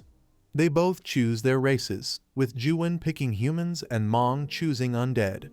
Mong thinks humans are the weakest race of all, so even though this kid seems arrogant, he's still just a novice. The undead race he picked grows stronger as the game progresses and has better units early to mid-game. His plan is simple: train a few workers, build up his base, and win by amassing a massive army. Before he can even begin, however, Jaehwan attacks with his villagers and easily destroys some undead units. Mong becomes furious and demands to know what Jaehwan is doing, why he's attacking with farmers. Then he notices that Jaehwan has built 3 watchtowers near his base, giving his units both protection and a strong advantage. Mong can't take out the watchtowers because the farmers, who have the highest stamina of all starting units, would interfere. Now he's completely stuck, unable to gather resources or build anything to recover. Jaehwan recognizes this as a common Korean strategy, known for its destructive power and efficiency. However, it's often criticized, especially when used in tournaments. The spectators cheer for Jaehwan, while Mong's entire sense of control crumbles. Enraged, he shouts that it's common etiquette not to attack within the first 10 minutes of a match. Jaehwan questions what he means, and Mong explains that players typically use that time to build and gather resources. Jaehwan replies that if it's not an official rule, then it doesn't matter what he does. Mong falls to his knees, biting his lip in frustration. He wonders who this man is, someone who defies logic, disregards convention, and refuses to follow any predetermined rules. There's simply no way to close the gap between their abilities. Mong realizes he can never beat him, but perhaps that's for the best. For 400 years, he's been waiting for someone who could finally fulfill their hopes. He admits defeat, bringing the first round of the quarterfinals to an end. As Jaehwan rests after the match, Muguk and Chung-ho come down from the stands. Chung-ho asks where he learned to play that strategic formation game, as he thought Jaehwan only cared about perfecting his thrusting techniques. However, since the spiral slash technique he used in battle was partly inspired by Chung-ho's own style, it's not entirely accurate to say he only focuses on thrusts. Jaehwan recalls what happened and asks what spiral/Chungho is referring to. When they first discovered the technique, Chungho had insisted on calling it spiral/ because he thought it sounded the best. But Jaehwan told him he only used thrusts. Chungho kept insisting, and that's when Kaiman came up with a better name. Since both thrusts and slashes kill their enemies, they should call it fatal spiral. Jaehwan notes that this was the name they settled on in the end, and Chungho is surprised he actually kept it instead of choosing a cooler, flashier one. Chu looks at Muguk and remarks that he seems very strong, suggesting they should spar for a bit. Muguk notes that his introductions are rather rough for someone so young, recalling that Chungho already warned him this man doesn't respect his elders and instead attacks them.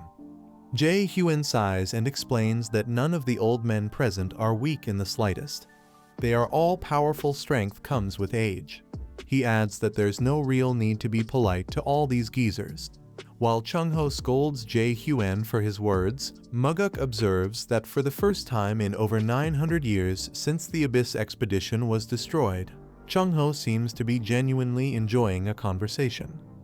Mulark had once been the captain of that expedition 9 centuries ago, a leader who gave hope and dreams to the chaos.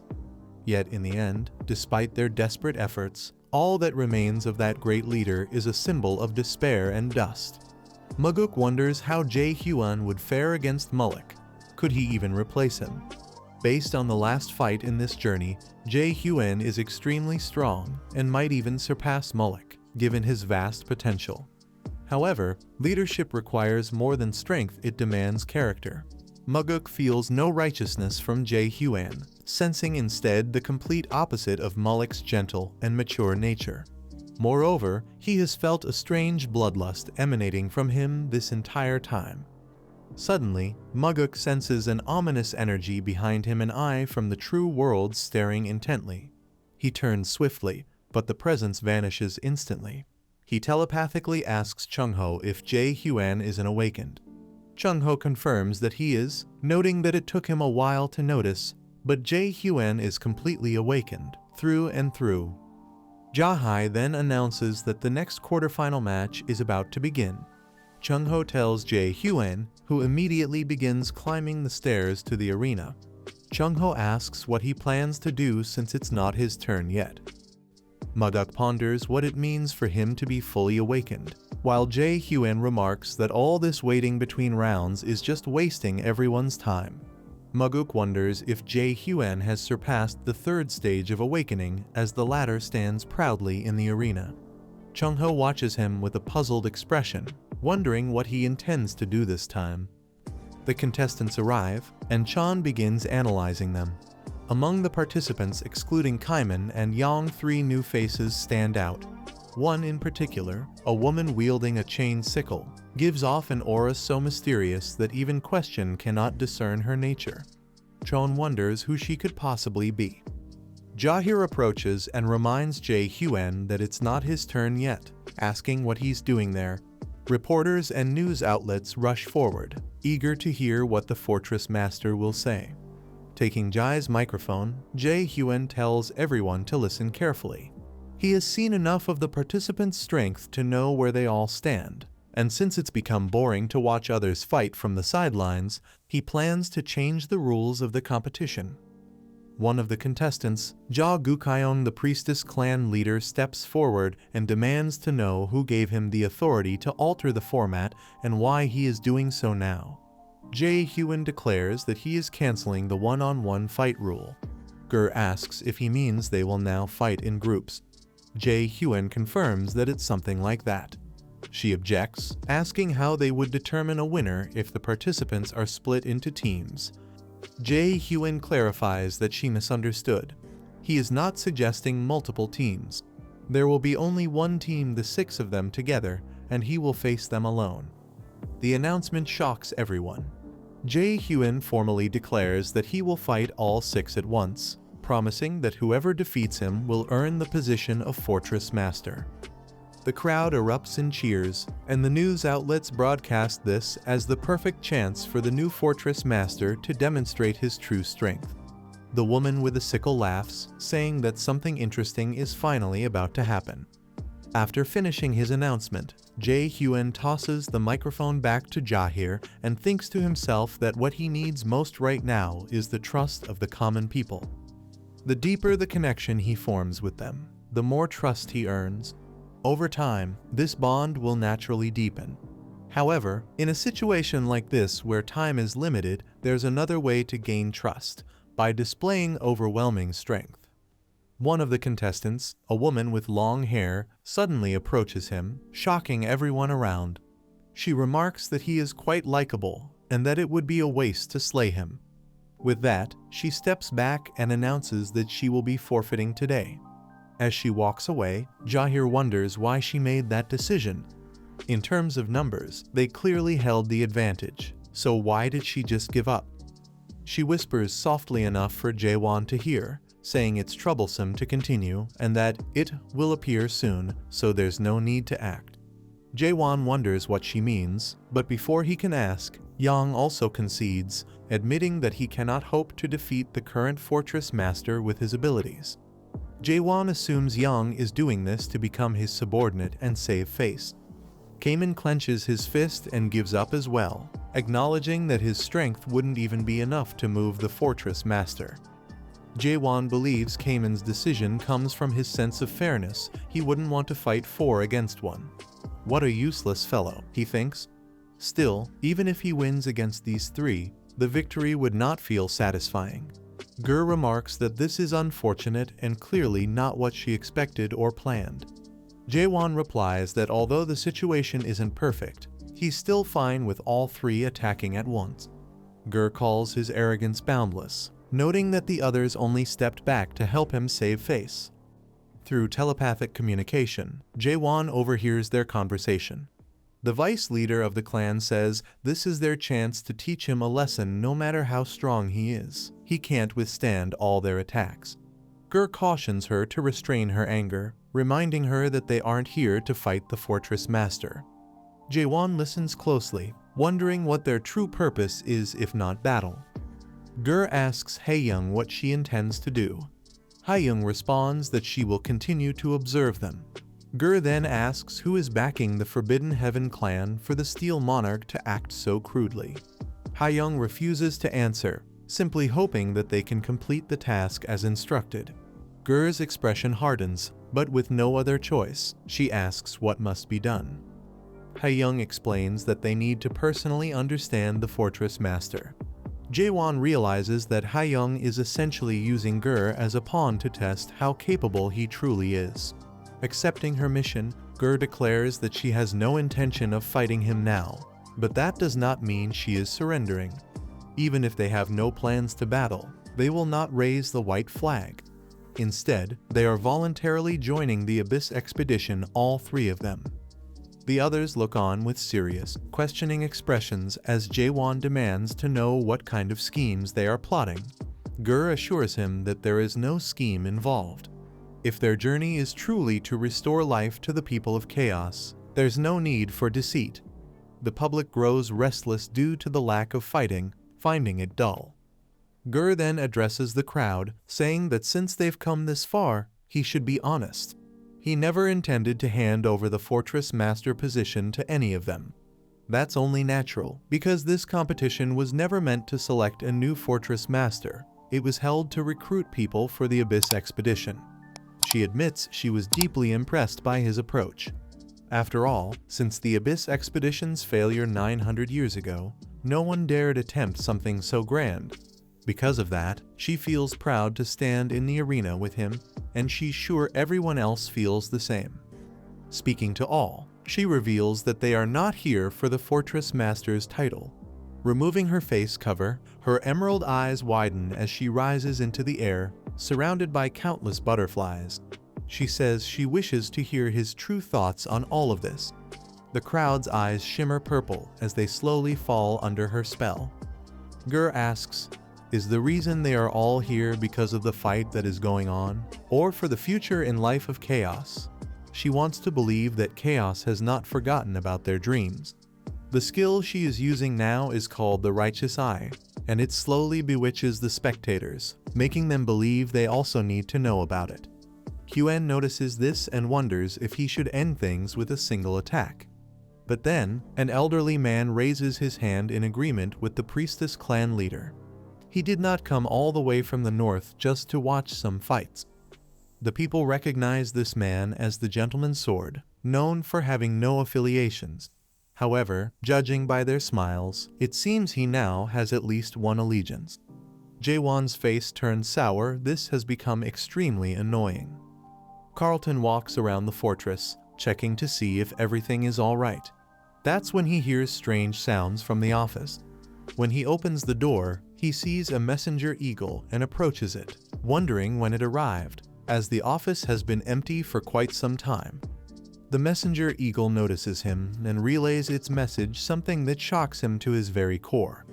A group of the dead, including a mega dead, is approaching Gorgon and fast. The message is from the Druid Fortress Master. Carlton looks out the window and sees the dark energy coming toward them. It's true. At the arena, Hyun notices how dark and cloudy the sky has become, but he is distracted by Gur, who says they should not be having internal conflicts right now. They should work together and end the competition while they still can, because she has already accomplished her true objective. There are already countless souls willing to risk their lives to join the Abyss expedition. Now, with full control over the situation, the last thing that needs to be done is this. Gur addresses everyone, saying there is still one important question left unanswered: who will be the expedition's captain? Chung-ho notes that this girl is playing dangerous tricks on the people, and Muguk agrees. He analyzes her and realizes she's using the righteous eye skill with an advanced illusionary technique. Now she's retracting her skill. What is she planning? Gur declares that the current fortress master should take the role. With strength that surpasses the 10 clans and intelligence beyond the smartest chaos scientists, he would be the perfect leader and a true historical figure of chaos. The spectators admire the priestess clan leader, seeing her as someone who seeks to raise others rather than herself. The Gentleman's Sword, however, says that the expedition captain's position cannot be earned by strength and intelligence alone. Gur asks what other qualities are needed, and he explains that it must be someone capable of leading countless others without trouble and possessing a suitable personality. He believes everyone should carefully observe the fortress master and decide for themselves if he is fit for the job. Gur replies that she can do that for them easily. She asks how, and the Gentleman's Sword tells her to use the righteous audit. It would solve their issue quickly. Gur smiles, and the public agrees she should use it, since it would make it easy to evaluate the Gorgon Fortress Master. Jaehwan announces that the righteous audit will be conducted and tells everyone to clear the stage, except for the Fortress Master. Gur agrees, saying that if this is truly what everyone wants, she will proceed. She begins activating the technique and asks Sean if he will undergo the audit and take up the position of expedition captain as he originally intended. Chung-ho scoffs, saying they've been completely tricked by this woman if they think she'll actually use the righteous audit. Muguk notes that everyone here knows about her little Q, and ability high stage adapters often plead with her to use it to fill their enlightenment values and progress to the next stage. Chung-ho grows worried. If Chuan loses control and blows everyone up as he usually does, they can say goodbye to the expedition. No one would want to follow a lunatic who harms his own subordinates. But if they do nothing, his true personality will be revealed through the test. And unfortunately, his personality isn't good at all. Jaehwan accepts the conditions, much to Chung-ho's surprise. Gur asks once again if he will go through with the audit, and Hwan confirms that he will. She nods and says that if that's the case, she will begin immediately. For several minutes, they stand motionless as the spectators wonder what's happening. Then, the entire scene shifts into a violent ocean storm, tearing apart a massive ship that Hwan is on. Gur explains that the first stage of the audit is the ocean region, and in reality, most of this area consists of treacherous seas like this one. Ships that aren't strong enough are easily destroyed here. Fortunately, a rescue ship suddenly appears out of nowhere. However, there's a problem. There's still one person left who needs to get aboard, but the ship can only carry 10 people. If it takes even one more, it will sink. A man appears behind Jaehwan, calling him Captain, and asks for his decision. He must act quickly. The options are clear. 1. Allow those who boarded first to survive and sacrifice one person. 2. Refuse to abandon anyone, even if it risks sinking the rescue ship and killing everyone. Jaehwan looks at the two choices, unsure if that's really all there is to it. Gur hovers above him, asking what he will do. If he chooses the first option, people will call him heartless. If he chooses the second, they'll question his judgment. No matter what he decides, his right to become expedition captain will be at risk. Then, John declares his choice option 3. Gur is taken aback, insisting there are only two choices. Jaehwan calmly explains that his third option is to save everyone, including the ship. He refuses to let it sink. Gur bites her lip, realizing he's uncovered the hidden choice. This third option only appears to those who seek their own answers. His plan is to save everyone without sacrificing a single person. They will rescue the one who fell and take turns entering the water to balance the load.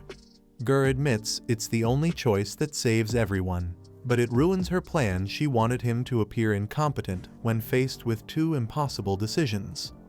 Frustrated, she demands that he tell everyone his third option out loud since people are dying in the storm.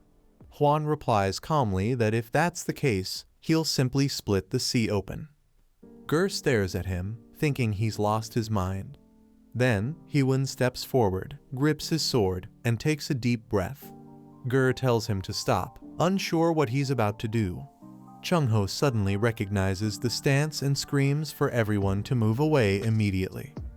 With a blinding flash, Jaehwan unleashes a devastating thrust.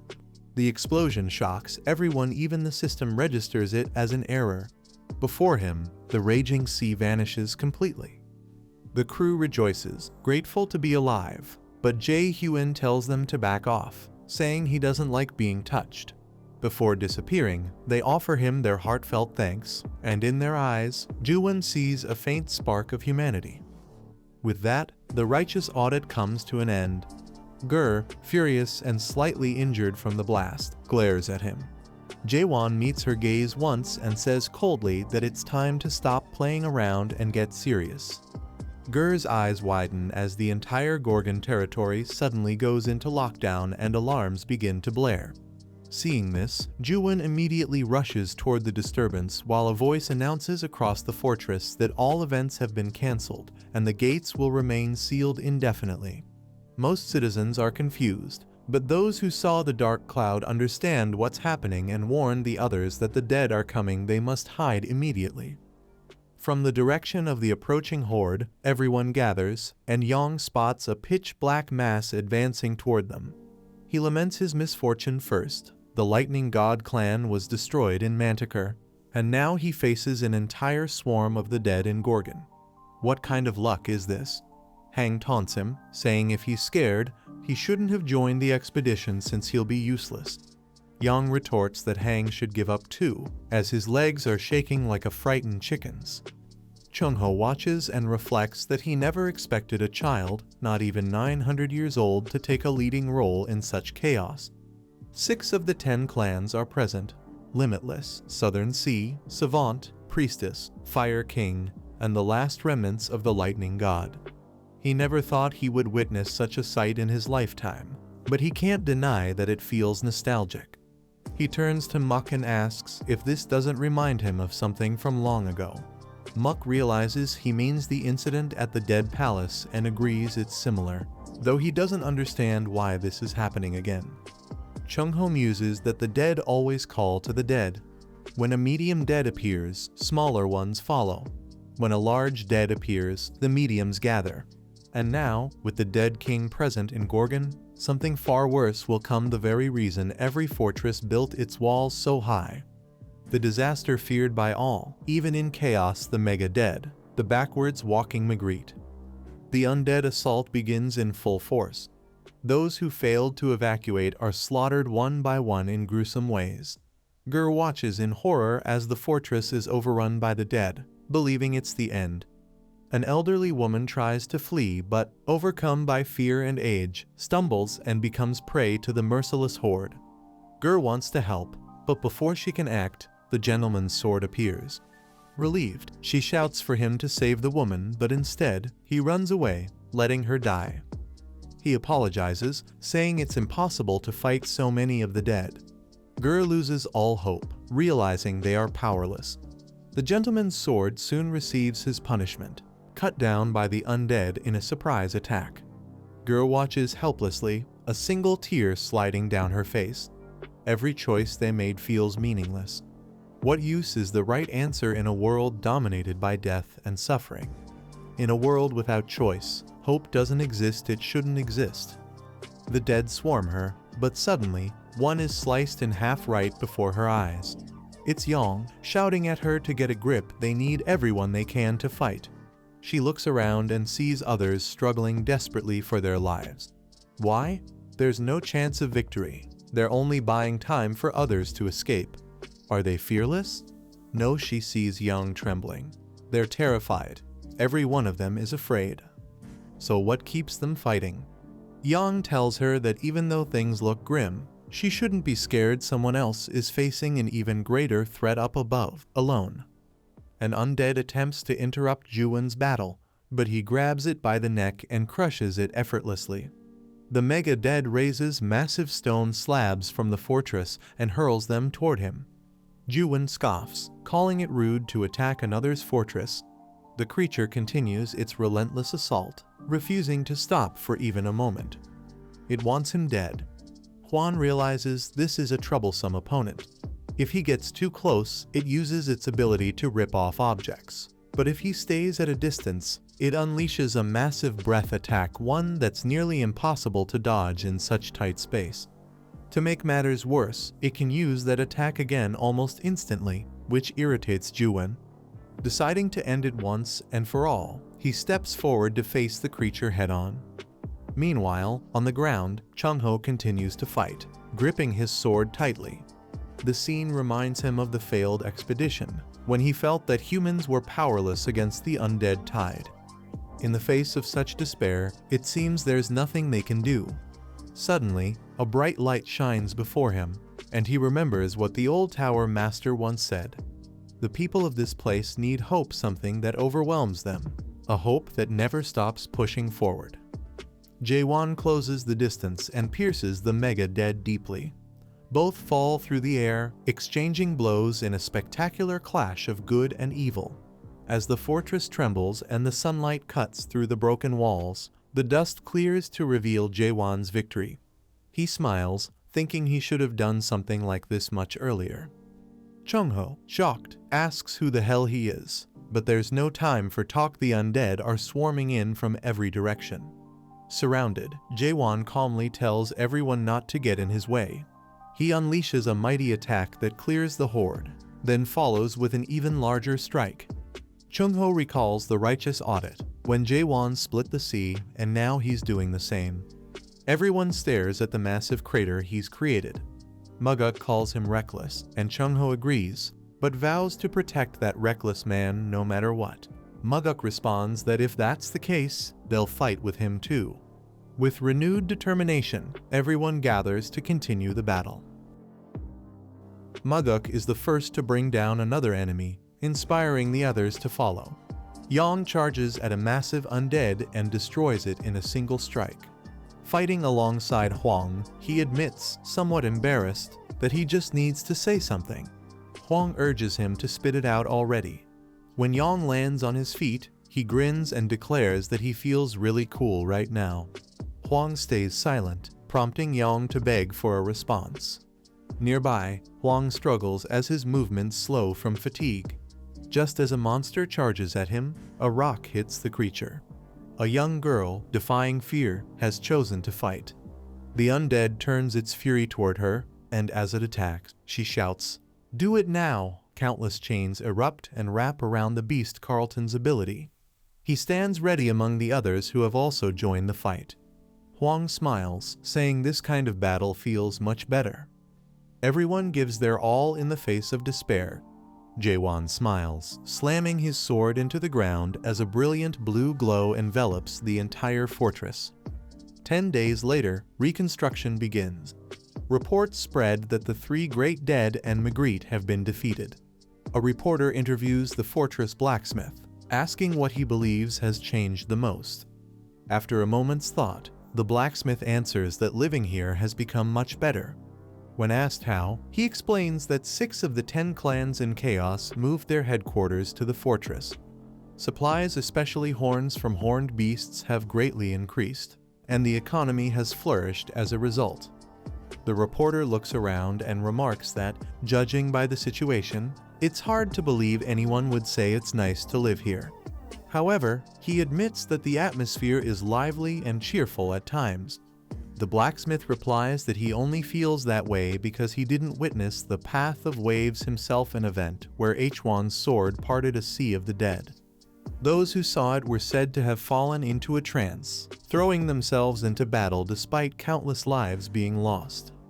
The reporter wonders what these people saw that made them believe they could live in chaos after all this. It seems that ever since then, Gorgon's residents have truly begun to live. Suddenly, a loud explosion shakes the area, and the reporter asks what's happening. The blacksmith tells him not to worry, it happens often and isn't anything bad. The reporter suspects that only high-stage adapters could cause such an explosion, and indeed, 6 of the 10 clan heads are present. He asks if a war is breaking out between the clans, but the blacksmith explains it's something similar. At that moment, 5 figures fall from the sky, and the blacksmith smiles, saying there are only 5 today. Chuan sits in the training room, declaring that every one of them still has a long way to go before becoming strong. Meanwhile, Hong hears about the incident and angrily smashes his wine glass, demanding an explanation. The messenger reports that the mega dead that attacked Gorgon known as Magritte has been slain. Hong is furious, as that creature was created from a Stage 9 adapter from the Almighty Land and could only be handled by a lieutenant or higher. He wonders how those Gorgon bastards managed to defeat one of only 3 mega-deads in existence. Certain that there must be some mistake, he orders his men to investigate immediately. 4 days later, news spreads about the destruction of the Forbidden Heaven clan's North Branch near Gorgon. At the fortress, Jaehwan calls the other clan leaders weak and asks what they've been doing for the centuries they've been alive. Yong wonders how they could ever hope to defeat such monsters. Jaehwan mocks him, saying he only has quick feet. He then tells Jaehwan that he has power, but is too slow, and Jal that he overthinks before acting. Turning to Gu, he acknowledges her agility and good instincts, but criticizes her poor stamina.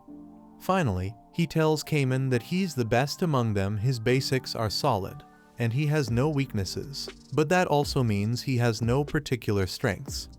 Jaehwan points out that they all share one flaw: they've gained their power without true effort.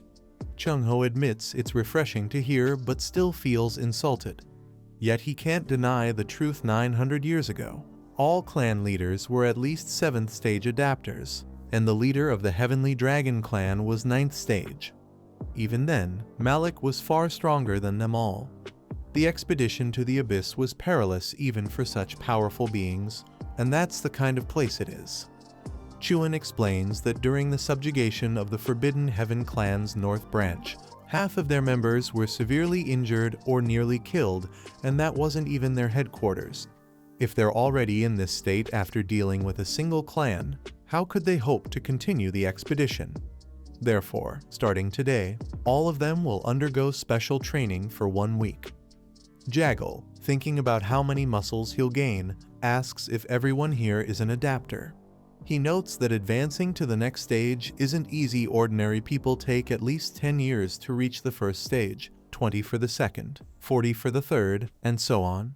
Most die before progressing that far. Jaehwan asks what he's implying, and Jaehwan asks if he's trying to turn them into awakened. The group is shocked, and Jaehwan adds that awakened don't accumulate power over time, but instead reach the next stage through enlightenment. Jaehwan confirms this, saying that's exactly his plan if they are willing to abandon their own world. Jong asks what he means, and Chung-ho explains that there are 3 stages for those who wish to awaken. The first is to destroy the world of adaptation, the world they have lived in so far. Those who can achieve this will be able to see the world as it truly is. Jong wonders what he means, and Ger notes that he's asking them to abandon things like status, which only benefit the system. Jong remarks that he himself is an overcharged adapter. These individuals have strong affinity with skills and the interface system, while also possessing the ability to grow much faster. People believe they are blessed by the system. Hang mentions that everyone around them is an overcharged adapter, but Kimin interrupts, saying he's not. He declares that he will throw away his skills and his world if it means becoming stronger. He will abandon everything except his hatred toward the monarchs. Everyone is confused by his words, and Ger explains that they must discard everything they've accumulated so far, but also something even greater. She asks if they've heard of the Great Disappearance. Jaehwan asks what it is, and Ger explains that it began 700 years ago, along with the appearance of the cracks. These cracks appeared in the Almighty Land, and the terrorist group that called themselves by that name announced their war against the cultivators. Each of them was found dead with that proclamation stabbed into their chests, along with another proclamation, this one from the monarchs of the 4 areas. It stated that anyone who wished to awaken must come to the Forgotten Land and completely deny this world.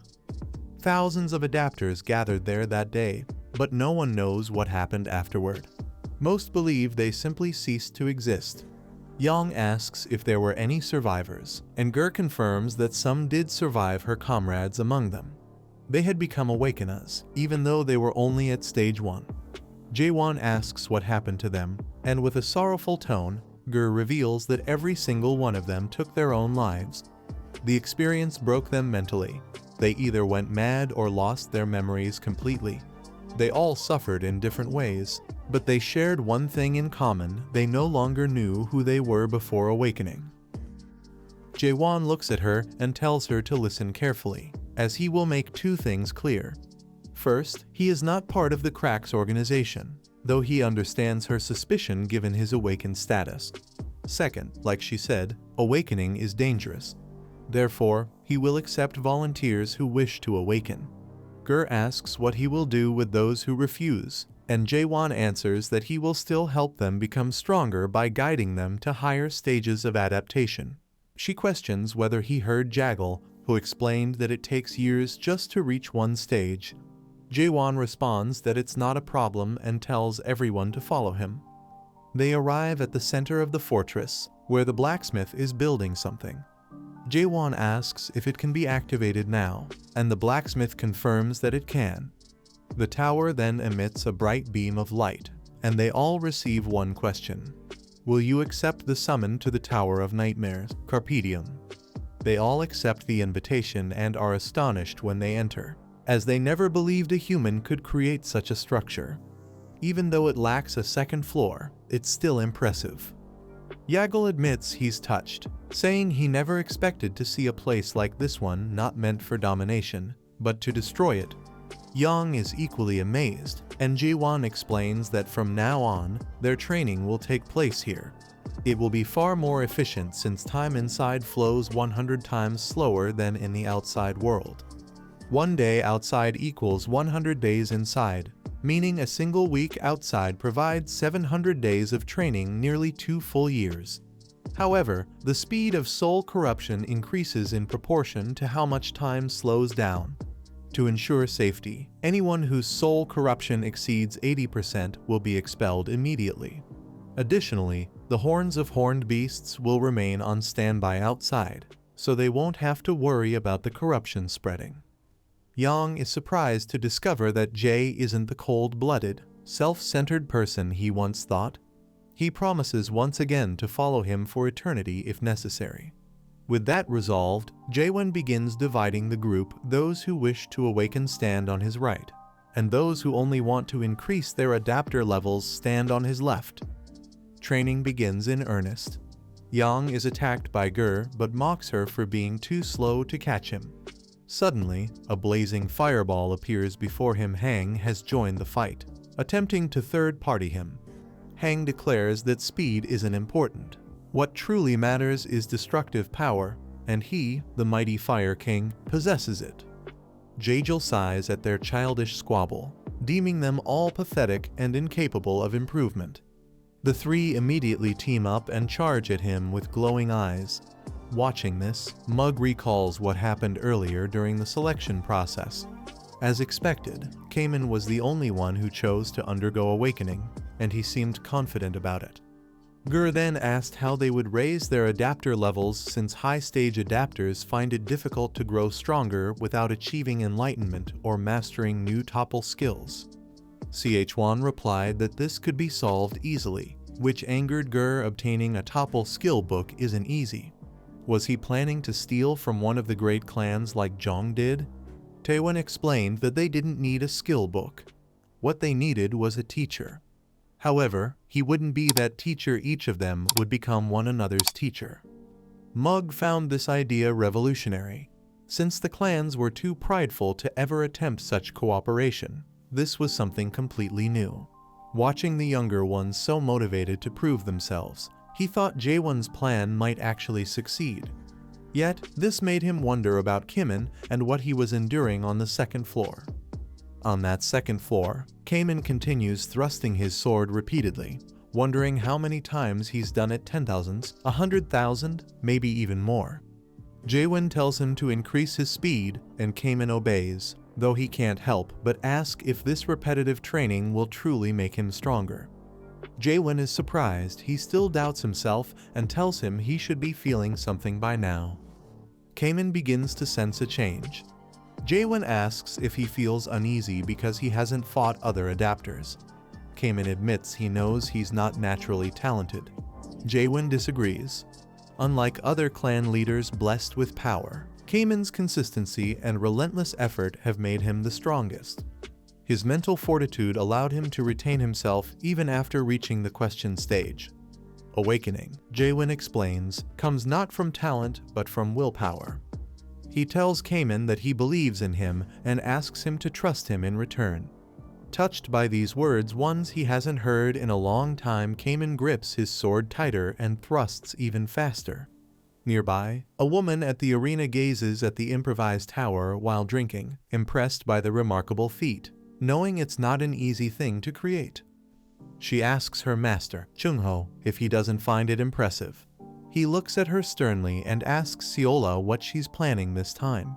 She notes that he's being quite mean and reminds him they haven't met in a long while. However, she insists that he should come back since everyone is waiting for him. Chungho explains, as he has many times before, that he will not be returning because he refuses to team up with them ever again. He calls them a group of inhumane bastards. Seola rises and argues that they are actually fighting for humanity. They are the only ones who do it so earnestly. Chungho says that's a lie. He claims they are using humans for their own ends and that their organization is already collapsing after the Great Disappearance. Seola bursts into laughter, unable to believe he would say that, since he was one of those who planned the Great Disappearance. She asks if that isn't true. Chungho begins walking away and tells her it's not. Seola responds that things didn't go as he wanted, but he didn't stop the event, he simply watched as it happened. Still, she feels thankful, because if not for him and his choices, she wouldn't exist. She reminds him that there are countless people within Crack trying to awaken using the method he taught long ago. They swing their swords at each other hundreds and thousands of times, killing and reviving over and over. Among them, only a few survive, continuing to swing their swords even 1 billion times if needed. They become numb to life and death, surpassing humanity to see the world as it truly is. That, she explains, is how they gain the first keyword to awakening dismantle. Chungho draws his sword and orders her to be silent, saying that's the wrong keyword. He pulls her into his unique world, which she immediately recognizes. It's still weak, as he lost his humanity and could no longer create anything within it despite all his efforts. She, however, filled her own world and became the second core captain of Crack. Seola easily cuts his world apart. Chung-ho, impressed, admits that she must have become a captain through sheer skill and asks if she also reached the third stage of awakening. She replies that it wasn't just the third stage and begins transforming the world around them. She asks if he's pleased as this scene of death is her masterpiece, her life's work. She wonders how he feels looking at the sea of corpses. She tells Chung-ho that the living aren't pretending to be dead, and nothing will change that in this chaos. She urges him to come back with her. But Chung-ho declares that the world will change, he believes it completely. Seola can't believe he still has the willpower to hold such faith. She warns that even with his little helper, he will fail just like he did 900 years ago, when he abandoned everyone and ran away like a coward. He can do as he pleases now, but Crack will always be watching him. Inside the tower, Kamen goes through all the stages of awakening. The first is to question it. The second is to understand the world he questions. The third, however, becomes blurry to him. Suddenly, Jaehwan attacks and shouts for him to wake up. Kamen's sword falls to the ground, but he dodges and barely lands on his feet. Jaehwan scolds him, saying he didn't want to see such a pathetic display, he should fight as if his life depends on it. Kamen feels every strike and realizes he can't even imagine defeating Jaehwan, unable to comprehend just how powerful he truly is. This also makes him wonder if he has truly become stronger than before. He closes his eyes and accepts his defeat. But Jaehwan reveals the final key to unlocking the third stage to remove the limits that the world dared to place upon him. With that, Kamen opens his eyes wide and fully awakens the third stage, breaking free from the constraints set by the world. Both of them attack with immense power, and Kamen uses the Muni ability to unleash an even greater strike. When the dust settles and the rain begins to fall, Kamen kneels on the ground. Jaehwan congratulates him for reaching the third stage. Kamen asks if he has truly grown stronger, and Chon confirms it. Yet, Kamen still feels distant, as though he is nowhere near Jaehwan's level, even though they now share the same stage of awakening. Once the training ends, everyone gathers inside the fortress meeting room. The other fortress masters oppose the idea of going on an expedition, claiming it would break their long-standing treaty. Jong immediately confronts them, saying that if they've done nothing since the expedition was announced, they have no right to speak. Yurin interrupts, explaining that the reason for their gathering is the Forbidden Heaven clan incident and urges everyone to stay focused on the topic. One of the masters suggests continuing the discussion since they've already begun. This is Garyuda Fortress Master Gal Huadong, an 8th stage adapter. He proposes that the captain for the expedition be chosen through voting. The Dryad Fortress Master, Aisha Lind Croft, agrees and asks about the absence of the Gorgon Fortress Master, who should have received notice of this meeting. Yurin suspects a setup to keep him away. Right after Yan left the area, a suggestion was made for the 3 fortresses to convene. Before they could refuse, a messenger eagle arrived announcing that the envoys had already departed. Although the adaptation team returned, the Fortress Master and Kamen from the Awakening team have yet to return. It becomes clear that this was a deliberate ploy to manipulate the discussion in their favor. Gal criticizes them for trusting a child who has only lived for 50 years. He mocks the idea of allowing such an inexperienced man to lead the expedition. Jong, enraged, holds a knife to his neck and dares him to speak again.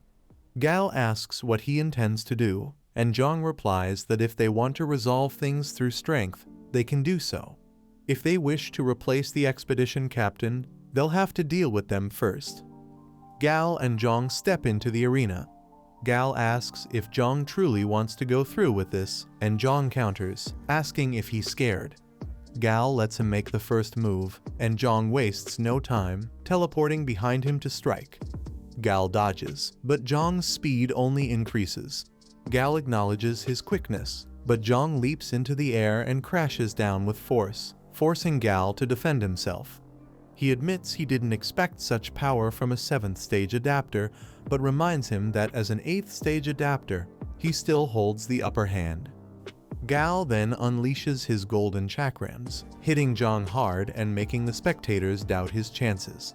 Believing the battle over, Kael praises Jong's skills and declares that, as promised, they will change the expedition captain since the lightning god has fallen. Suddenly, Jong rises and tells him to stop talking, he hasn't lost yet. He promises to show him something interesting. As they clash again, Jong uses a technique from Hwang that burns Kael's chakrams. Shocked, Kael recognizes it as a move from the Fire King. Jong then uses another technique, this one from the Savant clan leader, Jaehwan. Furious, Kael yells at them for sharing their sacred techniques, accusing them of abandoning their pride. Jong retorts that pride does not win battles. He charges at Kael with blinding speed and lands a devastating blow. Kael, though injured, still stands and decides to get serious. He channels all his power into a massive chakram that grows in size, forcing the spectators to flee in fear. When it strikes the ground, it tears it apart, stone and debris flying in every direction. Aisha watches this in amazement and Kael taunts Jong as he wants to see if he will really survive such an attack. That is when he notices that Jong was in the air all of this time and tells him that he did great as he unleashes one of his mightiest attacks yet. The attack only reaches his forehead as Mug stops Yang since the fight is over. He tells Kael that his match is over and also asks if he was really going to use the guardian horned beast Garuda in this situation. Kael clenches his fist in shame as this is an anti-dead weapon and announces that he lost. With that, Mug asks who will be the one to fight him. Aisha, if she feels worthy enough, she should come down right now. Suddenly, Gur gets close to Kael and Mug asks what she is doing. She announces that she is simply going to the winning side, much to the others' dismay. Suddenly, out of the blue, a man announces that he will be the one to deal with Maguk. This man is the Jade Mask Golden Monarch Bang Chayanil, a 9th stage adapter. Jurin wonders what a monarch is doing here, and Muk notes that he is the enemy of Chaos who took all of the fruits after killing everyone.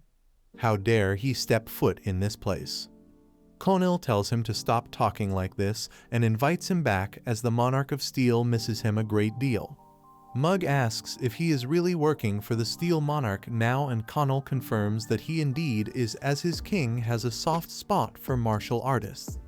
Muguk notes that if that is true, that man's legacy is over if he decided to accept human trash like him.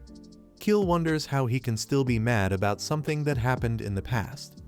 Heyo, the Steel Monarch forgave him very easily, but he guesses that comes with status. He should not be so angry at another martial artist. Have they not done a lot of stuff together in the past? Muguk's eyes widen with rage, and he charges in while reprimanding him for saying such a thing as he was the one who betrayed the entire Miram world. With a single-hand attack, Konil blocks him and notes that he is being really too harsh. This is their first time meeting after well over 900 years, so they should chat.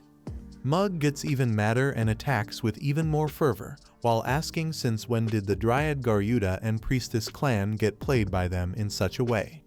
Konil acts a fool. They were only giving them advice so that they can make wiser decisions. He should also stop talking nonsense about others when he, the Gorgon Fortress Master, and a few others were just pipe dreaming about something unachievable. Truly, they are even more pitiful now than ever. Aisha looks at the fight from above, but it can be seen on her face that she is conflicted about something. Suddenly, the emissary of the Steel Monarch arrives, young, and tells her to throw away those thoughts. She made the right decision.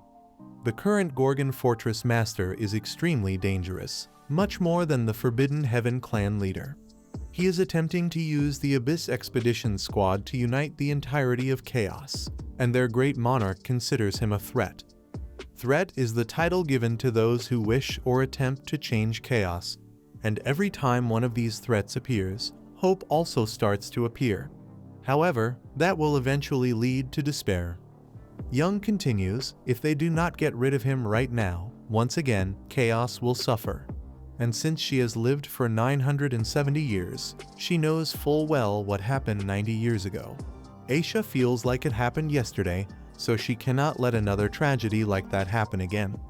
That is when Young came with the offer when she was vulnerable, but now she is very conflicted as she does not know if this is right. Kael continues to block Mug's attacks and notes that it would be wise to stop now as he cannot hope to defeat him in his current state. He knows that full well, does he not? Mug does not answer with words. Instead, he uses his blade and a technique, Heavenly Sword, to reach for Keon's neck. But instead the attack blows up as he used a technique to block it. He explains that there are tons of differences in abilities between adapter stages, but when it comes to the 8th and 9th stage, the difference is extremely high. He pulls Muk closer and tells him to get to the 9th stage before he thinks of coming back to them, because somebody like him who does not possess the class of a monarch cannot hope to even put a single scratch on him. He unleashes a mighty palm attack on Mug, and Gur thinks that this is the true power of a monarch as Mug was taken down in one single hit. The Jade Mask monarch who ruled over the 12th region is not even a Grand Monarch, as right beneath the Grand Monarch there are 3 titles: Lieutenant General, Major General, and the lowest of the low, which is where he is at, Brigadier General. Gur's suspicions are now confirmed. If they really had to fight such monarch on their expedition, there is no way they could have won. Kael tells him to give up on his dream as they cannot hope to win ever. Have they not all achieved pretty high positions within chaos already? They should not try to play God and stay at their level, as it is all they deserve. Muk seems to have given up, but his eyes glisten once again and he strikes at Kael while he is still talking. Kael is quite shocked that he still wants to continue in the state that he is in, and Mugak notes that 900 years ago, he who has won over the Resurrection Palace by stealing their rightful fruits and killing some of their precious comrades has no right to talk about this. He has never once forgotten the disgrace he put on him and the others on that day. And things are a lot different now. Kill says that he has become too dull, as instead of redemption, he chooses death. But it is rather fitting for him. They both go to strike each other. But that is when Mug unleashes the Heavenly Sword Enigma and throws it at Kael with every mound of strength he has left. Kael reaches his hand forwards and notes that he is still as pitiful as ever while unleashing his bottomless pit. This eats up Magok's ability, and Kael grabs him harshly, saying that he cannot hope to change anything. The others charge in to help him, but Kael intends to finish him off now. Suddenly, from behind, Kaiman arrives and he apologizes for being late. But since the Fortress Master is rather busy now, he will fight in his stead. Jurin wonders what the Fortress Master is so busy with, as the Abyss expedition is about to fall apart. Kimon tells him to calm down as he is here now and asks Muguk if he is alright. He tells him to stop, as this is not someone he can just deal with. But Kimon assures him that it will be okay and tells the others to evacuate everyone from here and get as far away as they can. Jajal tells him to stop talking about the impossible, as Muk was not able to defeat him. Does he really think he can? Kamen tells him once again to let him fight alone. He talks with Kael and says that it has been a while. He tries to remember who he is, and he finally does. He is that child from back then, the one who could not join the expedition because he was not strong enough, right? Kamen confirms that it was him. And Kael notes that since he is daring enough to stand in his way, it must mean that he has become a lot stronger. Kamen raises his sword and says that he will see soon enough. Kael tries to attack him, but he dodges and thrusts his sword into his hand, which sends him flying back. Kael notes that it is not bad, but also asks what kind of skill is it. Kamen explains that it is a simple thrust, but it is not as powerful as a strong thrust. However, he should not be swayed by that and fight him with everything he has got, otherwise he might just die. Kill finally shows anger as this child is deluding himself, killed by someone like him. He unleashes 2 golden hands on Kimon, forcing him to dodge constantly. But when he finds the opportunity, he thrusts through one and announces that today will be the day that he will die. Kael continues the onslaught of hands, but Kamen remembers what he talked about with John. When he finally reached the third stage, Kamen asked, "Did he really grow strong in only 2 years?"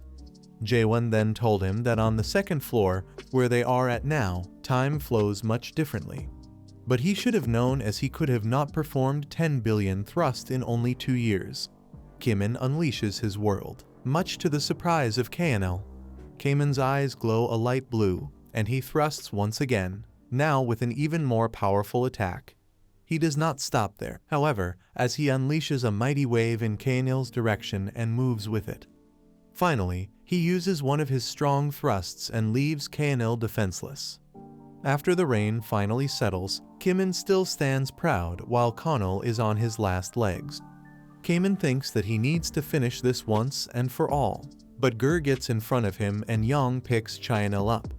Kamen anticipated this as Jan told him about it, but Gur demands he stand down, as no matter how strong he has gotten, he cannot hope to defeat a monarch with just 2 years of training. Kamen then tells her that it was not 2 years, but rather 200, and unleashes a mighty death blow in their direction, which makes everyone recoil back and create a gigantic hole through the arena. Mug is amazed. Kamen really won. Jaehwan must have predicted all of this and sent Kamen here. Because of this, he showed that instead of chaos relying on him constantly, they can forge their own path and stand proud on their own. Later, while Aisha watches the replay of the match, Kamen arrives and asks if she is the one who changed her mind among the delegation. She confirms that she is, and she did come here because of what he said, but it is because she knows better than anyone how much everyone fears the monarchs. She also asks if he really intends to fight the monarchs, and Kamen says that he will.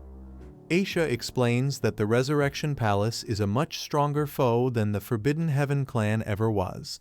And while he did defeat Kael, he is the lowest of the low, a brigadier general. That means that in the future he will have to fight generals far stronger than that. Kamen knows full well, but they already ran away once 900 years ago, which is why they must not do it anymore. Aisha is surprised by his transformation, as in the past he was someone who was crippled by his inferiority complex, as he was not born an overcharged adapter, and he always despaired when facing something that he could not pass. To think he would have changed so much. Is he really the same person? Suddenly, a commotion can be heard outside. And when Aisha looks, she sees tons of people gathered near a tower of nightmares. Kamen explains that it was made by Jaehwan and the Artisan of Dawn, but it was not used for cultivating, as nobody became a product, because in that tower, someone like a cultivator does not exist. Aisha is shocked. A tower with no cultivator. Is that why Kamen became so powerful? He tells her that she should see for herself now, that chaos is able and willing to stand up on its own. Aisha notices that even common people are willing to train, but they were extremely afraid previously. So why? Kamen explains that it is because they desire free choice, the freedom that they lost 900 years ago. If they do not get it back with their own abilities, then it is useless. Aisha is touched that his people have started to believe in themselves again and asks where the fortress master is now. Jaehwan is chilling with Chungho in a desert, who says that the fortress summit should be over by now. Should they not go back, as he is sure there are tons of strong people there? Jaehwan tells him that Kamen will take care of it, as he has become more powerful than even him. This comment naturally angers Chungho. Jaehwan asks if he also did not start from scratch, which he confirms. So Jaehwan asks him why do that when he was about to reach the third stage awakening. Chungho tells him that he did it because his method was wrong. And Jaehwan notes that it must be because of the keyword he used, which surprises Chungho, as he did not think he would know about something like this. Jaehwan explains that all he knew was that he saw the world much differently than he did. Everyone in Crack, including Chungho, awakened via the same keyword. The first stage of awakening, dismantle. The second stage of awakening, assemble. And the final third stage of awakening, self-surrender. The awakening he knew of was not profound, and it was simply achieved by cutting down foe after foe over and over again. Dismantle did not have any questions about the world. Assemble did not have anguish. and thus he was able to awaken without those things. However, Jaehwan is different. He questioned his existence and understood the reason for the world's existence, which gave him anguish. Because of all of this, there was endless questioning and anguish, a path where even after obtaining his own unique world, one would need to endlessly ponder the legitimacy of that world. Chung-ho asks Hwan how old he is now. As a few days ago, the 3rd floor of the tower was completed. And based on what Michael said, the density of time in that place is much thicker than that of the 2nd floor. Additionally, he was out of the 2nd floor for about 2 days in chaos time. So, how many years did he train for really? Jaehwan smiles and says 1,000 years. Chung-ho finds that hard to believe, but Jaehwan jokes around. Is he going to talk with him formally from now on, too? Chung-ho tells him to stop playing and tell him just how long he was in there. Jaehwan explains that it was not as much as he wanted to, but they should get going. With that, they get running and Chung-ho asks, is he really going to the Resurrection Palace? He says that he is. So, Chung-ho warns him that place is extremely dangerous and he would be better off fighting them after getting more awakened. Jaehwan says that the monarchs will not just wait around. That is why they need to attack now when they least expect it. Additionally, he will only be getting rid of the most important people in the Resurrection Palace and stealing a fruit along with one other thing. The treasure of the mares that turns the living into the dead. The narrow gate. If one uses it, they can pass to chaos alive. And if that is the case, if he steals every fruit and destroys the gate, then the monarchs will not be able to cross over into chaos anymore without dying first. That is.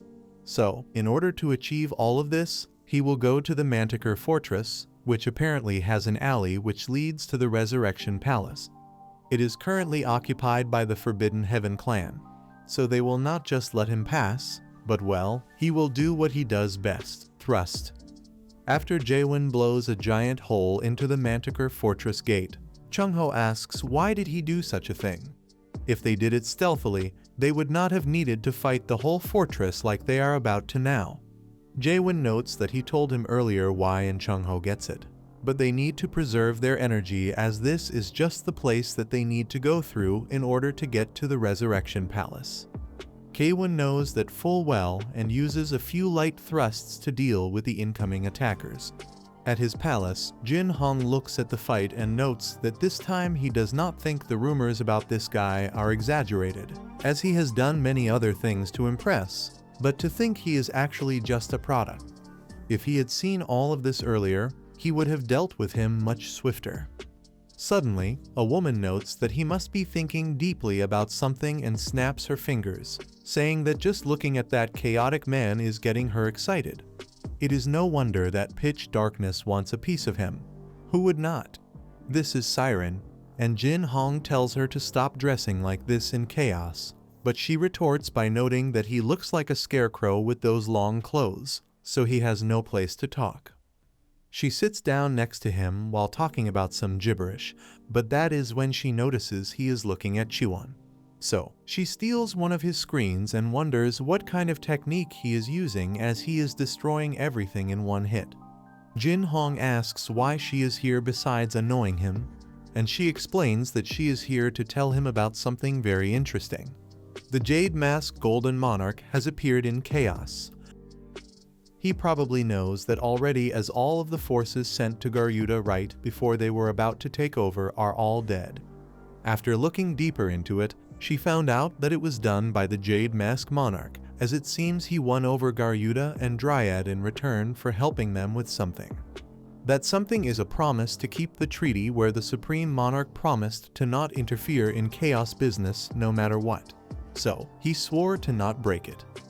However, it was Pitch Darkness who ordered this, and now even the subordinates of Iron Steel are dilly-dallying in chaos like a bunch of children. This resulted in a proxy war of the monarchs of the Holy Land. But the most interesting thing about all of this is that she heard the Jade Mask Monarch was beaten to death. Jin Hong is interested now and asks who killed him. Siren says that it was one of the 10 clan leaders, which Jin Hong does not believe, as they are not strong enough to kill the Jade Monarch together. She asks if she knows about those guys in the Abyss expedition team that the Gorgon Fortress Master made as one of them. The Southern Sea Clan leader is supposedly the one who killed him. Jin Hong has spoke now. That should be impossible, as the Southern Sea Clan leader was never that powerful. And even if he had hidden all of his powers until now, there is no way he would unleash them now on something so idiotic. The Jade Mask Monarch is one of the ones under the Iron Steel Monarch, one of the 12 supreme monarchs that together rule over the almighty land. Any monarch that is brigadier general and above are all important people, since the almighty land is currently going through a power struggle. So if the Southern Sea Clan leader really did what he did, things will go bad for him fast. Siren asks what is he going to do about Jaehwan, as he was supposed to capture him, but he let him become a fortress master, and now he is also poking around things he should not be. Jin Hong explains that this just saves him time, as he did not want to look for him, and additionally he sent out the dead demon warriors that she made. Those beasts who can use dead power will most certainly deal with him. After Chun Hyo and Jaehwan clear the way, Chung Ho feels that something is off, as there should have been more Forbidden Heaven clan soldiers around here. How else could they have fought the entire chaos? Jaehwan says that might not be entirely true. As the dead warriors approach, Chung Ho is shocked by their presence and by their stench, as he can smell them from here, the smell of the dead. Suddenly, someone from above notes that it is an honor to finally meet the protagonist of this case and jumps down, noticing that the divine physician is also here. How quaint. Chung Ho asks for his identity, as he speaks like they know each other. The man is sad that he forgot, but he will remind him he gathered horns for the clinic and transported patients too. That is when Chung Ho notices that the man in front of him is Heinz, the righteous warrior. But what happened to him? Why is he meddling around with the Forbidden Heaven clan? It is not suited for him. He should leave while he still can. Heinz asks him a simple question. Can he still say that despite knowing what he went through in Gorgon? 100 years ago, Gorgon was in a war with a clan, the Crimson Martial clan, which no longer exists. A total of 50 guards, including the Southern Inspection Gate captain, had died forever because of the Crimson Martial clan's cowardly ambush. Out of everyone, only one man survived, and that man was Heinz.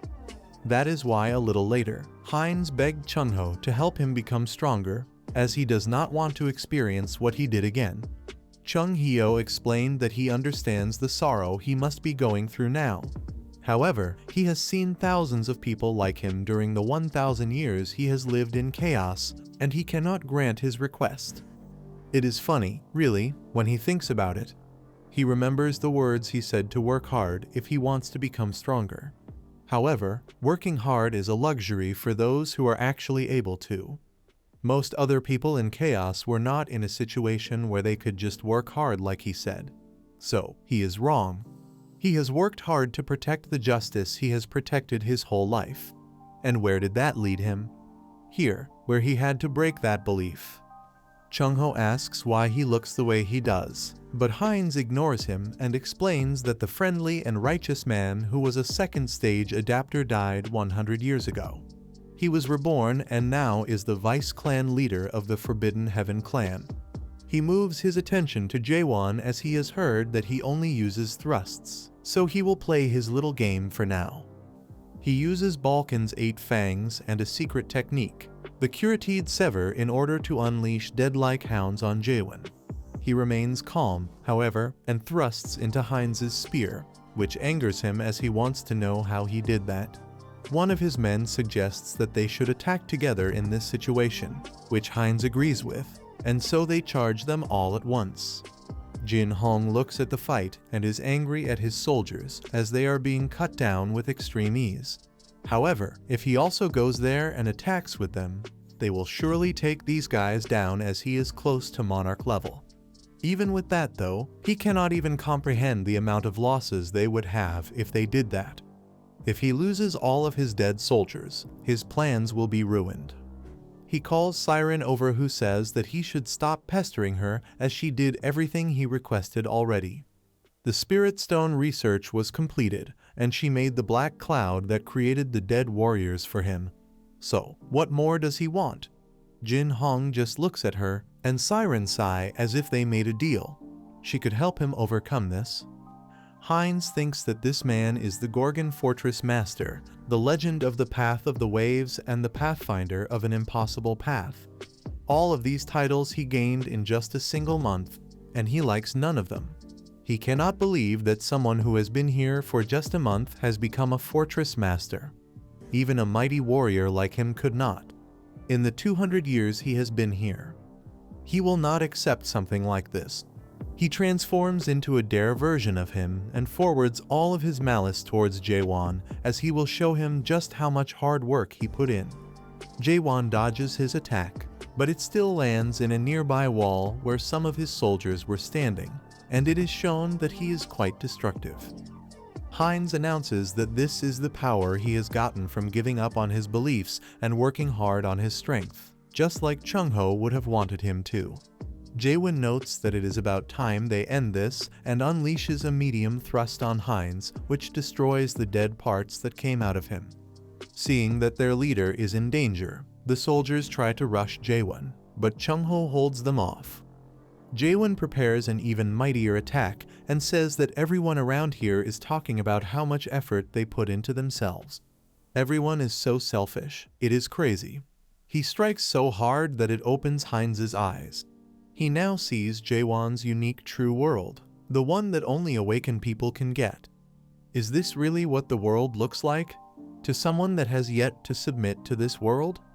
The eye that sees every single thing and makes rules to monitor it. Is this really what he is trying to fight? He cannot lie. He is amazing. Truly amazing. To think that someone would dare to fight that. Perhaps if he had not given up back then and continued his path as a righteous warrior, he would have been able to chase after the same dream. But it is too late now.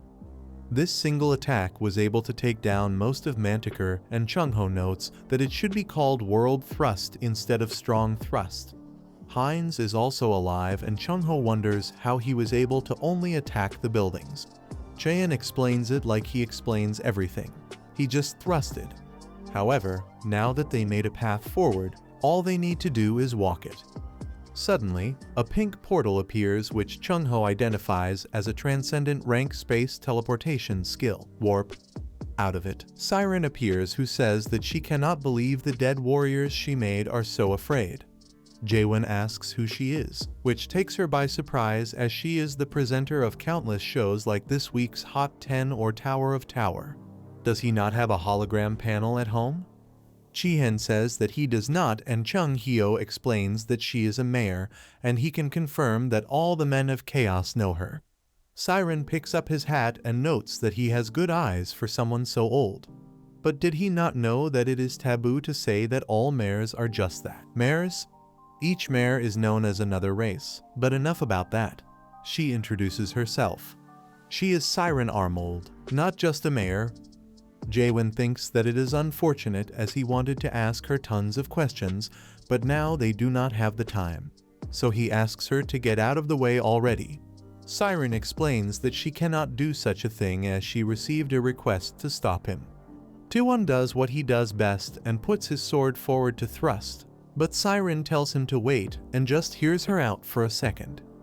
She offers him a deal to become her product, as the person who asked her to stop him is in that broken down building, almost dead from that strike of his. She will forget that promise if he becomes her product. Jaehwan unleashes a light attack on her, but Siren notes that he will not be able to keep this up for long, as he must feel it too, right? Ja does indeed feel that the spiritual pressure is way stronger around here, so she might be a major general by the looks of it. She explains that pitch darkness is after him, and that guy is no good. She can hide him very well. If he becomes her possession, nobody in the 12 regions will dare touch him. Hai refuses, so Siren snaps her fingers and notes that it is time to do it the hard way. The ground suddenly shakes as two sand demons appear since Siren has used her authority magic to make them. With that, the beasts attack, but Jaehwan thrusts and Siren tries to control her minions, but Jae just continues to kill them. Finally, he unleashes an attack in the ground, which creates cover for him, allowing him to dash across and get directly to Siren. She is not shocked by this, as she could see everything he was doing already. So Heen is caught by a snake and Siren bargains with him.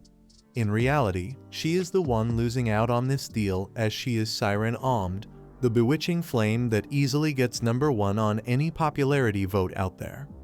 Suddenly, her snake minion starts convulsing and Jaehwan appears right in front of her as it explodes, which allows him to grab her by the neck and slam her on the floor. John does not want to kill her, as she is a mayor who would be quite useful on the Abyss expedition, and he might even find out about the first mayor that is said to be at the top of the illusion tree. He asks her to surrender, but she does not want to. So she frees herself from his grasp and leaves, as this is too tiring for her. Suddenly, though, she appears behind him and uses the 8 gates of hell technique. Inside, Siren says that she expected him to be more surprised, but Jaehwan experienced something similar before. Siren explains that what he experienced was a fake, as the real 8 gates of hell is a skill that was made by a mayor. Jaehwan goes through the first gate, Gale Hell, the 4th Black Chain, and easily plows through the 6th Frost Hell. Siren is shocked by this, as she did not expect for him to go through them so easily. However, she wishes him luck on the next gate, as this one is a doozy. When the gates open, a strange liquid comes out, and from that liquid appear the bodies of his dead comrades, the ones that are still fresh in his mind. Siren tells him to give up now, as since this skill was made, nobody got past the 7th gate. Suddenly, a few versions of him appear and one asks who he is. This is the 7th gate, Self-Hell. Jaehwan wonders what is going on, as these are all versions of him, but they are all from different times. It does not matter to him, as he will still fight. But that is when he notices that all of the versions of him also get ready to thrust, which takes him by surprise, as he did not expect for them to have his techniques too. However, that is not the worst of it, as they are all semi-sentient and able to think for themselves, which will prove to be challenging. Seeing this, he charges in first to not allow them to analyze him further, which allows him to find out that they each have the skill level he used to have when he looked like them. So, they might not be as dangerous as previously anticipated. He manages to take one down, but from him comes a blurry smoke that makes him lose his footing for a bit, which allows one of them to go behind him. Jaehwan is swift, however, and he easily takes him out. But when he does that, a version of him in military clothing falls from the sky and meets his eyes, begging him to stop. Suddenly, he is transported back to a certain memory where one of the soldiers he served with apologizes fruitlessly, as he has slaughtered many people. Jaehwan remembers this memory, as he had it right before he entered the tower.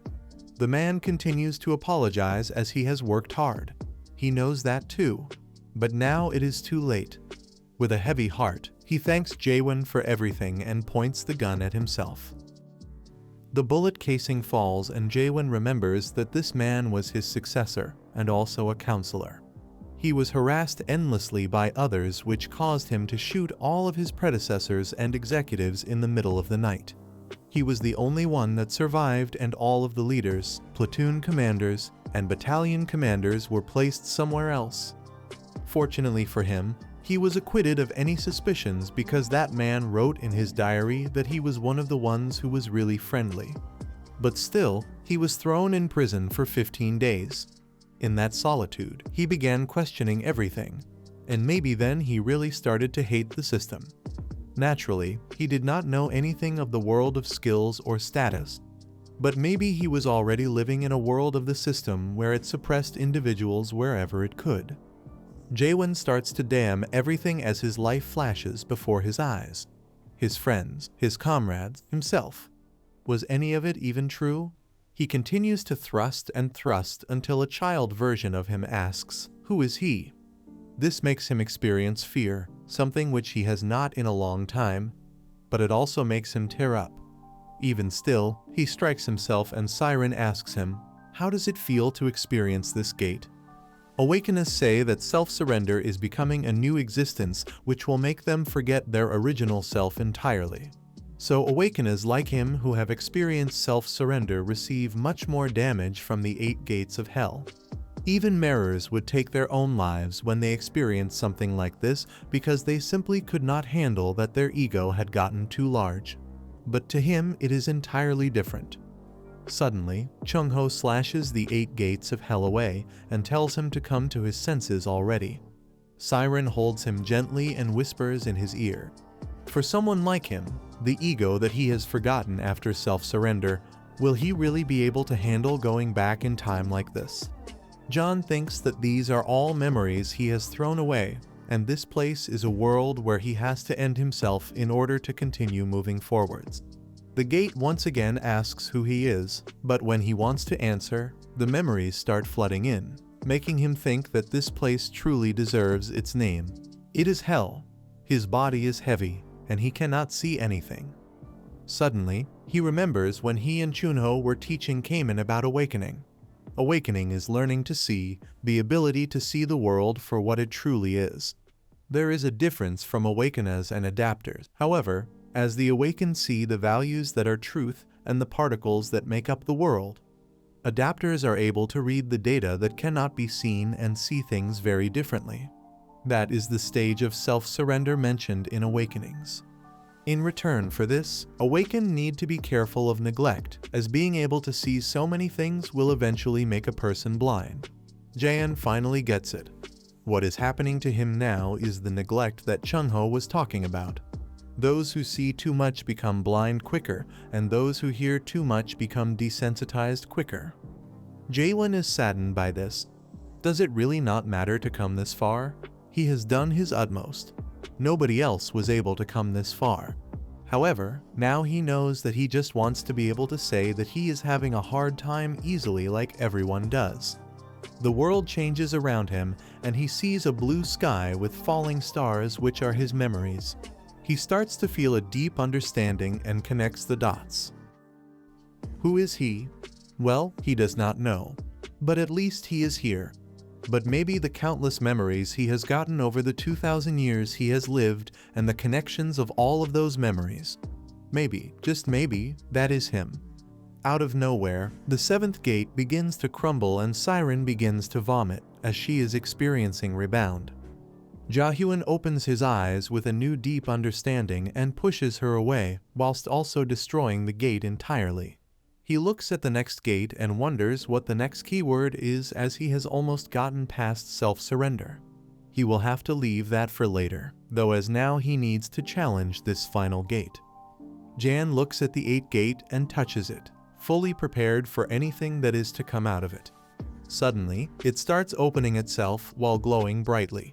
And when Jaehwan enters, he finds nothing except a large, serene space. He wonders what to do, but that is when the stars begin writing a message. He would like to tell this visitor about his trivial story since he has passed all of the gates of hell. Chu guesses that these are just the records of the one that made the gates, so he watches eagerly. The text notes that he still remembers when the first Abyss expedition started and identifies himself as Mulark Armelt. This is simply a record of his failure. Outside, chatter can be heard around and Chung-ho begs Jaehwan to wake up, but he does not move an inch. And the same goes for Siren. Even though she used the technique, she is as unconscious as him. He is weary of this because the people from the Resurrection Palace have arrived. And among them, there is a major general-level guy. The general asks his men if they have found anything yet. And when they reply with no, he commands them to search even more thoroughly, as he is sure those weaklings are around here somewhere. This is the 11th stage adapter, the hidden scent monarch, Samyeong-gerim. Chung-ho is very scared of him as he is one of the main fighting forces of the 9 regions. Just what is someone so powerful doing in chaos all of a sudden? Suddenly, Gerim feels something and sends his attention directly to where Chung-ho is. He starts preparing a mighty attack and congratulates them for having hidden for so long like the little rats they are. He throws a mystical punch at them, but fortunately, Siren has woken up and she teleports them out of there just in time. With his prey gone, Garam focuses his attention somewhere else and orders his men to reclaim Manticore and search for the Forbidden Heaven clan leader. While getting out of the portal, Siren wonders just how many times has she died today only. She also asks Chong-ho if he has nothing to say after she saved his life so graciously. Naturally, he starts screaming at her as he is the one who looked after them. Should he not be getting the thanks, not her? She notes that this means they are even, and thinks about what to do, coming to the conclusion that it is better to go to the Gorgon fortress first and foremost. Chung-ho asks if she has surrendered already, but she explains that naturally she has not. She just has business with this passed-out man. Chung-ho says that he has already sent a letter to Gorgon via Messenger Eagle, although he did not expect that Jaehwan would still be out cold right now. So, right about now, some warriors who have awakened must have already departed. Indeed, as he says, countless warriors led by Kimin arrive, and he commands them, from now on, Carpe Diem, the liberation army of Gorgon will depart, pass Manticore, and strike the Resurrection Palace once and for all. They charge in with more confidence than ever before. And they all think that with this many awakened all at once, they might actually have a chance. They might just win. Garam sits idly by and watches them while wondering, would it not have been better if they would just stay here in chaos and adapt to it fully? He smashes a wall and notes that they are quite ambitious. But ambition comes from foolishness. He throws part of the wall he broke in small pebbles which easily tear through the army as if they were real bullets. Yal is left Eruk as he has never seen this kind of power. And so is Young, who watches as Yal is killed right in front of him without any way to defend himself and without mercy. Garam warns them one final time. They should go back quietly and forget about their clueless ambitions once and for all. He slams the ground with his feet and Young notices that something big is coming. So he orders the remaining soldiers to focus on attacking that guy with everything they have. Unfortunately for them, this was what Garam was waiting for. He unleashes an attack that engulfs them whole with red misty energy. And Young is the only one that is able to get out of there, but not without having his arm pulled out of its socket. After this, Carpe Diem, the Liberation Army, has retreated. And that retreat was caused by one single man, the Hidden Scent Monarch, who changed the tide of war in an instant. 10 days later in the Gorgon's inner fortress meeting room announces that starting from the squadron of 3rd Stage awakened 1st Squadron Commander Carlton to the 9th Squadron of the 9th Stage Adapter Limitless Clan Leader along with all of the other squadrons of Carpe Diem, half of their entire forces were decimated in just 10 days, a mighty blow to them because they lost 5 3rd Stage awakened that were crucial to their fighting force. Aisha trembles and notes that it would be difficult to continue this war. And what is more, the Resurrection Palace has already reached the doorsteps of the Gorgon fortress. If they accept the offer that they proposed, they might just make it. The Fire King clan leader asks if she really is suggesting that they hand over the fortress master along with the tower just so that they can survive. Kimin agrees. They cannot hand over Jaehwan. And even if she might be extremely keen with her eyes, he knows that she cannot see the future. Hwan already commanded them anyway that they should just pave the way. That is all they need to do. Aisha notes that with things going as they are, they have no chance of winning. Maybe they should ask the other monarchs for help, as currently all of the monarchs that have been dispatched are a part of the 9th region, Pitch Darkness, and most know already that there is still a long-time grudge between the Strong Steel and Pitch Darkness. Jaehwan wonders if that is wise, as they killed his emissary already, the Jade Mask Golden Monarch. Aisha explains that technically he is not dead because those who enter chaos via the narrow gate like he did would just return to their original bodies once they die here. Ka notes that even if the Monarch of Steel chooses to help, they should refuse it because chaos must be the one to liberate chaos and nobody else. Chung-ho and Siren sit beside Jaehwan, who is still very unconscious, and Chung-ho screams at her to wake him up since she was the one who made him like this in the first place. What kind of illusion has she cast to make him fall asleep for 10 damn days? Siren screams back at him. He is the doctor in this place, so if he is that upset about it, should he not do something about it? Chung-ho ignores what she said for now and asks what she is still doing here. Is she not in cahoots with the monarch of pitch darkness? She explains that the contract they made does not matter anymore now since there is a human who was able to break free from the 8 gates of hell. Now Chung-ho wonders what is so special, as that is just an illusion skill she cast on him.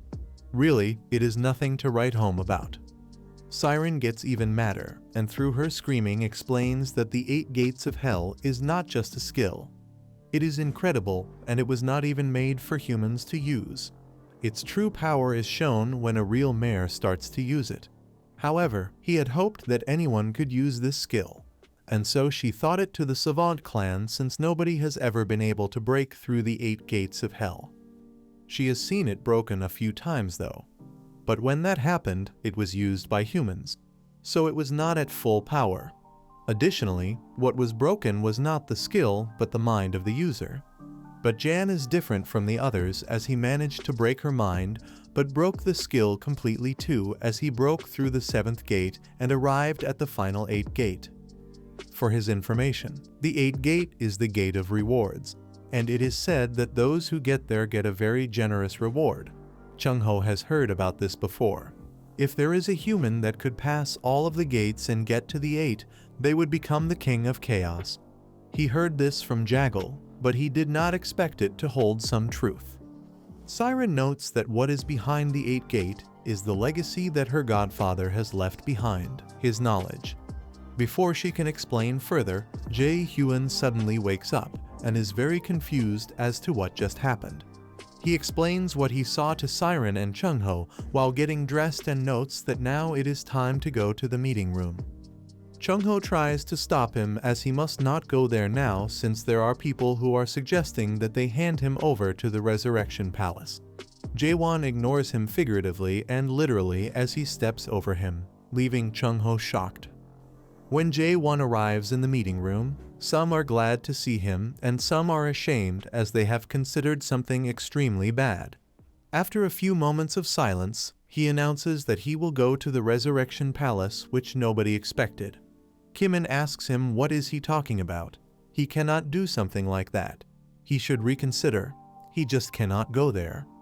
Suddenly, Young includes himself in the conversation and asks him, does he not know that a lot of their comrades have died while he was passed out? They would not have died if they had not come to know of freedom and hope. There was not even time to hold the soul farewell procession for them. Hwan apologizes and Young explains that he hates him to his very core, that he dared to give them life, freedom, and hope. However, despite all of that, they really need him right now. He begs him along with everyone else to not go to the Resurrection Palace and stay right here. At the very least, they would rather die while fighting with him. Chung-ho is shocked by their reaction, as he has given them something unbelievable that he should not have. And now, in order for them to protect what they got, they will all give up their lives for it if need be. Chuin says that they are mistaken about one thing though. He is not going to the Resurrection Palace to surrender himself. He is going to the Resurrection Palace in order to send all of them flying. Everyone in the room is shocked, and Chung-ho, who knew it was coming, is still just as shocked. Yang asks if he has gone insane, but Chuin notes that he is always clear of mind. They all start screaming at him and asks when he will do it, and he replies with right now. Siren finds him quite strange, but intriguing, as reality does not exist for him, but it does for these humans who always kneel in front of reality. Knowing this, nobody will be following him in that suicide mission. She is proven wrong, however, as they all throw themselves at him, as they all want to go in order to free themselves. Siren thinks that they are all insane. So far, they have been living with no problems as souls. Why care so suddenly about life and freedom? Is this really the effect Jaehwan had on them? Jaehwan is grateful for their thoughts, but he will only bring 3 people with him: Jungho, Kaiman, and Siren, who did not expect to be invited at all. So, she is rather scared. But Jaehwan just smiles. Siren asks why she would go there, but Jaehwan keeps talking to the others and notes that even if they are not coming, they will each have their own tasks.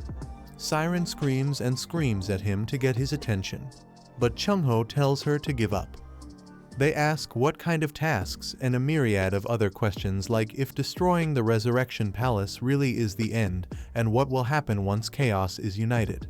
Most importantly, chaos would not recognize chaos as the core, and many will try to cause division, which is bound to appear at some point.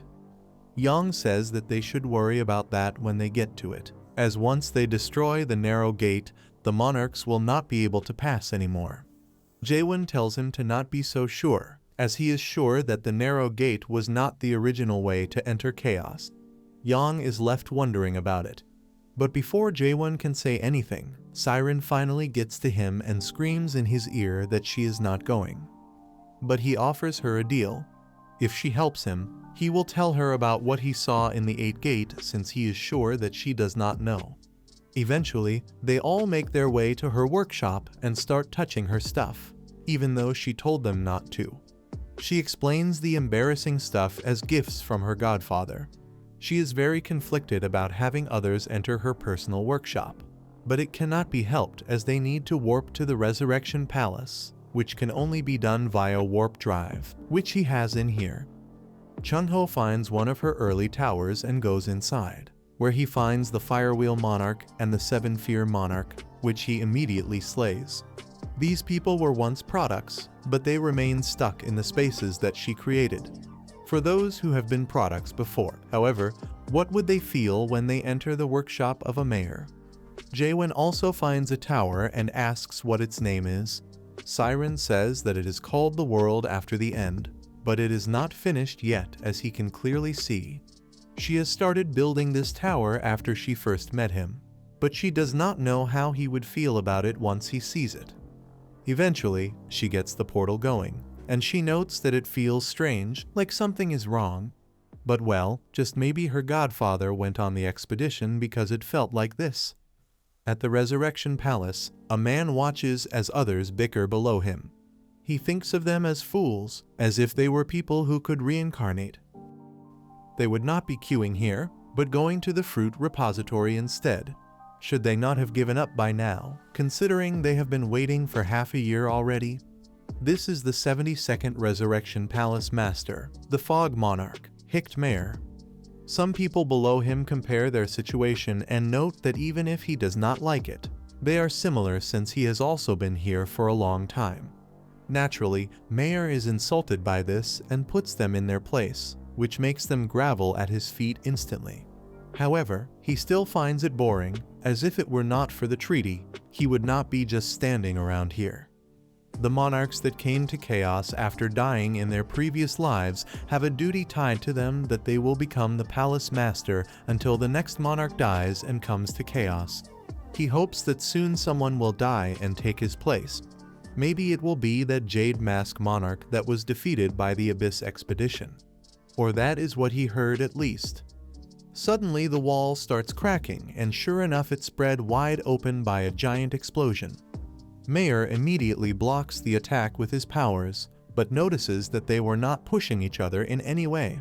So, his opponent is at the same level as him. While he charges in, he asks if this is the Gorgon Fortress Master, but when he clashes blades, he notices water as Kimin was the one to attack. He explains that he is not the Fortress Master, but someone he knows well enough. So, he is here to get his payback from 900 years ago. Kamen tries to attack Mir, but using his breath ability, he creates a large smoke screen around them, which blocks Kamen's vision greatly. He looks around multiple times, but cannot even hope to sense Mir's presence. Despite having trained for so long, he really is too weak. That is when he remembers Jan's words that he can do it, that he believes in that fully. This gives Kimin the push he needs, and his senses become sharper than ever, allowing him to detect Mayor, who was above him, and strike in just a second. Mayor backs away, but he has been hit pretty badly, and he is naturally shocked to see that Kimin could notice his presence so well. This makes him full to the brim with rage, as he thinks that Kamen has become too arrogant for his own good. Somewhere close, Hwan tells Chung Ho that he is going to the Pleasure Palace and bringing the mayor with him. He is sure that Kimin is fully capable of handling this fight. Chung Hyo agrees and tells him a little something about the Pleasure Palace. The palace that is hidden by the fruit and narrow gate is at the very top of the Resurrection Palace, and the energy coming out of it is not good news. So, he should be careful, as he will try to reduce the monarchs heading to the Pleasure Palace with Kamen. Inside of the palace, the real Firewheel Monarch and Seven Fear Monarch wait for anyone to arrive, as what Chung Ho met previously were fakes. He charges in just like before, but these monarchs have ample time to dodge. They are quite surprised to see the Divine Physician in here, as they heard that the Gorgon Fortress Master was to be their opponent. But there is just him, an old and frail man. Chung Ho is surprised that they dodged his slash with such ease. The two monarchs say that it is not too late for him. If he brings the Gorgon Fortress Master here, everything will be forgiven.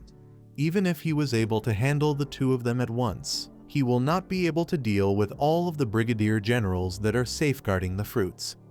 Chung Ho tells them to stop yapping, as they will solve all of this through fighting like they should have in the first place.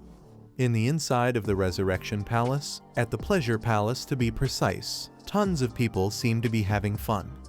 The timid monarch Rieka notes that the stuff that is happening at the main gate has gotten to be quite loud. Should they not go and have a look just in case?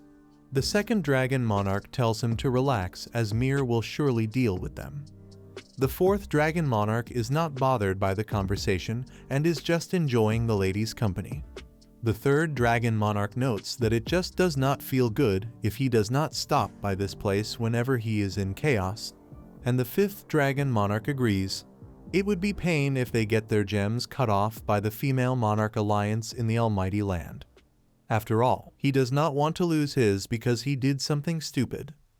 The first dragon monarch, who is sitting somewhere private, wonders why the chaos people have a problem with living in this place, as it is really nice. The fight outside continues as the cups in this place begin to shake because of it. And Rieka thinks that this just does not sound good no matter what. He tries to make the others look outside even for a second, but they will not budge, as they believe the palace master will take care of it. They do not need to ruin their fun for such a thing. Rieka still presses them about it. As if something were to happen, how can they deal with the consequences? Before he can yap again, the fourth dragon monarch throws his cup at his head, as he was too damn noisy.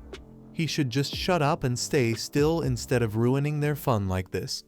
If he really is bothered by it, he should go check out what is happening himself. Rieka starts gripping his staff out of anger, and the fourth dragon monarch sees this as an invitation to fight. The others start looking at Rieka with vicious red eyes, which makes him tremble. So he notes that it was not his intention to insult. He will go to look alone. The others laugh at him as he leaves. But Rieka looks back at them and promises that one day he will have his revenge no matter what. Suddenly, the first dragon monarch slowly but surely begins staring at him with an even deeper malice than the others combined.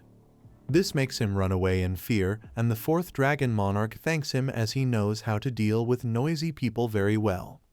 The first dragon monarch explains that he just hates noise. That is all there is to it. While they laugh at his expense, a purple light that they have put for ambience begins to flicker, and static begins to appear above them, as the light is almost put out by the sheer force. The others notice this only after Siren and Hwan are above them, and they are naturally surprised. But Jaehwan does not give them the time to regroup and charges in swiftly. The monarchs manage to get away from the blast just in time, but that does not mean that they did not see the amount of power that the attack had. Jaehwan stands surrounded by them, and the first dragon monarch thinks that he must be the Gorgon Fortress Master. Jaehwan confirms it, and the first dragon monarch notes that he must be insane to come here all by himself. Though is he here to keep his word perhaps? Jaehwan denies that notion and explains that he is here to do one simple thing, to kill all of them. The first dragon monarch smiles, and he notes that a lowly soul of chaos should not dare to even think of such a thing. Truly, his arrogance knows no limits. Seeing that he is out for blood, Siren warns John to dodge the incoming attack, but it moves too swiftly and Jan is thrown at the wall. He is not keen on giving up, however, and so he tries to use the momentum to throw himself back at his enemy. But that is when the other monarchs charge in, forcing him to dodge if he does not want to be struck. Jaehwan throws himself at the floor, but he swiftly gets up. As against these opponents, there is no time to sit still. The first dragon monarch tells him to stand more proudly, as he will make him pay with his life for disrupting their moment of peace like this. Even if he struggles as much as he can, he will not leave this pleasure palace alive. He orders the other monarchs to attack, and in that second, they all transform into swift red lines due to the amount of speed that they are moving with. Jaehwan tries to hit them, but the attack is too slow, and he gets mocked because of this. A powerful attack is useless if it does not hit a single thing. Jaehwan notices that these bastards are very coordinated as they are attacking him one after another without resting at all. They will be troublesome to deal with, that is for sure. The third dragon monarch tries to hit him with an awfully heavy attack, allowing Jaehwan to attack him afterwards, but the attack was quite weak, so it bought him only a few seconds of time. Seeing an opportunity, the second and fourth dragon monarchs attack him at the same time, which deals some decent damage. The fourth dragon monarch says that no matter how strong he may be, he cannot win against them by his lonesome. The second dragon monarch notes that even a major general is not able to block their combined attacks alone. Jaehwan agrees with them. It is tough to deal with all of them individually.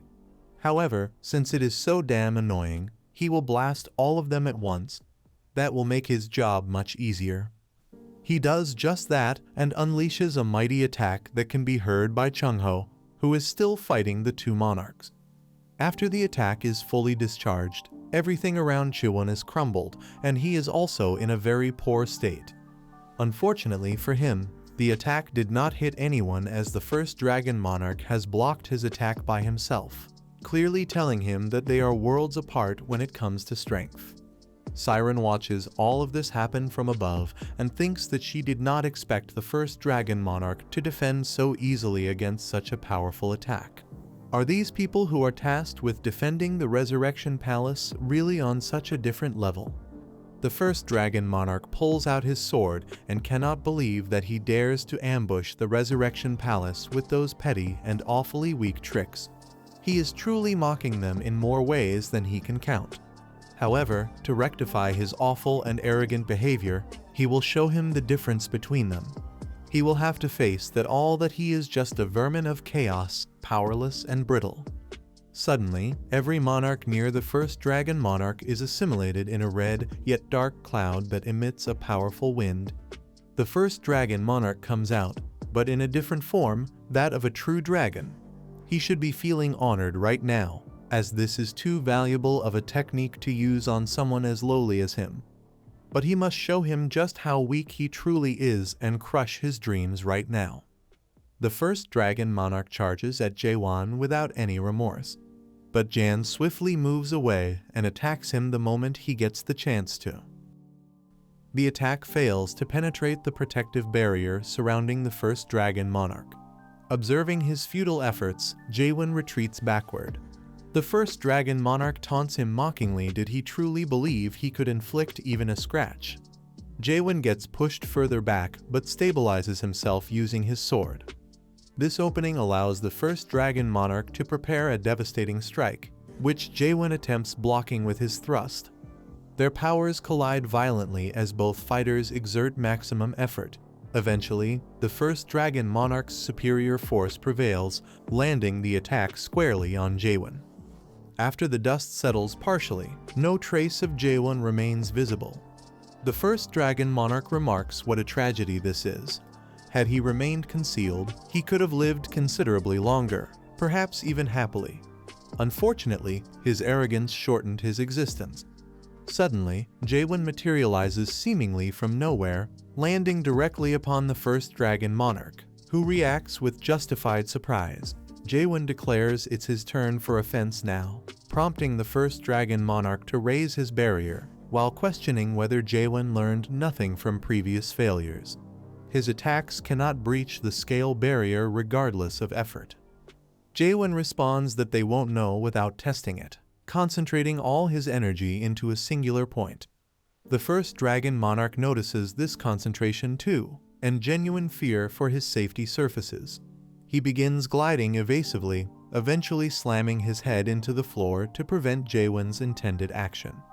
After executing this maneuver, the first dragon monarch anticipates finding Jaehwan on the ground, but discovers him absent. Jaehwan hovers above him. He observes that dragons talk excessively, then unleashes a concentrated thrust that drives the first dragon monarch deeper into the floor while completely destroying the palace roof. Kamen, having already defeated Mayor, witnesses this occurrence and feels relieved the fortress master succeeded as well. Chungho, who also vanquished his opponents, hears the attack followed by silence. Apparently, everything concluded favorably considering the once mighty first dragon monarch now sits defeated on the ground, felled by Jaehwan's blade. Siren observes this outcome, thinking she didn't anticipate such success when Jaehwan proposed attacking with only 4 people. Yet surprisingly, he delivered excellent results. The first dragon monarch reverts to human form, but sustained damage persists, resulting in a completely missing arm. He begins screaming at Jaehwan. He will absolutely make him regret this, as this level of humiliation demands repayment beyond 1,000 deaths. This isn't finished, he will return to this palace and tear him apart. Regardless of actions taken or blows delivered, they cannot die. Jaehwan confirms this accuracy since they came through the narrow gate after all. The first dragon monarch expresses surprise at this knowledge. This means Jaehwan also understands that while their bodies and souls connect to their brains, death proves impossible, as they'll return to the almighty land upon such separation. Before premature celebration, Jaehwan severs the connection between him and his brain. The first dragon monarch wails in agony as Jaehwan questions how facing true death feels. The first dragon monarch examines his hand, unable to believe Jaehwan managed cutting the brain link. Such feats shouldn't be possible. That's when realization strikes he doesn't want to die. He resorts to desperate pleading. What does Jaehwan desire? Skills, perhaps? Status, maybe? He'll provide anything requested. He'll petition the Grand Monarch. The remaining conscious monarchs hear everything. Their once venerated leader now grovels on the ground, begging for mercy regardless of cost. Both Jaehwan and Siren regard him with disgust. Without mercy, Jaehwan drives his sword through the first dragon monarch's neck, killing him instantly. Rieka, who observed this entire sequence, collapses to the ground, unable to accept that one of the 5 dragon monarchs has perished. He intended checking around after hearing commotion inside. Regardless, he must now inform the major generals about this entire situation, and speed is essential. Suddenly, Chungho appears behind him with an unsettlingly creepy expression, questioning his destination and intended report recipient. Both Kamen and Chungho arrive at Jaehwan's location, dragging their defeated opponents. Jaehwan congratulates them on excellent work, and Chungho mentions they captured everyone alive as instructed, though the difficulty warrants gratitude. Jaehwan notices additional cargo, and Chungho explains discovering him snooping near the entrance. Siren recognizes him as the timid monarch, someone possessing general-level brigadier spirit power, but despised by others since his skills lack impressiveness. Chungho questions why orders specified keeping these individuals alive. Jaehwan states bluntly that he must ensure their deaths. He begins severing all their brain links before butchering them on the spot, while Rieka watches, thinking this entire nightmare. Following the Resurrection Palace's appearance, monarchs seemingly obtained immortality. Mortals must count their remaining days since lifespans are limited. However, monarchs who gained immortality through the fruit needn't do so. They've forgotten death's very concept at this point. Nevertheless, Ryuka feels certain death approaches by this person's hands. He's rediscovered his fear of death after all this time. He begs Jaehwan for mercy, claiming no fighting intention existed. Siren considers leaving him alive unwise. Jaehwan decides sparing him since he requires a witness and the fruit's location. Ryuka immediately points upward there above them in a vault. The vault is called Reverse, created by a mayor who was a renowned artisan. He only knows it generates passwords infinitely, making unlocking difficult without the Resurrection Palace Master's help, whom Jaehwan just killed. However, circumstances might differ if a renowned artisan mayor with exceptional skills existed among them.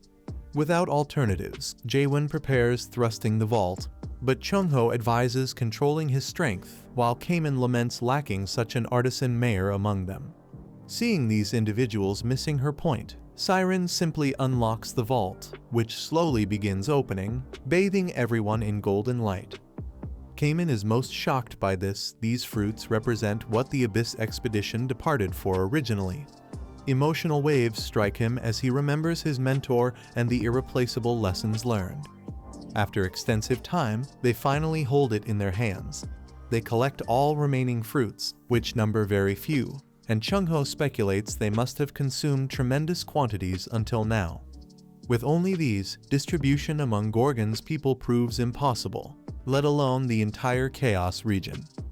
Kamen regards the fruit with sadness, which Jaehwan notices. He tells him it's acceptable to have it. Truly, he's most qualified to reclaim his life. Time has come for his own choice, which won't bring shame regardless of decision. Kamen reflects that too much time has passed and the fight was long, where everyone endured excessive hardships. He still remembers souls that sacrificed themselves for even a chance at the fruits and the indignity the living experienced. This should reward all those difficult times. However, he rejects this reward, crushing the fruit with his bare hand. The others react with natural shock except Jaehwan. They question his actions and Jaehwan asks why he destroyed the fruit. Kamen explains doing so because only 10 fruits remain. The moment he held it, realization struck that these fruits will become conflict seeds, causing them to fight each other, hoping at least 10 people will return to life. If that occurred, chaos would never be saved. Jaehwan smiles. This was an incredibly difficult decision. Kamen asks what they'll do with other fruits since some remain. Jaehwan, like Kamen, destroys the fruit beneath his boot, with Chungho joking everyone would die of shock witnessing that. Jaehwan believed Kamen would act this way from the start because he's like this. He chooses solitary despair while longing for the true salvation everyone deserves. Jaehwan questions whether he'll regret his decision, but Kamen notes that's unlikely. Suddenly, a portal materializes above Kamen, and deadly force strikes him, sending him into the ground. This was executed by Major General Storm Monarch Kael, a 10th stage adapter. Before Chungho can react, he's grabbed from behind and thrown into the wall by the silent monarch, Megiddo. Jaehwan doesn't know where to focus his attention. Suddenly, a man notes he's crossed the line. After all, this has now become a matter that cannot be resolved by merely taking his life. Rhea recognizes this man. It's Samyeong Garam. Even among major generals, he's considered a monster because of his strength. He must hide now to avoid getting dragged into his sights. Garam instructs Kael and Megiddo to charge, which they instantly do. While Jaehwan tells Siren to drag the injured away, Megiddo binds his hands and feet, allowing Kael to strike him, but he manages dodging. Even with all this, the relentless assault doesn't stop, and Jaehwan gets pushed back by the sheer attack volume. Seeing a clear opportunity, Kael uses his abilities, pushing Jaehwan into the wall, making both attackers think he's just a weakling who dreamed too much an insect. With that, they both charge to finish him off. But with newfound confidence, Jaehwan looks at them with his glistening golden eyes. Back when Jaehwan destroyed Manticore, Chungho told him his abilities are truly amazing, and this ability shouldn't be called a strong thrust, but a world thrust. However, he personally thought avoiding overuse of such powerful attacks was wise. He explained that the Awakened can use their spirit power without restriction, but in exchange, they'll consume mental power. If he constantly used such messy and huge techniques, collapse would be certain. Jaehwan thinks otherwise now the guys he's fighting are at the same level as when he arrived in Chaos.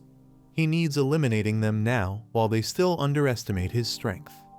He breaks out of restraints and plants his feet firmly on the ground to prepare for the forthcoming attack. His sword starts glowing electric red and opens its gaping mouth, showing this world's true reality. With a loud scream, Jaehwan unleashes 5 consecutive world thrusts, all stacked into one, instantly taking out the attackers who toyed with him earlier. Garam watches all this with eager eyes, and Siren barely manages escaping the attack range. After everything concludes, Garam notes he didn't believe he could exert so much power just with physical force. What a truly incredible individual. Truly, it's been too long since he found someone worth fighting like him. Many moons ago, there was a mayor who searched for the monarchs of the 12 regions.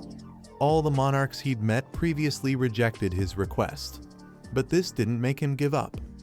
The last region he visited was the 9th one, where he met Garam and asked him to join the Abyss expedition. He tried pleading with him, explaining that this world's value of existence and exaltation of life isn't normal in the slightest, and that he should remember the suffering mixed with anger he felt when he was weak. This entire world, this entire system can be destroyed if they eliminate the first nightmare at the very top of the illusion tree. Garam refused and said he was dreaming of delusions. This must have been why Pitch Darkness didn't wish to meet him. He should already know that the Almighty Land is a place reserved only for the strong. So if he wishes to change that, he should show him what he's truly capable of. What followed was a battle lasting 3 days and nights. But on the 3rd day, Garam finally acknowledged the mayor's pure strength. Back then, Garam thought that if the mayor is this strong without using any magic, then he's the only one qualified to talk about the illusion tree. After their fight, the mayor ran around various places, including Chaos, and gathered enough people to head for the Abyss to change the world. However, after the monarch stole the fruits from them, the mayor seemingly disappeared and nothing had changed at all. Jaehwan attacks first, and Garam notes he indeed has powerful attacks. However, that's not enough to be considered powerful. He puts his hand forward and blocks the attack with ease while saying he has all the cards he needs in his hand, but he cannot use them as he doesn't have the right class. At this level, he's no different than a squire raising a sword for the first time. Does he not agree? In that second, Garam closes the distance between them, and before Jaehwan can react, he punches him so hard he's sent flying at very high speeds into the nearby wall. Garam tells him to stand up as he knows he's not done yet. Jaehwan does just that, and the same fiery confidence burns in him once again.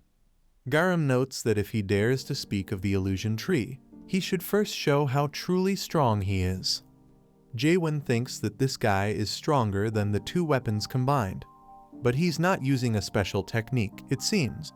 So even if he tries to read him with question, the amount of experience he has gathered is too stacked up. Still, he is too strong. But why is that? Can simple experience truly be this strong? He charges in once again with a much powerful attack. But Garam is not impressed and hopes that this rather weak attack isn't the only thing he has left. However, Jaehwan changes his footing skillfully, dashes towards Garam's back, and uses a world thrust to potentially finish him up. Garam notes that he's relying only on cheap tricks, and also changes his footing, allowing him to challenge his world thrust with a very similar punch attack.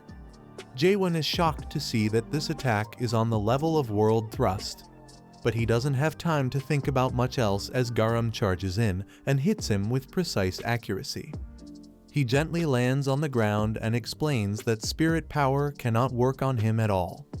In the end, the spirit power that he is using is something that the system cannot supply him with. But awakened like him are trying to destroy this system's world with it. Because of this foolish mistake, they do not know that this world is someone else's unique world. While being held up, Jaehwan thinks that if it's true, Garam's power is more natural than spirit power the world itself, perhaps even the root of power. This guy is the system's world. His eyes open wide, and he begins activating his own reality, Moon Eye. But Garam isn't impressed in the slightest, as this is a non-fundamental technique and a unique world without the original creation, which is no different than petty sorcery. Garam kicks Jaehwan into the ground and then punts him across the room once again. If he's being honest, he is rather disappointed as the awakening he knows of is not this weak. He unleashes another attack on him, which Jaehwan tries to defend himself from. But even with his sword held between him and the attack, his hands begin to burn from the power and his flesh starts to peel away. He manages to clear the attack away, but he knows that this is not good as the momentum of Moon Eyes is not doing anything right now. Garam has had enough of playing around as he has met a potentially worthy enemy. But he is not excited in the slightest. He should hurry up and open the beginning of this world. He should show him his world. Jaehwan thinks that Genesis was the 8th door of rewards in the 8 gates of hell. In that room, Mullock left behind the reward called the Record of the Abyss and a story of the stage of awakening. Following the rules of awakening, the keywords can change. But the awakening itself is almost always composed of 6 stages created this way in order to destroy the existing world. The first stage is doubt, the second is understanding, and the third is self-surrendering. These 3 stages are a part of the first half named Fallen World. After they are completed, stages are needed to create a new world. The last 3 stages are a part of Genesis, the latter half. Jaehwan felt that the next stage of awakening was happening to him, but he did not understand what Genesis truly meant. Garam thinks that he is truly pathetic. Does he really have difficulty with using his own world? He is not the patient type, so he will need to forcibly open it and check it himself if he wants to have any sort of fun. He aims an attack directly at where Siren is hiding with Chong-ho and Kanan, which Jaehwan notices. He rushes to help them, which makes Garam smile with his bare teeth. Jaehwan thinks that this life is everything to these people as he can revive any time. But to them, this world is the only world that they have and know. Siren notices that he is standing right in front of the attack, but she cannot do anything to help him. So, he takes the full brunt of it. The dust slowly begins to clear away, and Siren is surprised to see Jaehwan still standing. This occurrence has made him understand something important. The only world he knew was growing up with his parents, going to school and making friends, crying, laughing, being sad or devastated, all of these countless and precious memories. The him from back then could never question the world he was in. He existed only because he did not question the world, and the world system was created through absolute certainty. That means the thing he needs to start Genesis is true conviction in his own world. Belief is a strong conviction that is sometimes forgotten, and in order for a world to be born, it means that it needs overpowering belief, something which he cannot hope to do alone. Not only the him from the present, but the him from his past memories needs to yearn for a new world. Garam charges in with another punch as he is tired of waiting. But Jaehwan doesn't pay it any mind as he begins pleading with his past self. Some say that the world he wants is fake and it's only a method for him to escape reality. There is no reason for them to help him with this. Jaehwan knows that he cannot convince every version of himself, so if they are not going to help him and only drag him down, they should get lost as he doesn't need them anymore. Jaehwan and Garam continue their fight with Garam putting Jaehwan in his place by beating him again and again, something which seems to begin boring him. He notices that Jaehwan is not moving and asks if he's really exhausted after only this. His past self appears and asks if he's really planning to die in a place like this. If he dies, they are all going to. They have all come so far. Did he truly forget what they went through? He should not make a fool of himself and run away. Hasn't he been met with enough despair already? With Jaehwan on his knees, Garam thinks that their battle has ended. It is truly a shame. However, Jaehwan hilts his sword into the ground, which surprises both Garam and his past self. Jaehwan slowly stands up and once again his confidence is shown through his eyes. This impresses his past self as he knew that he was always a crazy bastard. But it also seems that they have forgotten who they were. If it's like this, they will help him just this one time. Garam begins shaking and laughing with excitement as every Jaehwan that has ever existed seeps into the current Jaehwan, which allows him to break the world and reach Genesis. Siren cannot believe her eyes and Jaehwan's world stands proud behind him. The stage 4 of awakening is the power to turn lies into truth, the power to turn any belief into reality. From purple fragments, a sword begins to form, and when it has taken its full form, it falls directly into Jaehwan's hands. This is the 4th stage of awakening theory. Garam notices that sword must be his world, and truthfully, it does suit the word and the appearance of the world where everything is corrupted. It is truly an unfortunate world that was born in order to destroy and nothing else.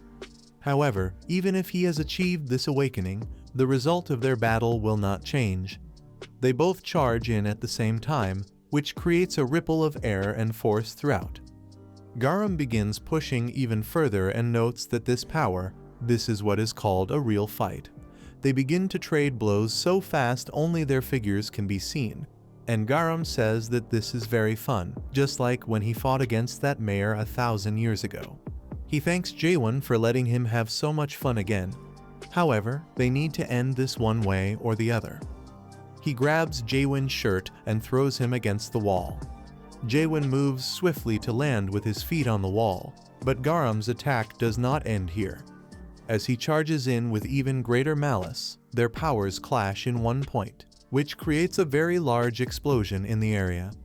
Jaehwan manages to get out of the blast zone before he could be injured and remembers that he kept thinking about something. For what purpose did he thrust and most importantly live for? Garam interrupts his thoughts by trying to punch him again, but Jaehwan manages to dodge and thinks that now all he does is thrust and thrust and thrust, just as if he was at the time where he did not come to understand the rules of the world. He just enjoyed thrusting innocently without thinking about it at all. While Jaehwan is deep in thought, Garam begins to laugh like an absolute maniac, but apologizes shortly after as he knows it must have been an ugly sight. This makes Jaehwan smile too. Without taking the situation into account, he is really glad to have met such a worthy opponent in this world. Even if the result is not what he wished for, he hopes that this moment would last just a little while longer. They continue to fight and fight, making Jaehwan ask if this is all that the system has to give while smiling. Garam, with an even wider smile, notes that it isn't. So, they charge each other once again, creating a force that pushes every piece of rubble away and makes a large wave of power surge throughout. After everything clears, Garam explains that this is the first time he has had so much fun in 1,000 years. But to think he would meet such a worthy opponent in chaos truly, he is touched beyond measure. Jaehwan's tone changes into a serious one as he notes that he was able to feel something while they were fighting, just like how he has been thrusting for the past 1,000 years. He too must have been training one skill for 1,000 years or more. It is a shame that someone like him is an adapter of all things. This is very similar to what Milark said to him, which makes Garam shake violently. He notes that he wants to ask just one thing: what is he really trying to achieve in this world? Jaehwan says that he's going to the abyss no matter what. Garam smiles as his words are as hollow and weak as the mayor's. They are both fools as the abyss is filled with strong people who surpass him by a lot. The great monarchs gave up their dreams and in the end the mayor failed too. Is he still going to try even after all of this? Garam begins summoning all of his power, which encircles him in a large tornado-like wind, which even manages to push Jaehwan back a bit. After everything clears, an angelic being stands above Garam and Jaehwan's eyes widen with surprise as he sees. Garam, now with the power of the Black Gatekeeper General, beckons him forward to show him that power that suits his ambitions. Siren is shocked to see this power, its gatekeeper and demigod conversion. Garam said that he was at the rank of Major General, but that was an outright lie as he is definitely at the Lieutenant General rank. Garam grabs his weapon and asks Jaehwan to prove his world once and for all. With a wicked smile, he exerts his power, which makes Jaehwan think that this is the gatekeeper that protects the system's world. So, if someone loves the system that much, they are able to summon so much power. Jaehwan realizes in this moment that he lives in order to destroy the world that the gatekeeper is trying to protect. With this realization, Jaehwan combines both of his swords into one and thinks that he is going to put everything he has into this one attack. They both start screaming as they begin unleashing all of their power, which creates a ray of light that would blind anyone near them. When those powers clash, it begins letting out a wind that pushes everything out of its range, with Siren barely being able to hold the unconscious together. They continue clashing powers, and Garam congratulates him for holding out for so long. But will he really be able to block the attack of a gatekeeper that has hundreds of lives in it? Suddenly, Jaehwan's attack begins breaking through Garam's, which makes Jaehwan push even further until the attack reaches the gatekeeper and kills it before it can attempt to do anything else. Garam is very surprised to see that the gatekeeper was destroyed, but suddenly, Jaehwan beckons him to look. When he does, his eyes widen as Jaehwan now controls a sword larger than anything he has ever seen before. He wishes him farewell as he throws the sword in his direction. Garam stands still and smiles as this truly was an enjoyable fight. When the sword lands on him, the entire ground begins to rumble and break for miles on end.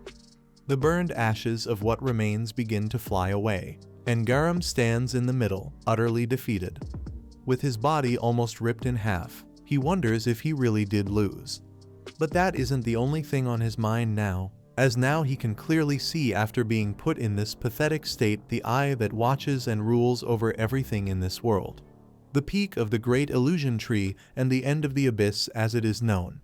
That is also the place where the first nightmare is known to be at.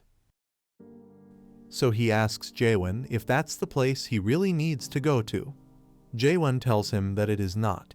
It is simply an enemy that he must bring down no matter what. Garam begins smiling as even if it is so, his world will not be popular in the abyss. He is very sure of that. It is too cruel of a truth to know in return for losing all hope. He is sure that nobody would want to continue living after seeing this madness, as even he cannot believe that this weird thing is an entire world in the sky. However, if people that believe in his world would appear, they just might be able to find something in them which everyone has lost by now. As a price for this, they will have to live in that world for all eternity. Now he is done speaking, so he should cut his brain link before his body goes back to the almighty land like he did with the others. Jaehwan asks if he has any last words before this, and Garam tells him that if he arrives at the abyss safe and sound, he should find Canark and tell him of what happened on this day. He should also be careful of Mayad, as if he knows that he has unlocked the creation of the world, he will surely not leave him be. Before slaying him, Jaehwan has a question of his own. Why didn't he kill him? He should have been able to kill him easily before he awakened again. So why didn't he? Garam thinks of the reason, but can't help remembering what Mullik said. He wanted to become a support that helped others climb the illusion tree. This world that lacks value of existence and nobility of life is not a normal one. This world still has time left to change if they destroy the first nightmare that stands proud at the top of the mighty illusion tree. However, Garam thinks that this world cannot change, but these last words of the mayor lingered in his mind for too long. Is this the only answer to the world, or is this his own answer? Garam notes that he was just repaying his debt to Mullik in a way. It has been a long fight, and he has become tired. So he should end his misery already. Jaehwan obliges. 917 years and 244 days after Mullik's Abyss expedition failed, Chaos has finally been freed of the Resurrection Palace and its tyrants. After the party gets back to Gorgon, the people celebrate with a drink as they deserve it. Jaehwan goes to Jaehwan, who is still somehow alive even after taking such a strong attack. He explains that he wouldn't die that easily since he is one of the 10 clan members. Jaehwan smiles and Jaehwan notes that he heard the news about him defeating Garam. He was one of the few monarchs that were incredible in all aspects. Jaehwan asks if he knows about him, and Jaehwan says that anyone from his clan would know about him because his clan, the Samyang clan, is the one who pushed the Jaehwan clan out of the Almighty Land and took their place as one of the 5 great clans. It became famous for raising the best strategist in all of the Almighty Land. Since he has messed with one of their clan members, the Samyang clan will definitely be getting involved. They will not just let this go easily. Jaehwan tells him to not worry as they won't be able to cross over in the first place. Jaehwan asks if he really obtained the narrow gate and Jaehwan confirms it. So that's why there's a high chance they will not be coming to chaos for the time being since they need the gate to come to chaos in a living state. Jaehwan still feels worried about it, but Jaehwan knows that if there is someone who is willing to risk their lives to come here, then that person will surely be worth fighting. With that, he leaves, letting Jaehwan think that this guy is the same as always, truly an unfathomable person. Jaehwan goes back to his office and thinks that it has been a long time since he has arrived in Gorgon, and so many things have happened since then. Somehow he also managed to become the fortress master, and he really had some busy days where he did nothing as others did paperwork for him. Suddenly, Chung-ho and Kaemin rush into his office drunk as all hell. Chung-ho notes that he's here to have a drink with him since Kaemin begged him to, but Kaemin says that it's the opposite. Chung-ho thinks that he's insulting him by saying he doesn't remember, but that's when he remembers he is right. After this, they get into a scuffle about age, which doesn't seem to reach a consensus, but it makes Jaehwan smile. He thinks that it's about time he leaves this place, but he cannot lie, he has grown attached to this place somewhat. Later, while the wind is blowing gently and rain falls over chaos, Jaehwan looks outside of the window while standing in his office. But Carlton, who was also there, asks if he was listening all of this time. Jaehwan apologizes for his ignorance and asks where they stopped. Carlton explains that they were discussing the Tower of Nightmares, Carpad DM. Jaehwan asks what they were talking about specifically, which makes Carlton think that he wasn't listening in the slightest. So he re-explains that the time magnification of the tower is just too high. The people who go inside to challenge the tower seem to be offing themselves more and more. Jaehwan looks down and thinks that it's entirely possible as the magnification of time is already 100 times on the first floor. Time that is too concentrated in one place would damage one's soul since it's not that easy to endure hundreds of years like that. However, awakening is not the sort of power that can be achieved without putting this much effort in it. Jaehwan orders Carlton to make Michael tweak the magnification a bit and also explains that it's not possible to awaken only because they slash or thrust tons of times. So, he should make sure that information also gets to everyone. After obtaining the system that the grooms awakened for them quite routinely, he should remove those that don't want to awaken from continued training. Awakening isn't the only way for them to survive, as adaptation is also viable and less risky. Carlton, with a saddened expression, asks if he truly believes his own words. Jaehwan says that everyone has different modes of thinking. It's natural, so awakening for others might not be the salvation they seek. Adapting would probably be better for them if they want to find their lives back. Jaehwan notices the worry inside of Carlton's eyes, and he asks if something has happened. He explains that as he probably already knows, he has broken through the 3rd stage of awakening not long ago. However, he has not seen even a sliver of his unique world yet. Jaehwan is surprised by this as it shouldn't be possible at all. Sure, its form could be entirely different based on the user's capacity, but all awakened that have reached the 3rd stage, self-surrender, will obtain their unique world no matter what. While thinking about what it could be, he remembers what Garam said to him, that the spirit power that they use is a resource that is allowed by the system. However, the awakened are trying to destroy the system and its world. Because of that, they just don't understand that this is someone else's unique world. Jaehwan tells him to not worry too much as maybe his unique world is this system. Carlton asks if that's really possible, and Jaehwan confirms that it is, as even if he's experienced, he can't hope to know everything about awakening just yet. With this information, Carlton asks if his unique world really is the system that he hopes to destroy. Will they have to fight one day? Jaehwan smiles and says that might be entirely possible if he wants to protect this world. That is, Carlton is surprised by his answer, but then smiles and notes that he really is thinking of destroying this world, isn't he? Suddenly, the mood around the room changes and Carlton suddenly slams the table as he asks Jaehwan to bring him along on the next expedition, too. Jaehwan lets out a long and tired sigh as he is not the first person to ask him for this, and he definitely won't be the last. Carlton explains that based on Gorgon's Special Laws Article 3 Section 14, all inspection gate captains have a duty to protect the fortress master no matter what. Jaehwan explains that unfortunately for him, he is not the Northern Inspection Gate captain anymore. Additionally, he will no longer be the fortress master by then, as 1 week from now he will be leaving this fortress. This information comes as a surprise to Carlton, who explains that if he is not here, Gorgon will definitely fall into its original state. Actually, the whole chaos might just go up in flames.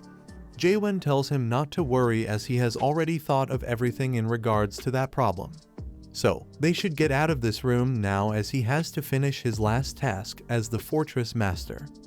The rain continues to pour down even harder and everyone gathers at the old meeting room, which is broken down and without a roof. Yurin offers Jaehwan a cloak, but he refuses it as this much is fine. Slowly, he walks on the podium and thanks everyone for coming all the way here. They have done their utmost in order to protect Gorgon. They have done all they can. From now on, for those who have offered their souls to protect Gorgon, and all of the innocent people that have unfortunately died, they will hold the soul farewell procession for 3 days. Jaehwan begins reciting the names of those who have fallen in order to protect Gorgon. Isaac Kendall, Rachel Weldor, Kashim Hill. The spectators notice that there is something quite big behind the fortress master, so they start wondering what it is. Jaehwan congratulates all of them once again for fighting, but as they all know, their fight is not completely over just yet. He reveals what has been standing behind him, the narrow gate, as he says that the war is just beginning. Naturally, everyone is shocked to see the narrow gate here, and they plead with Jaehwan to destroy it since that thing has brought them only pain. Jaehwan notes that they should be surprised by this as there is something else he has to show them. From behind the spectators, Siren appears with the timid monarch Rieka. Indeed, this surprises everyone more than they were surprised by the reveal of the narrow gate. Siren puts him in front of Jaehwan, who slowly reaches for his sword while looking at Rieka with a deadly expression. The timid monarch knows what's coming and tells Jaehwan to kill him as swiftly as possible if he wants to, but they will not be able to get out of this without punishment. Pitch darkness will not forgive them, no matter how much they plead. Jaehwan tells him to shut up while he strikes both of his hands, which removes them from his arms.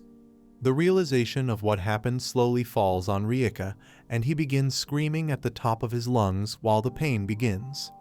Jaehwan explains that he will not slay him here as he wants him to return to the Almighty Land and tell this to his dear master. If he wants a war, he can come find him at any point in time as he will be waiting for him at the very top of the illusion tree. Later, after the rain is cleared and everything is done, Siren follows Jaehwan and begins screaming at him for doing what he did. For someone who wants to quit his position as Fortress Master tomorrow, just what was he thinking when doing that? Does he really intend to fight the Monarch of Pitch Darkness? If he really wanted to destroy the Narrow Gate, he should have done it quietly. Just what is he trying to get by sending Rieka back? Now they will most definitely attack them. Jaehwan tells her to stop making such a ruckus. Even if they are coming, they will send someone who is at least Lieutenant General. Because they are at war with themselves, they cannot send someone of superior rank like a Supreme Monarch. Siren believes that he has really gone insane. What makes him think that they will send only one Lieutenant General? Now that the Silent Monarch is dead, 2 or 3 will definitely come at least.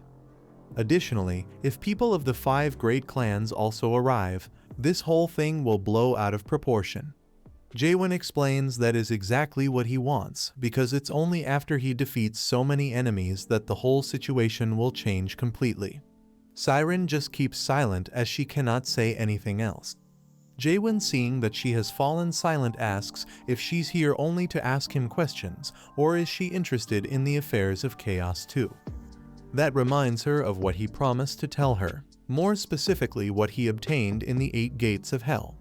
Jaehwan tells her everything, which takes her by surprise, as this is not something that Millark Armelt would have left behind. Jaehwan confirms that it is indeed a memory of his, but she just doesn't want to listen. So he captures her attention by saying a specific sentence. A cold winter, the egg Millark picked up. The winter of the illusion tree that is in the 6th region at the very base of it. In fact, in that dangerous land where a vicious ice storm would occur naturally. An egg that was shining with brilliance was waiting for Millark. At the time he was nervous to touch it, as it was the first time he picked up an egg like this. He could never forget that moment, though, the sprouting of an existence that is born by eating dreams and dreaming once again. The little life that peeked out of its weak shell. The moment he saw the face of the child that awoke from within the shell, he had realized that his godmother's words were true. A child that was just born is the loveliest creature in the entire world. Siren physically recoils after Jaehwan pulls so close to her and asks what he's talking about. Jaehwan notes that this should be enough proof for her, which makes Siren mad, as he shouldn't speak of others' memories like they are his. He says that based on this, the mares seem to be born from an egg. But what's the winter base of the illusion tree? Siren explains that it's the northern base of the illusion tree in the Almighty Land, and all mares are born from the dreams of the illusion tree. That aside, did he really not leave anything special for her, like some parting words or an item? Nothing.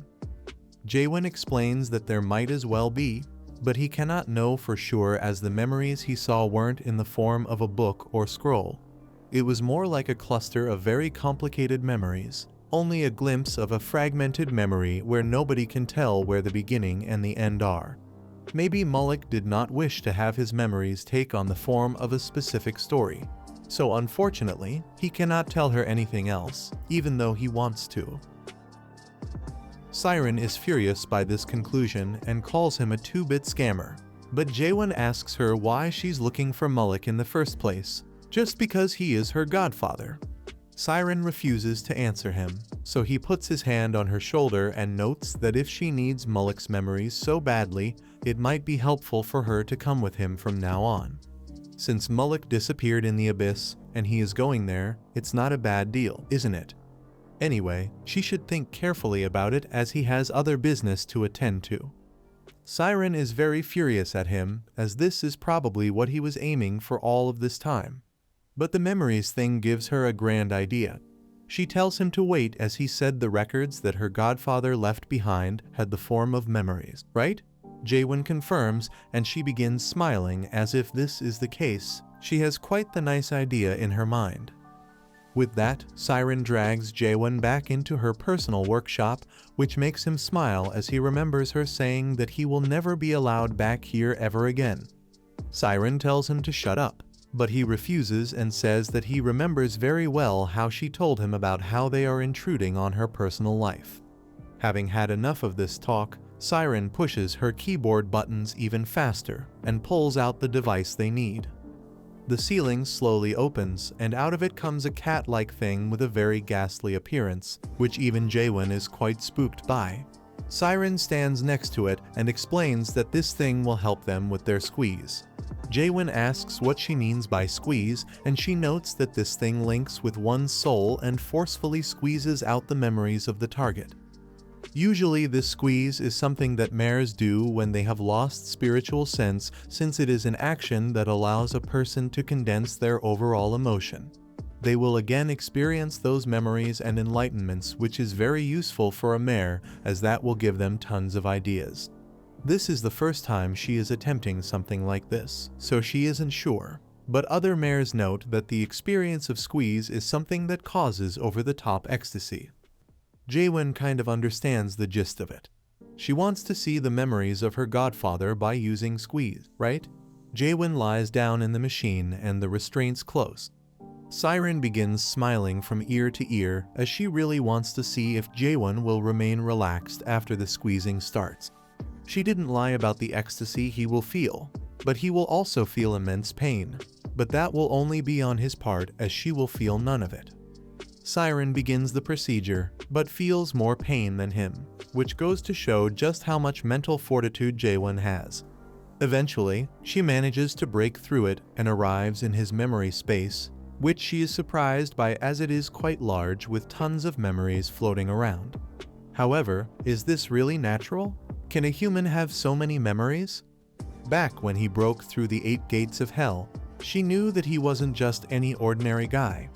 But this is beyond what she can handle by herself. Suddenly, she gets scraped by one of the memories, which leaves a yellow residue on her. She thinks that it's better to be careful from now on.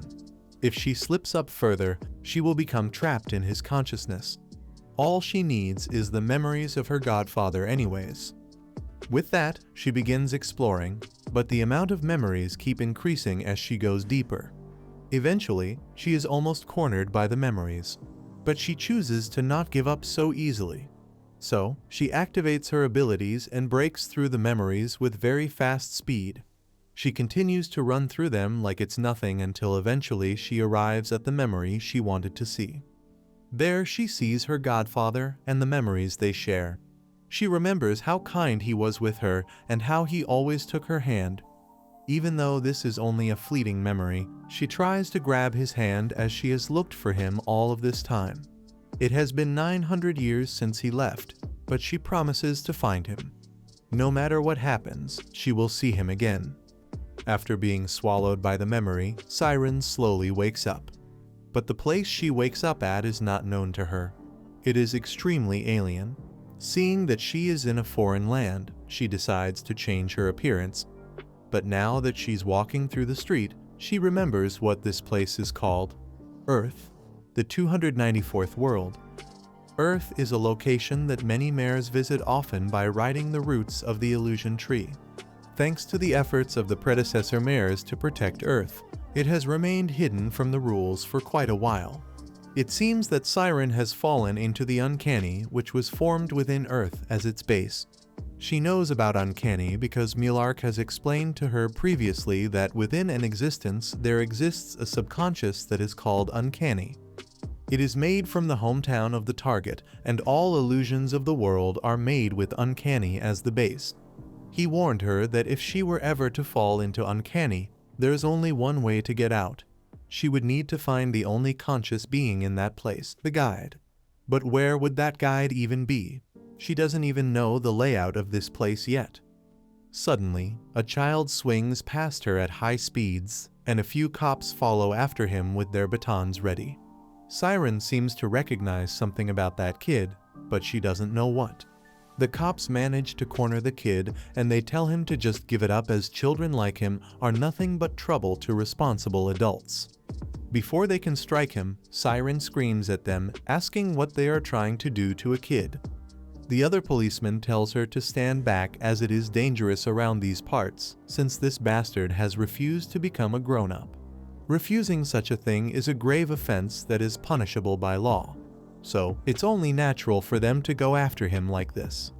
Siren is shocked to hear such words. How is existing as a child illegal? Was there ever a law like this on Earth? The policeman noticed that there is something off about this certain citizen, as the way she talks is pretty weird and her clothes do not seem to be from here.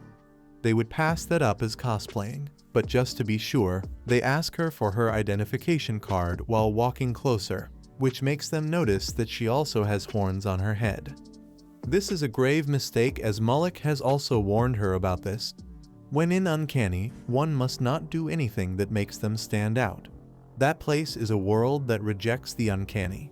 So, if she were to show an appearance that is different from what the world is used to, nobody truly knows what will happen to her next, but everyone knows that it's not good. Seeing no real way of getting out of this situation, Siren chooses to attack them with magic. She begins casting a large fireball, which shocks the policeman. But unfortunately for her, the magic dissipates as soon as she tries to unleash it. It seems that in this world, magic is not permissible. Suddenly, an alarm starts blaring out, and the once normal soldiers begin contorting into something evil as their face rearranges itself. The alarm warns everyone that alien substances have been discovered in the world, so they should proceed with eliminating them as soon as possible. The now ghoulish policemen charge Siren, but she cannot do anything to defend herself at this point. So, she is grabbed and almost killed by them. But the child jumps in to save her. He hits one of them with a pipe, which kills him instantly and somehow manages to cut the head of the other with the pipe. Seeing this, Siren's suspicions have been confirmed. The only consciousness within this place is supposed to be the reflection of the ego's mental age. So, that kid is most definitely the guide of Uncanny. She begins following him and says that he sure walks around fearlessly around this place.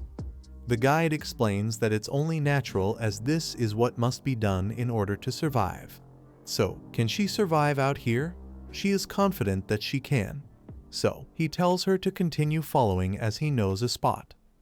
While she does that, she starts remembering where she knows those eyes and face that resemble a bull.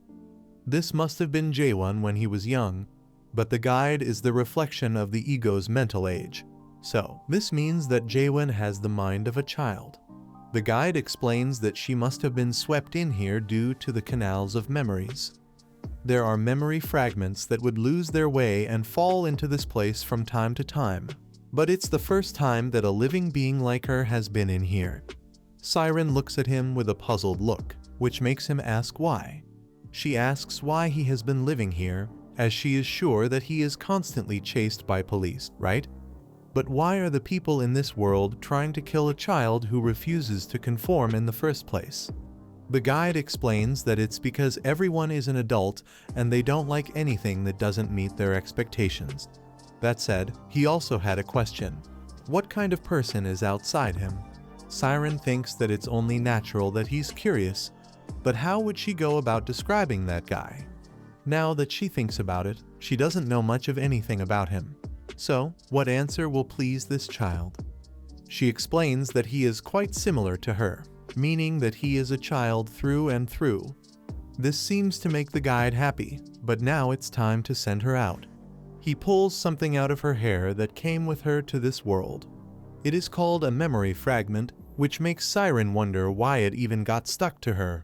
But maybe it was when she was being attacked by memories.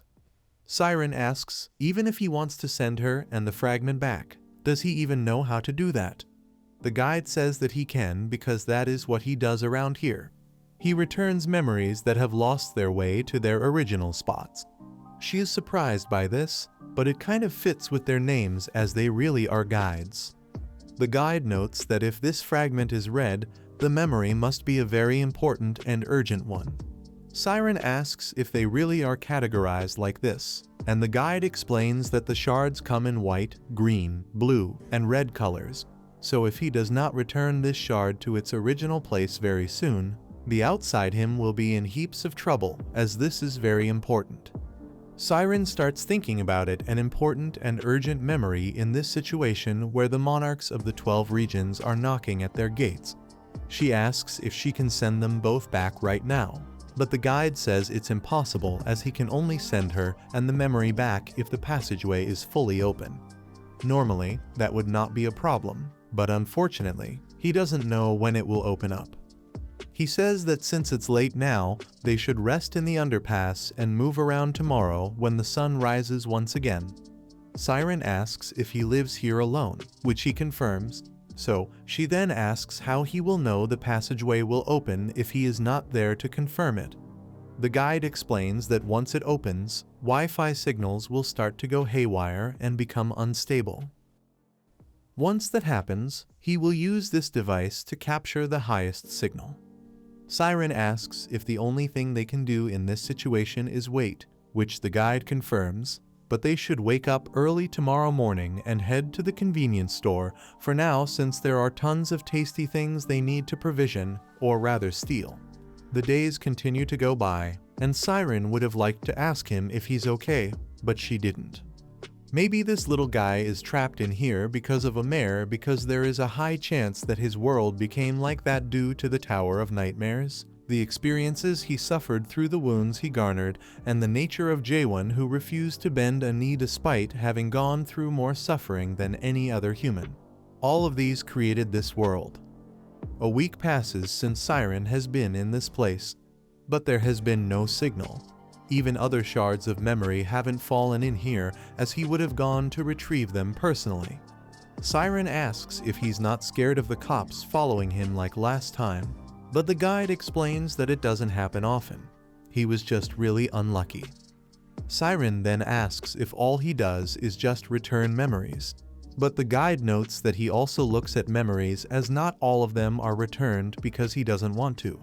Siren wonders if it's really okay to hold on to a memory like that, but the guide notes that it's a white memory, so it shouldn't be hurtful, right? He tells her to look carefully as the memory will be replayed once he touches it like this. Suddenly, a film roll begins coming out of the stone, and it begins transporting them into the memory. This particular memory is from Jaehwan's early days when his mother read him a book. Siren knows of this book. It's called The Little Prince, a book that is a famous must-read among the mayors. Jaehwan's mother gently read him the story as she cradled him in her arms. The book is a story about a little prince seeing the entire world with his own eyes. He is telling the adults who count numbers all day and say that they are doing important things, that what's important cannot be seen by human eyes. It is a truly beautiful story of the prince who trusts the power of imagination and treasures his innocence fully. However, in the end, the little prince dies. Maybe that is an ending that needs to occur, as he needs to die in order for the story to become so beautiful, because the only things that can remain innocent are those that die early. Jaehwan was sad at the time as what would happen to the world that the little prince left from. His mother did not want to sadden him, so she told him a lie that the world still has the little prince, as he didn't actually die. He continued to live on Earth. Siren knows that this is an obvious lie told for the sake of the child. But the little prince that didn't give up on the world is quite a weird story.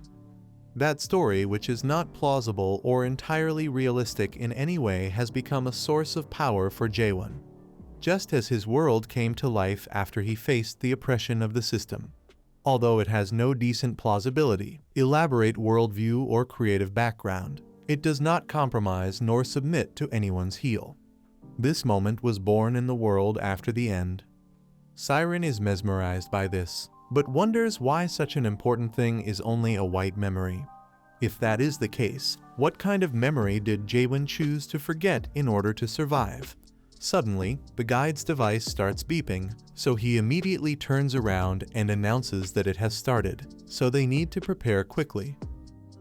Out of nowhere, a large blue portal opens in front of Siren, and it begins expanding and expanding. While Siren is struck with awe, the guide explains that is the passageway that will lead her to the outside. While Siren and the guide try to get the door open, the countless residents of this world attempt to slay them, which makes Siren wonder why they are all popping up so suddenly and in their vicious forms. The guide turns around and strikes one of them, while explaining that the passageway she has to enter is a foreign existence that does not and cannot exist here at all.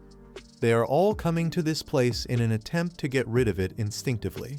He tries the elevator once again, while noting that once the passageway appears in this world, it won't be long until it disappears again. They need to get to the rooftop before it does so. The elevator finally opens, but surprisingly, there's two residents in there, and one manages to grab him by the neck very suddenly.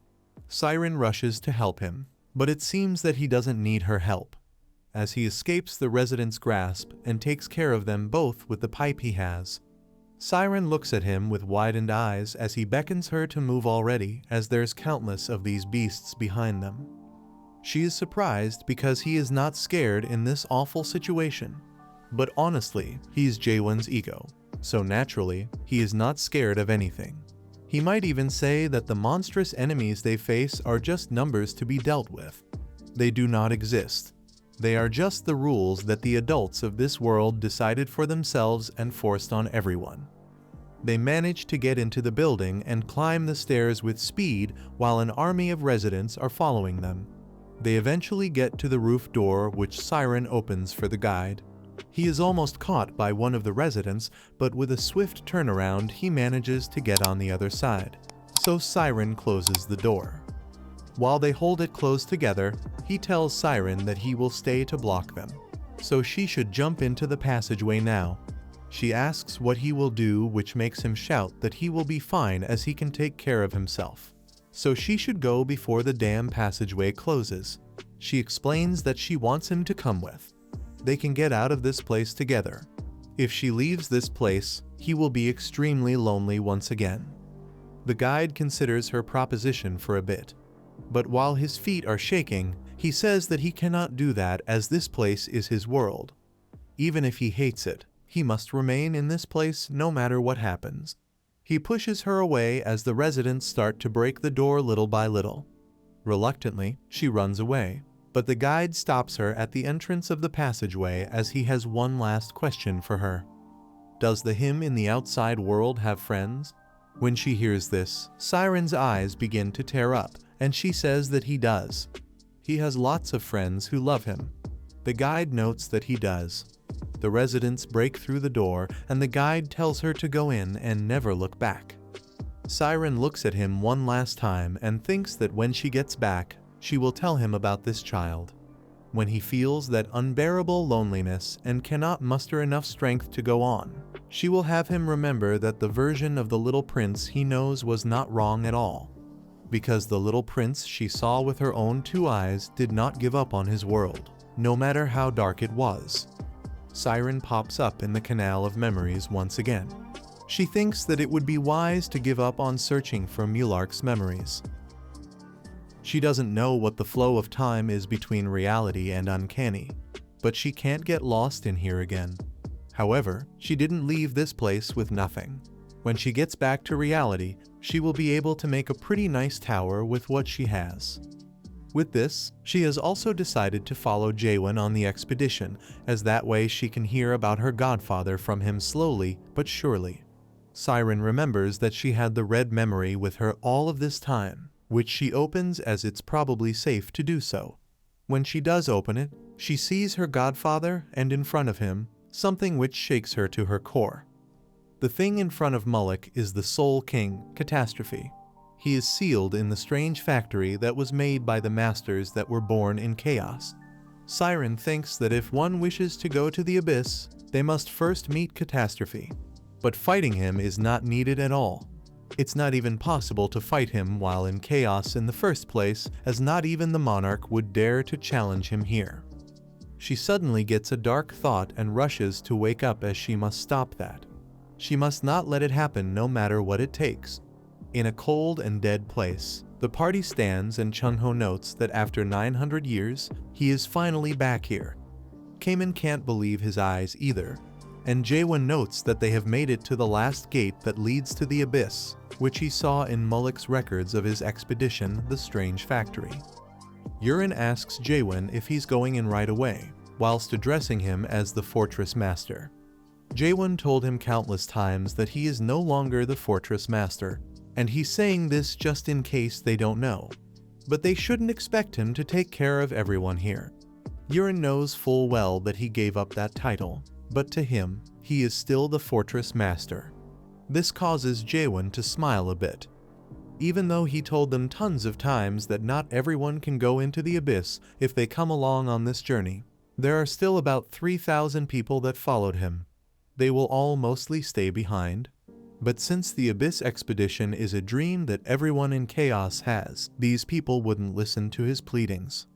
Even if he tried to stop them from coming, he also had to bring Siren with him, which is giving him a headache even though she is quite dumb because she charged into a squeeze with reckless abandon and hasn't awakened yet. She is very useful, so he can't leave her.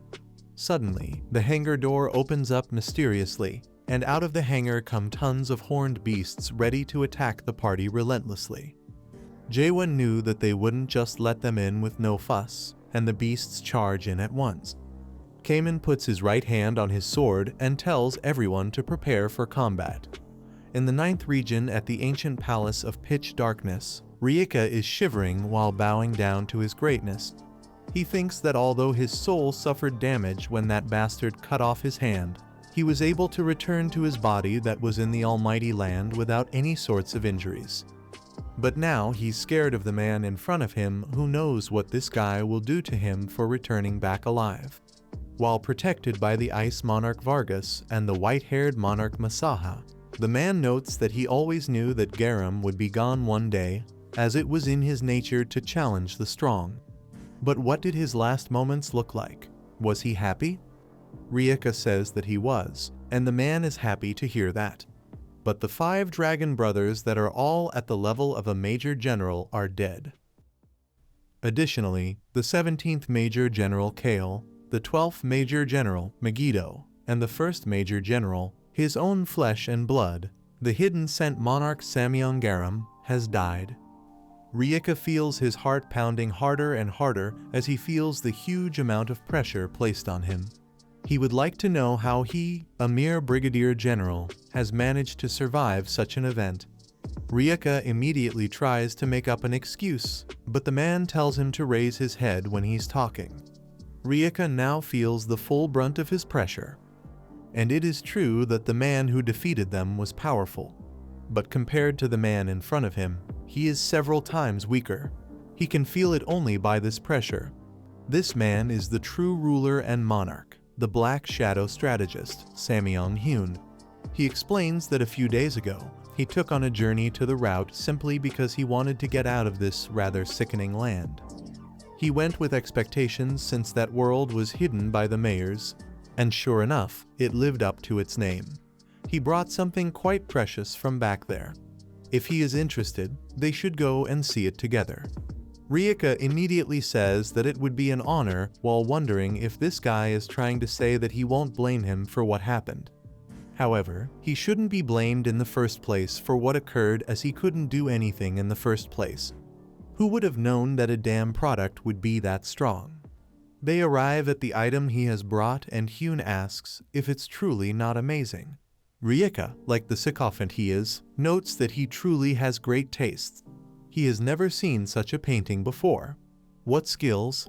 All of this, while thinking that he really doesn't seem to have a keen eye for art. Hyun explains that the reason this artwork is truly outstanding isn't because it is a painting. It's about the contents of the painting. Does he know what it is? Rieka asks if it is a teacup that is used to drink tea. Hyun notes that it is an item that is like a teacup, but not quite. Is he able to read what's written at the bottom of this artwork? Rieka cannot, so Hyun tells him, this isn't a teacup. The artist obviously drew a teacup, yet he boldly mentioned that it isn't one. Isn't it really incredible?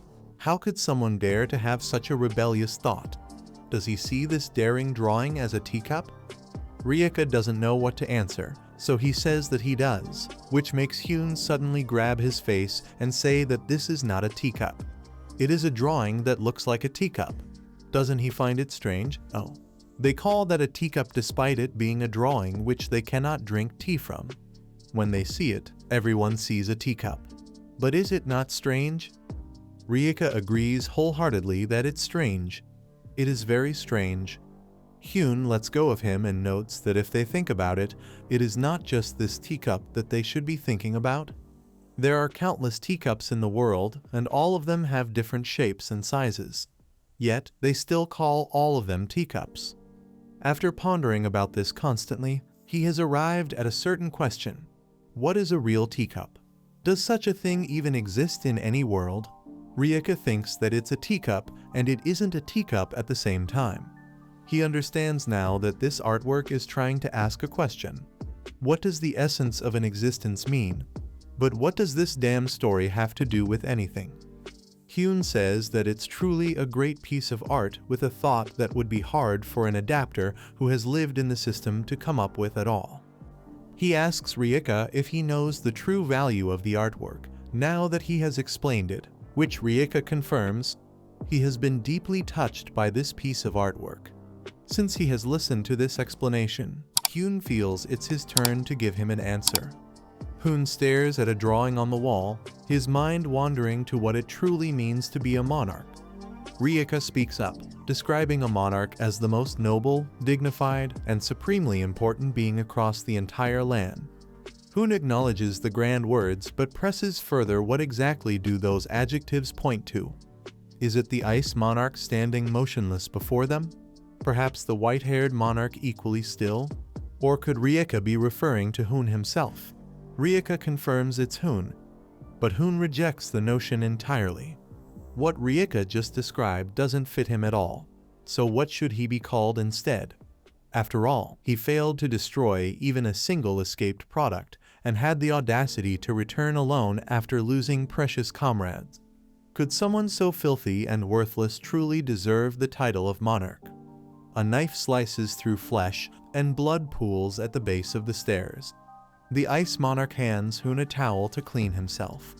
Hoon asks if the ice monarch enjoys this particular drawing, because he's grown quite fond of it himself. He decides to name it "This Is Not a Monarch." With a chilling smile, Hoon asks where their targets have gone. The ice monarch explains they should have reached the strange factory by now. Hoon notes that if that's the case, they're about to enter the abyss, which means it's time for them to depart for battle as well. He commands the ice monarch to summon the 5th and 6th lieutenant generals. They're going to teach the arrogant fool who dared give them hope what it truly means to overstep. Hoon walks through his personal collection of earthly objects, each one a strange gadget from that peculiar planet he's become fascinated with. But among all his souvenirs, there's one treasure that stands above the rest, the very reason he ventured to Earth this time. He went for Jaehwan, the courage to die. Hoon muses that Jaehwan came up with that saying, and it's genuinely impressive. But now they'll test whether he has the courage to stop. Suddenly, the ice monarch knocks on Hoon's door. Hoon's anger flares. He explicitly told the ice monarch not to disturb him when he's alone. The ice monarch apologizes profusely, but insists he has a critical question about their situation. As the ice monarch likely knows, the narrow gate has been sealed shut. So how exactly will they cross into chaos without it? Hoon's response is cold and calculated. Their opponent already provided the answer. If they have the courage to die, they should kill themselves. So they'll play Jaehwan's game this time. And since the ice monarch so graciously offered just now, Hoon wants him to be the first person to go there. Meanwhile, at the factory, the battle rages on. Everyone continues fighting the horned beasts that keep pouring endlessly from the hangar. Some fighters fail to defend themselves and fall, but others remain steeled and cut down every beast in their path. Seeing that the beasts show no sign of stopping, Jaehwan unleashes a devastating thrust aimed directly at the hangar's opening. The attack shocks everyone watching. Kimin mutters that no matter how many times he witnesses that attack, it still leaves him in awe. Chungho notices Kimin's troubled expression and asks what's wrong. Is he worried he won't be able to accompany Jaehwan into the abyss? Chungho reassures him while he can't speak for the others. He's certain Jaehwan will bring Kimin along no matter what happens. Jaehwan continues slaughtering the horned beasts as they emerge, feeding their horns to his sword. But no matter how many horns he feeds it, the weapon refuses to repair itself. It's probably because of how severely damaged it became during the last fight. If it weren't a spirit weapon with regenerative abilities, it would be better to simply grab a new sword somewhere else. According to what Michael said, all spirit weapons undergo 3 major evolutions. With each evolution, the weapon gains significantly more strength or experiences a massive increase in abilities. But Jaehwan's sword doesn't seem to be changing much at all. Suddenly, an extreme wave of pressure erupts from the hangar, felt by everyone in the vicinity. Yurin thinks this level of pressure is deadly. He's standing far away, yet he can feel its crushing weight from here. A gigantic octohorn beast emerges from the hangar, shocking everyone present. Anything above a pentahorn is extremely rare, so everyone's fear is completely justified. They've heard stories that you'd need at least 3 7th stage adapters just to make a dent in something like that. Without warning, the beast changes course and charges straight for Jaehwan. The other fighters are confused, they have no idea why it's targeting him specifically. But the reason is clear to Jaehwan. The octohorn beast saw his sword devouring countless horns. It's furious at the man who defeated most of its comrades. With terrifying force, the beast unleashes a massive breath attack that instantly closes in on Jaehwan. Kimin's eyes widen in shock, genuine worry flooding through him. Chungho, however, wears a rather disappointed look and asks if Kimin is seriously worried about that kid after everything they've witnessed him do. With a deadly glimmer in his eyes, Jaehwan unleashes a devastating counterattack that pushes back the octohorn's assault and creates a violent wind gust. Kimin watches in disbelief, thinking Jaehwan has become stronger than ever before.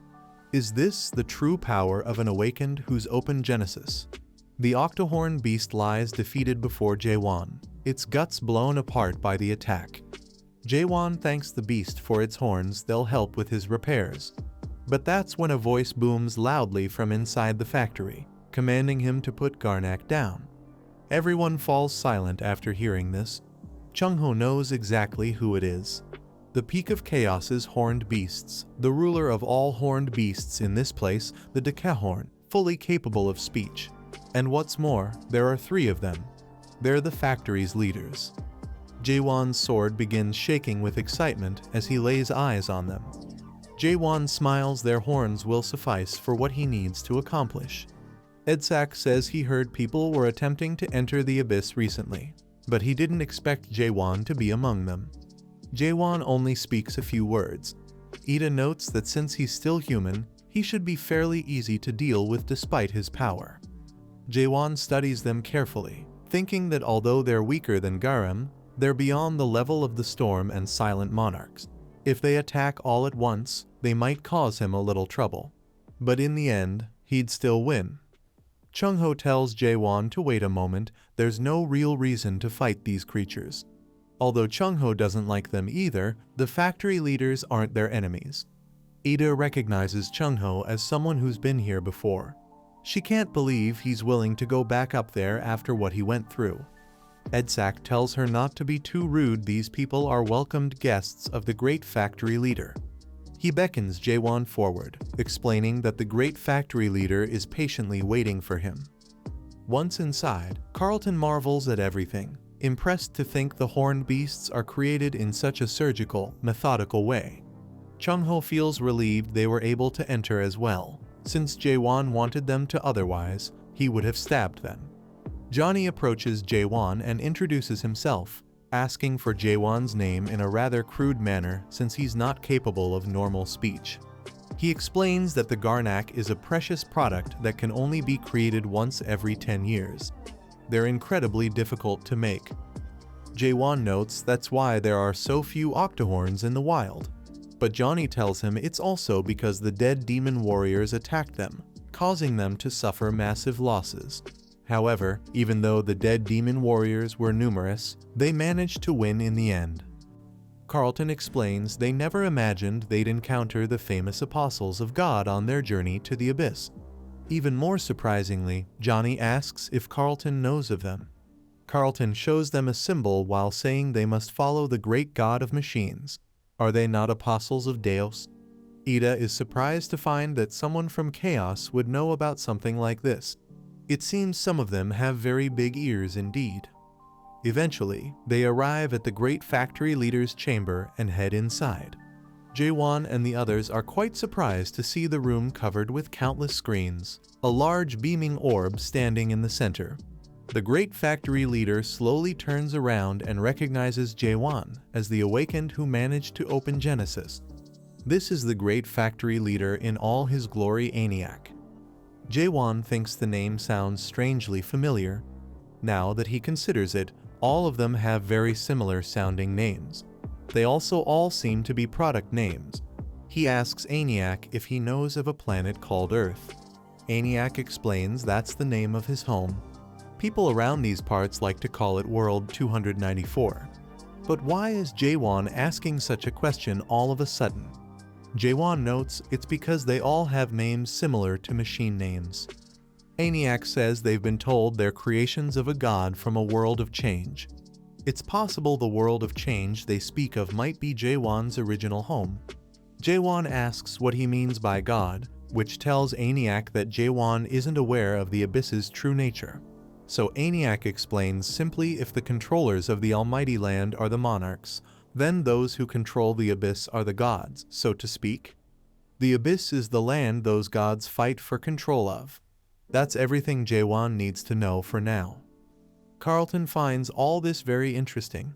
Chung-ho asks if those gods in the Abyss play the same role as the monarchs do in the Almighty Land.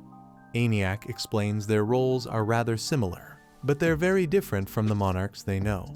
Most monarchs are adapters of the system, but gods and adapters are quite different. Jaehwan notes that in his world, gods are considered almighty beings. Can the same be said about the gods in the Abyss?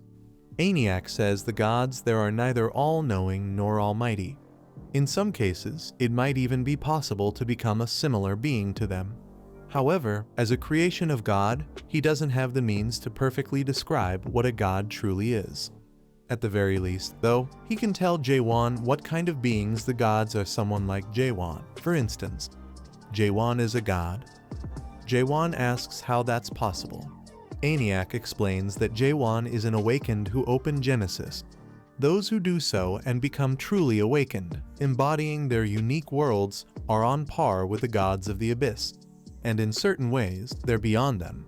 Unlike those gods, Jaehwan doesn't need a representative. None of the awakened do. All the gods in the Abyss require representatives because they cannot act on their own. By providing those representatives and followers with their world, they're able to exist through them. The more followers a single god has, the more powerful they become. On the other hand, gods with few followers are unable to reach their full potential, no matter how much they try. Jaehwan thinks it's like one of the internet platforms from his original world where people grow channels by making others subscribe to them. ENIAC notes that in reality, it's rare for human souls like Jaehwan to reach true godhood. Jaehwan asks why that is. ENIAC explains that most gods are created by greater beings through gathering karma and evolving them into physical forms. They build karma through complete control, similar to a form of volunteer points, if that makes it easier to understand. Greater beings who've built enough karma can become independent once they receive permission from Big Brother. Of course, those who obtain their own worlds and become independent can be called gods. Jaehwan thinks about this Big Brother, a being that even the gods need permission from. Even from this rough explanation, he can tell it's important. But nothing comes to mind when he thinks about it. Why isn't an important story like this recorded within the records of the Abyss he got from Mulek? Jaehwan asks who this Big Brother figure is. Carlton explains that from what he knows, it's the name of the organization that guards the system. Chung-ho confirms that's what he knows as well. ENIAC notes he's sure they think that way, as that's what Big Brother would seem to be to humans like them. Jaehwan asks if it's wrong, but ENIAC would rather not talk about him directly. All he can say is that Big Brother is a god above gods and the guardian of the system. That's all he is. Johnny jumps into the conversation, noting that Big Brother is a scary dude, and if they don't hide themselves well, their bolts will be seen. Edsak smacks him in the head and tells him to stop talking nonsense. ENIAC agrees he's a rascal in many ways. Jaehwan asks if this Big Brother killed their god. ENIAC notes that Jaehwan is surprising in countless ways. Indeed, they lost their god to Big Brother. That's why they've been exiled from the Abyss and forced to come here. Jaehwan remembers more information from the Abyss records. When Mulek came to this place, ENIAC told him they lost their god, but the power they retained could still be useful since they were able to make a contract with Big Brother. It was truly frustrating, however, as Big Brother didn't allow them to even make the Titan Warrior Deus Ex Machina. That's when ENIAC asked Mulek for help. He wanted Mulek to find the Titan Warrior for them. Jaehwan doesn't know all the details, but he understands the situation now. Although roughly, even if these beings lost their god, they were left in charge of this place because Big Brother still found a use for them. Suddenly, ENIAC announces he has only one reason for calling Jaehwan to this place. Jaehwan asks what that would be. Aniak asks him to give up on going to the abyss forever. Chung-ho notes it's not for Aniak to decide, seeing that they have nothing to do with it. Ida says he has quite the arrogant tone for such a lowly human. Aniak calms her down and says it's true they have no right to tell them that, but the being who can decide will not allow them to go there. Jaehwan asks if the Soul King is trying to stop them. Aniak confirms he's right. The Soul King has become rather angry with Jaehwan. Jaehwan asks if it's because he killed the Mega Dead previously. Aniak confirms it once again. The Mega Dead Jaehwan killed previously Magritte is one of the servants of the Soul King whom he cherishes quite a lot. Jaehwan wants to summarize the situation and does just that. First, the Soul King is the only being who can open the abyss entrance. Second, he's angry like a child because Jaehwan killed his servant, right?